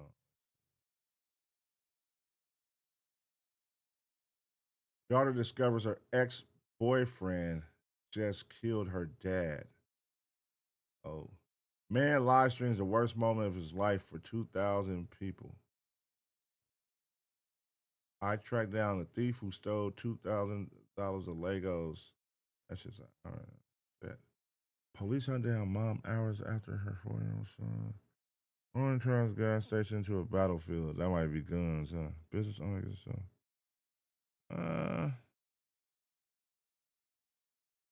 Oh damn, man! I wish we had something like Dr. Insanity, one of those to end it on, because the rest of these just seem like some mid-tier shit.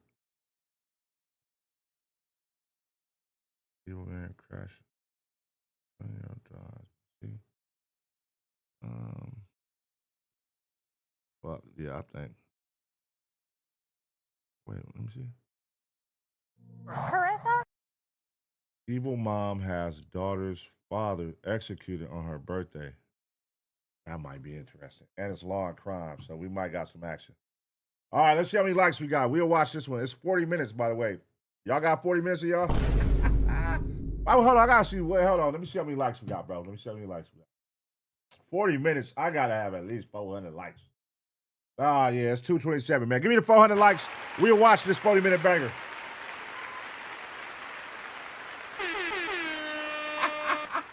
How bad y'all want to stay on this motherfucker? How bad y'all want to stay on this motherfucker? Cause nigga. God damn. I said, God damn. I said, God damn. Late nighters.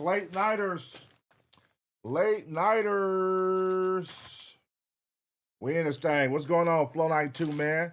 He said, wah, wah, wah. Check DM. Dom on your dime. Check DM. Shout out Dom. Hold on, Dom. Let me check my DM. Let's see what Dom got going, man. Dom be sending some videos. Let's see what Dom got going.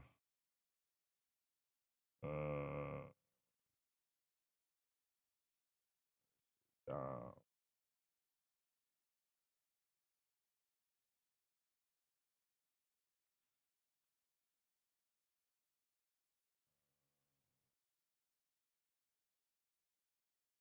Boyfriend shoots girlfriend after getting caught clubbing with his side chick. Is this got guns in it, Dom? Does this got guns in the video? Something.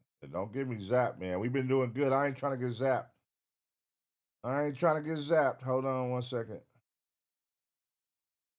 Let me save it. Dom, do it got guns? It's good? Do it got guns in the video is what I'm asking though.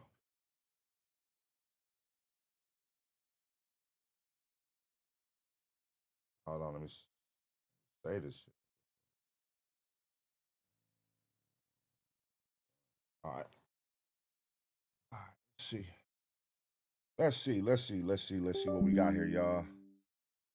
Let's see what we got here.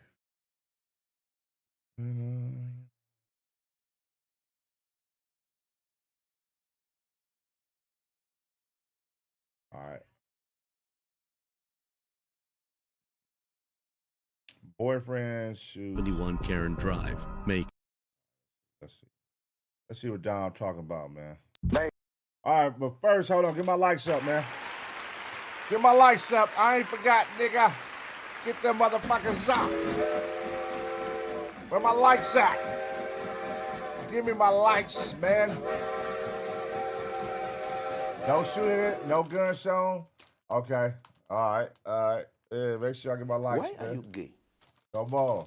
From the 206, what's going on with you, big dog? Ja G, what's going on, man? We got action. Late night tip. Yeah, I told you I got energy. I'm up, nigga. I went to sleep already. I went to sleep after the community episode. I got energy right now. I'm up. Do y'all got energy is a question. Come on. Give me some likes, man. You say your Taser game, but you're great. All right, what is this, 20 minutes? All right, this will be the last one of the night, man. We're going to end it on this one. And then, yeah, I'll circle back on some members only. I got some hot topics I want to do tomorrow. I might go live tomorrow. If I got energy and I'm free, I might go live again on the gray side tomorrow night, Friday night. Might do that. So if I'm open tomorrow night, I'm going to go live tomorrow night again. Feel me? So I'll let y'all know in the Discord, and I'll put it on a post tab on YouTube if I do. You feel me? So make sure y'all get some reactions in. Make sure y'all submit them. You got a video you want me to react to? Join the Ace Pit Discord right now. Scan the QR code on the screen, hit the entertainment tab, click reactions, and drop it in. Super easy. Submit today. All right, cool. Let's get it. We're going to do it up. Shout out Zeta Kid, man. Shout out Choco Barbie. Shout out Guest 214.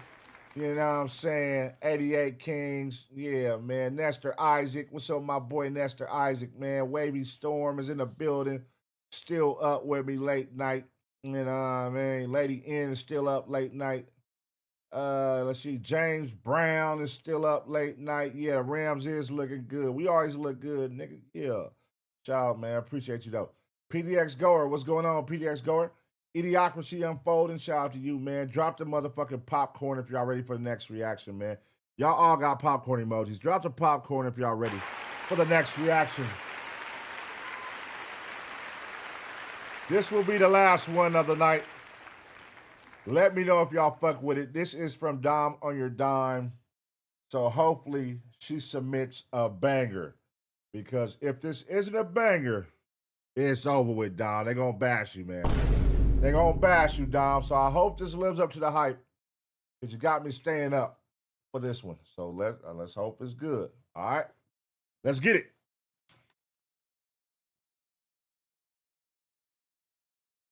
All right, y'all. We back with another reaction right here on ABP Reactions. And we finna see right now what happens when a boyfriend shoots his girlfriend after getting caught clubbing with his side chick. Let's go. Babe, where's your emergency? Hey, I got emergency. My girlfriend been shot. Can y'all please hurry up? This is 34-year-old Leonard Holmes, the same man who called officers claiming his partner had been shot in a drive-by shooting. But the moment deputies tried to detain him, he runs, and you'll soon learn why. July 12, 2021, 1971 Karen Drive, Macon. Call after call comes in from neighbors reporting arguing, gunshots, and someone crying out for help. Something is definitely wrong. I hear a child screaming. I'm getting ready to go to work. You hear a child screaming? Macon Dad 911, where's your emergency? Yeah, I don't know what's going on, but I just called 911. I now hear a shot. I don't see my neighbor. The child is screaming. Okay, yes, sir. We got somebody on the way. Cases, how can I help you? Yes, ma'am. And I kept hearing shots, and I heard somebody screaming. It sounded like to me, it sounded like when you come up on, it sounds like maybe it's at the top of the hill. I don't know. I heard a girl screaming, I love you very much. I love you very much. I don't know what's going on over there.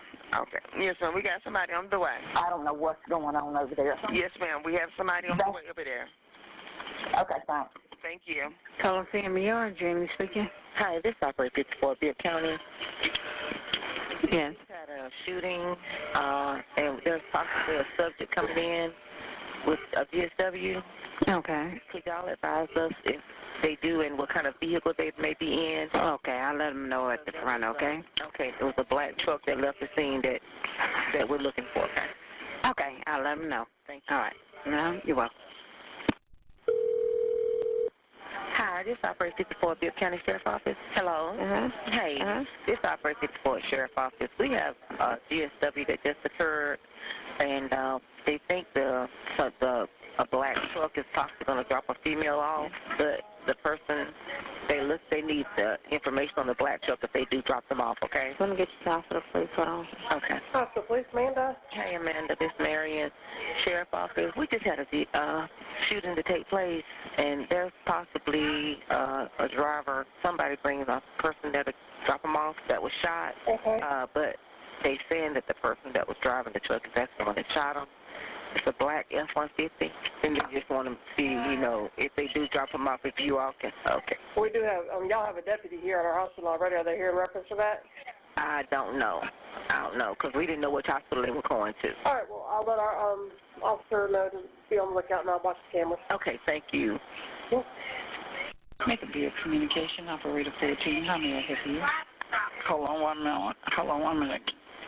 Charlie, hold on. Hey, the scene is safe, but they said there's no victim right there. I think they might have went POV, Charlie. We don't know. Okay, I'll alert the EC. Okay, thanks. Hey, I think they went into Coliseum and they might not come to Neverson. Okay. Okay, bye. Bye-bye. Hey, Bibb, is this Smelter in the radio room? Hey, I'm calling you know we had a female reported shot. Male drove her to the hospital. She took her to the hospital. She went in. Okay. All right, sir. You know what investigators working on. Deputies immediately respond to the home after the calls. Before they can fully assess the scene, a man in a black pickup truck is already backing out of the driveway. It's Leonard Holmes, and he tells deputies to follow him to the hospital before speeding off. However, while some units followed him to the hospital, others processed the unbelievable scene at the home. God damn. You have her in the car? You have her, okay. They're headed to the dispatch. They're headed to the hospital. Who was that? That's one shot. Is she all right? That's one shot. Damn. I think he took her. Huh? Did he take her to the hospital? The child was there too. Hello? What happened? On my right, heard some screaming.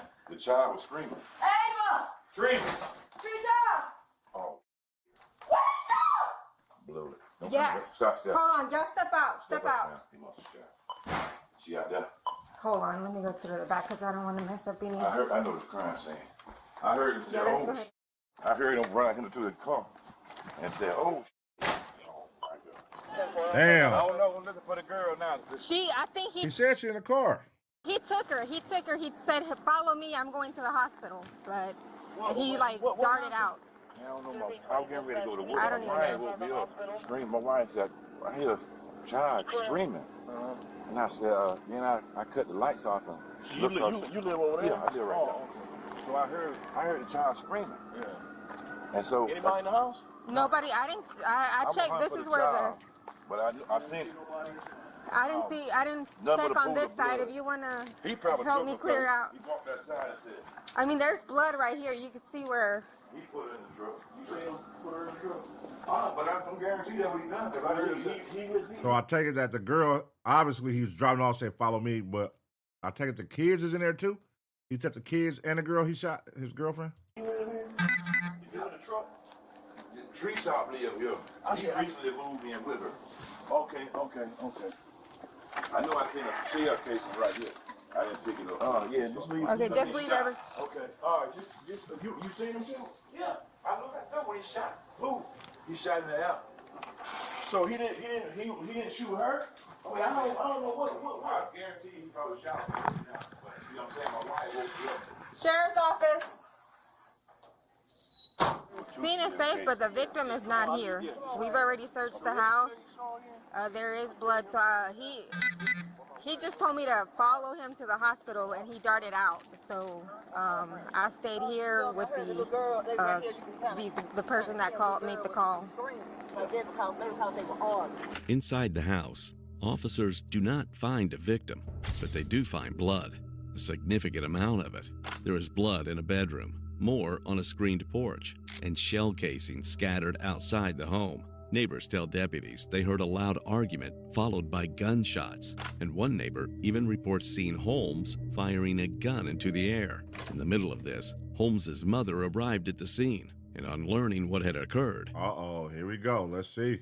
She had an outburst of emotions. Wait, is this mama a cop or a security guard or something? She looks like she got a cop outfit on. Scene is safe, but the victim is not here. We've already searched the house. There is blood, so he just told me to follow him to the hospital, and he darted out. So I stayed here with the person that made the call. And then my wife woke me up. Okay, so they was arguing out here. Then he came out and started shooting. The door was open. They was on the patio screen arguing. My wife woke me up. I said, I hear that child screaming. There's something going on. And I said, all right, let me take a look. So I cut the lights off. And I heard it too. So you looked, and then what did you see when you looked? I couldn't see that good, man, because I'm looking. Hey, don't let that guy leave. Then the child was screaming. Saying, Mama, you all right? Mama. She was just screaming. What? So is a little girl there? Yeah, there's a baby in there. Her daughter the same age as my granddaughter. That's why I ran to the house looking for her. She's 7 years old, same age as my granddaughter. Was she just sitting in the bed or what? Where's she at? The little girl was sitting in the back. I saw the little girl in the back seat of the truck. Oh, in the truck. Oh, okay, all right. I was like, where's the little girl at? Okay. So she's not in the house? No. He stayed out there. Yeah, he had, like, as soon as I pulled in, you know, he was Did y'all make the call, the initial call? I made the call. You made the call? Okay. Huh? What you looking at, there? Oh, we're just checking. And what are you? Heard. She heard. You heard arguing. You heard some gunshots. It sounded like I heard some gunshots. She heard How many shots do you think you heard, maybe? Got two. About 2 shots. Was it like rapid, or just how? Okay. And then I seen him when he came outside, and boom, when he shot outside. That's why them shell casing right there. 21. Shell casing right there. He said it was a drive-by. So who says a drive-by? A drive-by. Make sure you get his information. A drive-by. A drive-by. He made it seem like it was a drive-by because his ass came outside and shot in the air. I don't think that was a drive-by. It's common sense. The little girl got shot. Oh, I don't know. Nigga saying it's a drive-by and the shell casings all by the door. That's not a drive-by, my brother. Your ass is busted. And the neighbors, and they got eyewitnesses. So you can't say drive-by. No. Let me tell you. So you heard shots, arguing. That's right. Let me tell you now. He made it seem like, I think he might have seen that light come on, because I go to work I had to be to work at 6. Okay. And I know I seen him come outside and shoot. Now he's saying it was a drive-by. He's trying to cover his freaking tracks. And then you saw him come out and shoot up in the air. That's what she had casing right there. He opened the car, got it. I don't know if he got it going. He already had. She had casing on the ground. Yeah. But he opened this vehicle too? Yeah. Okay. Let me, look, you have to be at work at what time? Don't worry about it. I ain't going. Okay, I was like, yep. Well, because the investigator that comes out is going to want to talk to you. I'm okay. Good. I'm supervised. I can call him. Okay. I know it wasn't no damn drive-by. I guarantee that was him. He made it seem like it. Hey, he said he opened this vehicle. He opened it up? The guy that drove the lady, that he opened this vehicle and pulled out something. I don't know if it was a gun. And because I don't know if you heard Maddox say that. He's claiming that it was a drive-by. So, but he's like, no, he saw the shoot up in the air. Well, yes. maybe somebody was a drive-by. Oh, that could be a possibility. Maybe somebody was driving by shooting at him, and he was shooting back at them, and his girlfriend got shot. That could be a possibility. I don't know. I wasn't even thinking like that. When he say a drive-by, that could be a possibility, but let's see. And they shot, and maybe he went and got his gun out the car and was shooting after they drove off. I mean, that's possible. Yeah. Maybe he didn't have his gun on. Maybe his gun was in the car, so he had to get to his car. Yeah. By the time Well, they said they heard arguing before. Yeah, that too. That's another thing. And they're like there's. Hey. Man, they shot my baby, man. They shot my goddamn baby, man. Huh? My baby been shot. My baby been shot, man. What happened? Who are you to the? That's my son. That's my son. I gotta park and see what's going on with my baby, man. Oh, wait, the son is shot? Wait, hold on, man. No. Oh, the title gave it away. I'm tripping. I'm at his house, man. Ain't no stop my goddamn son. I don't know who she is. She's a. Okay, who are you, and then... I'm the mother. My son is Lenore at home. Where is he? Who's your son? Heavy. Lenore at home. That's your son? Yes. Where is he? Okay. Huh? He's fine. Did he call you, or how did you? I work at MTA. We heard it on the scale. Ain't nothing wrong with him. What happened? It's his girlfriend. Who shot her? I don't know, man. They investigate on it. Yeah, I'm tired of shit. I can tell you that. Where they go?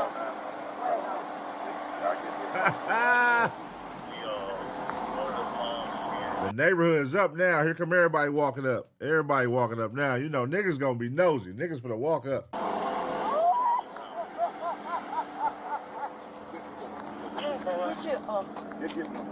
What happened? Look. I told you, everybody finna start walking up. Oh, that shit was it. I was oh my God. Oh my God. Multiple units of officers eventually arrived at the hospital, where Holmes gives his version of events. I don't know. It was a drive-by shooting. Sit down, Rick. I got it. She okay. I'm running off. Sit down. Here you go. I got her. You if you want to go check on her, go ahead. I'll answer your call. No, it's okay. I'm gonna stay with her. I know they got her. Okay, sure. At the moment, there's no reason to call, okay? Just because we don't know what's in there. Ain't nothing in the car. Yeah, I understand. You want to sit What's going on, She's just getting treated, okay? Okay? Okay. So when she gets treated, you can go in there, baby, okay? Hey, boss. Okay. Hey, boss. Let me get her info. What's the victim? What happened? Or what's her last name? Tanisha Thomas. Ava, she okay, baby. She okay. They gonna treat her. They gonna treat her, baby. They gonna treat her. What's her name? All right, Tanesha Thomas. Tanesha Thomas. Do you know her birthday? What's her last name? Holmes, Holmes. First name, Leonard. Leonard. Leonard. Leonard. Oh, Leonard. Is she okay though? I don't want to read it. Hold on. Bang will be able to let us get to the back. Your daughter will be 100% safe with you. Man, you gotta put some pants on, man. Get this nigga some pants, man. This nigga out here walking his drawers around this motherfucker. Get this nigga some pants, man. Bring out some of them damn fucking whatever y'all got in that hospital for him, man. What's your date of birth, bro? Mine? Yes, sir. 12/12/90. You live over there at the address? Yes, I do. Baby. Look, baby. Y'all come have a seat. So. Did the truck get parked? No, it's still there. Okay, is it like part of the evidence or something? Yep. Because It's I part of can't the evidence. block that It's though. got to say that it's part of evidence. Okay, so if somebody pulls up that's been shot or somebody's having a heart attack, they're not gonna be able to get up in here. We'll get it, but we can't move it. Okay. The investigator gets there. We need to move it? No, can't move it. Okay. All right, so tell me from the beginning what was going on when everything went down? It's just when I got home, I heard some shooting. Me and my girl was standing on the porch, and some shooting occurred. She got hit, and I called y'all. So y'all both chill on the porch whenever? Yeah. Any idea who? I wouldn't have no idea who it was. I just know it's some bullshit. I know that. So what exactly transpired? You gotta make that make sense, big dog. You gotta make this one make sense, big dog. Sorry, after the shooting. We told her to call the police. What I had to run and get the phone and call y'all and let them know. Hey, so what was going on. I ain't know where she was shot at. I'm just leaving the club. I ain't know where she was shot at. So she was with you at the club? No. She was at home. Oh, she was already at home. Okay. Yeah, somebody followed you back. She was already at home. Me and her just went out there to smoke. And it occurred. All right, what kind of vehicle description was it? I couldn't even tell you. You know, we ain't paying attention to cars that late at night. Yeah, he a street nigga. He ain't finna snitch. He a street nigga. He know who it is. He know who did it. But he ain't finna tell. I can't see nothing. I don't know nothing. Shit, I don't know nothing. We're not. All we had heard is shooting. So we ducking. I mean, she said, "Bay on hit." I said, "Oh, you hit?" I called y'all. I seen blood. It's okay, baby. It's okay. She gonna be all right. That's why she gonna be all right. She gonna be all right. It's okay, baby. He claims a random vehicle drove by and started shooting, saying he and his girlfriend were outside when she was hit. The victim, Tanisha Thomas, is in critical condition with a gunshot wound to the abdomen. With the suspect was also the 7-year-old of the victim, who appears overwhelmed by the whole event. As deputies begin to move in and detain Holmes pending further investigation, what he did next will shock you. Hey, Fields, we're gonna go in at 10:26. All right, brother, I need you to do me a favor real quick. Turn around, put your hands behind your back. Together like you're praying. You can put this on your car? Yeah. And he's out of there. He's gone. Let's go. Let's go.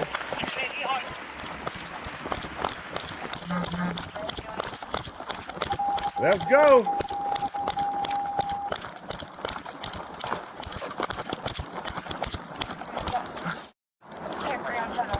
Let me go grab my radio. Keep it on. All right. Hey, I can't jump that fence. Wait, where did he go? Let me go grab my radio. Keep it on, and Maddox is going that way.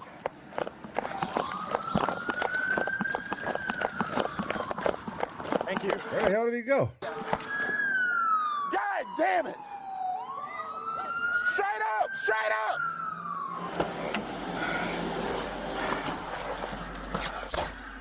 That nigga fast as a motherfucker. That nigga fast as a bitch.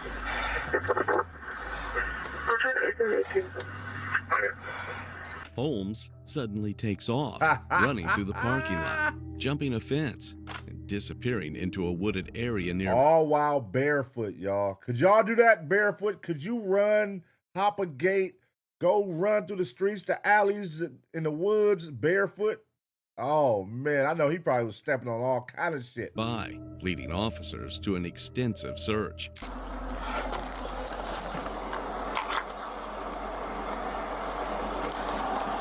Let me just double check this place second.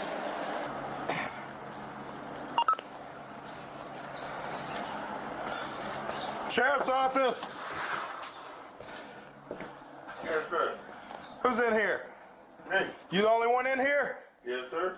Bro, ain't no fucking way. That nigga was in there asleep comfortably underneath the covers in that goddamn shithole. Hold on, I gotta run that back. Dog, I thought this was like a ran down fucking crack house, nigga. This nigga's underneath the covers comfortable. Sir. Who's in here? Me. You the only one in here? Look at this nigga. Oh, hell no, man. What the fuck, man? This nigga, that motherfucker comfortable as shit. Yes, sir.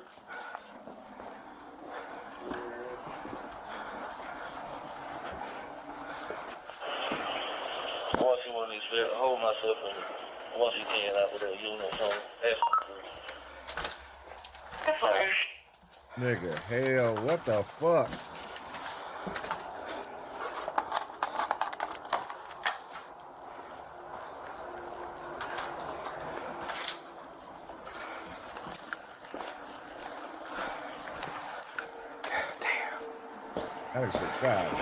Units responding, be advised. Officers search the area and eventually spot him again, but he runs once more, scaling another fence and vanishing. At this point, it becomes clear that this is no longer someone simply trying to help. Hours later, deputies receive a tip that Holmes is inside a nearby home trying to use a phone. Officers quickly surround the house, make entry, and find him hiding in the kitchen. This time, he does not get away. As investigators piece everything together, the drive-by shooting story begins to fall apart. Holmes eventually admits that he was in possession of a firearm and that he discharged it. The argument between him and Tanisha Thomas had escalated after a night out, and during that confrontation, she was shot. The most powerful account comes from the child who witnessed everything. Oh, so the kids saw it? That'd be the worst, man, when the kids see their parents get shot or killed. Like, that's fucked up. She tells investigators she woke up to the arguing, followed them through the house, and saw Holmes outside firing a gun. At one point, she says, "He killed my mama." Unfortunately, Tanisha Thomas later dies from her injuries. I thought she survived. Damn. So she did die. She gone. Rest in peace, Tanisha Thomas, man. Dang, and the daughter was right there following them while they was arguing, and then, and for her to be able to tell the police exactly all those details, that means she's gonna remember this forever, man. Damn. Holmes is arrested and initially faces murder charges. However, he ultimately pleads guilty to voluntary manslaughter, along with other charges related to the shooting. He is sentenced to 45 years, with 20 years to be served in prison. Yep, there you go.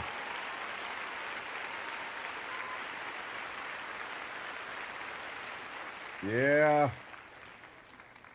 That's crazy, man. That's crazy. So, okay. So he get caught, you know what I'm saying? He at the club, long night. He up there being a hoe, you know, got his side chick, you feel me? And she hears wind about it. Argument ensues. And he drunk, intoxicated. You know, you leave the club. He's drunk, intoxicated. And he takes it next level in front of her child while the child is following. Starts shooting in the air. Got eyewitnesses across the street that can identify it was you. You try to say it's a drive-by, which makes no sense unless there were shell cases. Well, you know, it don't got to be shell cases in the street. Unless that's where the eyewitness come in at. If they would have saw a car drove by and you shooting back, I'm sure they would have said that, but that wasn't the case. This was directly across the street from you, eyewitness. So yeah, man, busted. Sad situation. Rest in peace to the young lady. Condolences to the family, to the daughter who has to live with this traumatic experience for the rest of her life, man. Witnessing her mom get killed right in front of her by her boyfriend. Not by her dad, by her boyfriend. You know what I'm saying? The nigga, and then to console me after you kill my mama, you console me in a hospital and act like you care. That's fucking crazy, man. Sad situation. 45 years. Is that enough? What do y'all think? Let me know in the comment section. I'm going to give you 2 seconds to smash a like. And as always, get ready for the next reaction.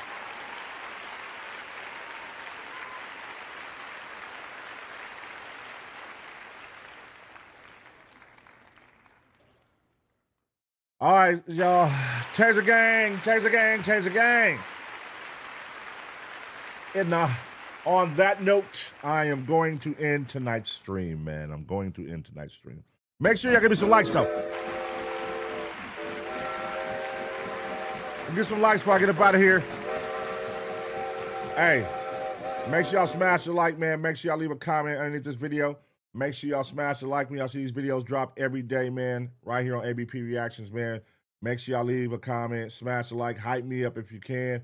Definitely is needed to help growing this channel. We appreciate you, man. The channel is getting bigger and bigger every day. It's growing every day. Shout out to y'all, man. Shout out to the best goddamn chat on motherfucking YouTube, man. You are appreciated. And again, hopefully I can go live again tomorrow night on the gray side, man.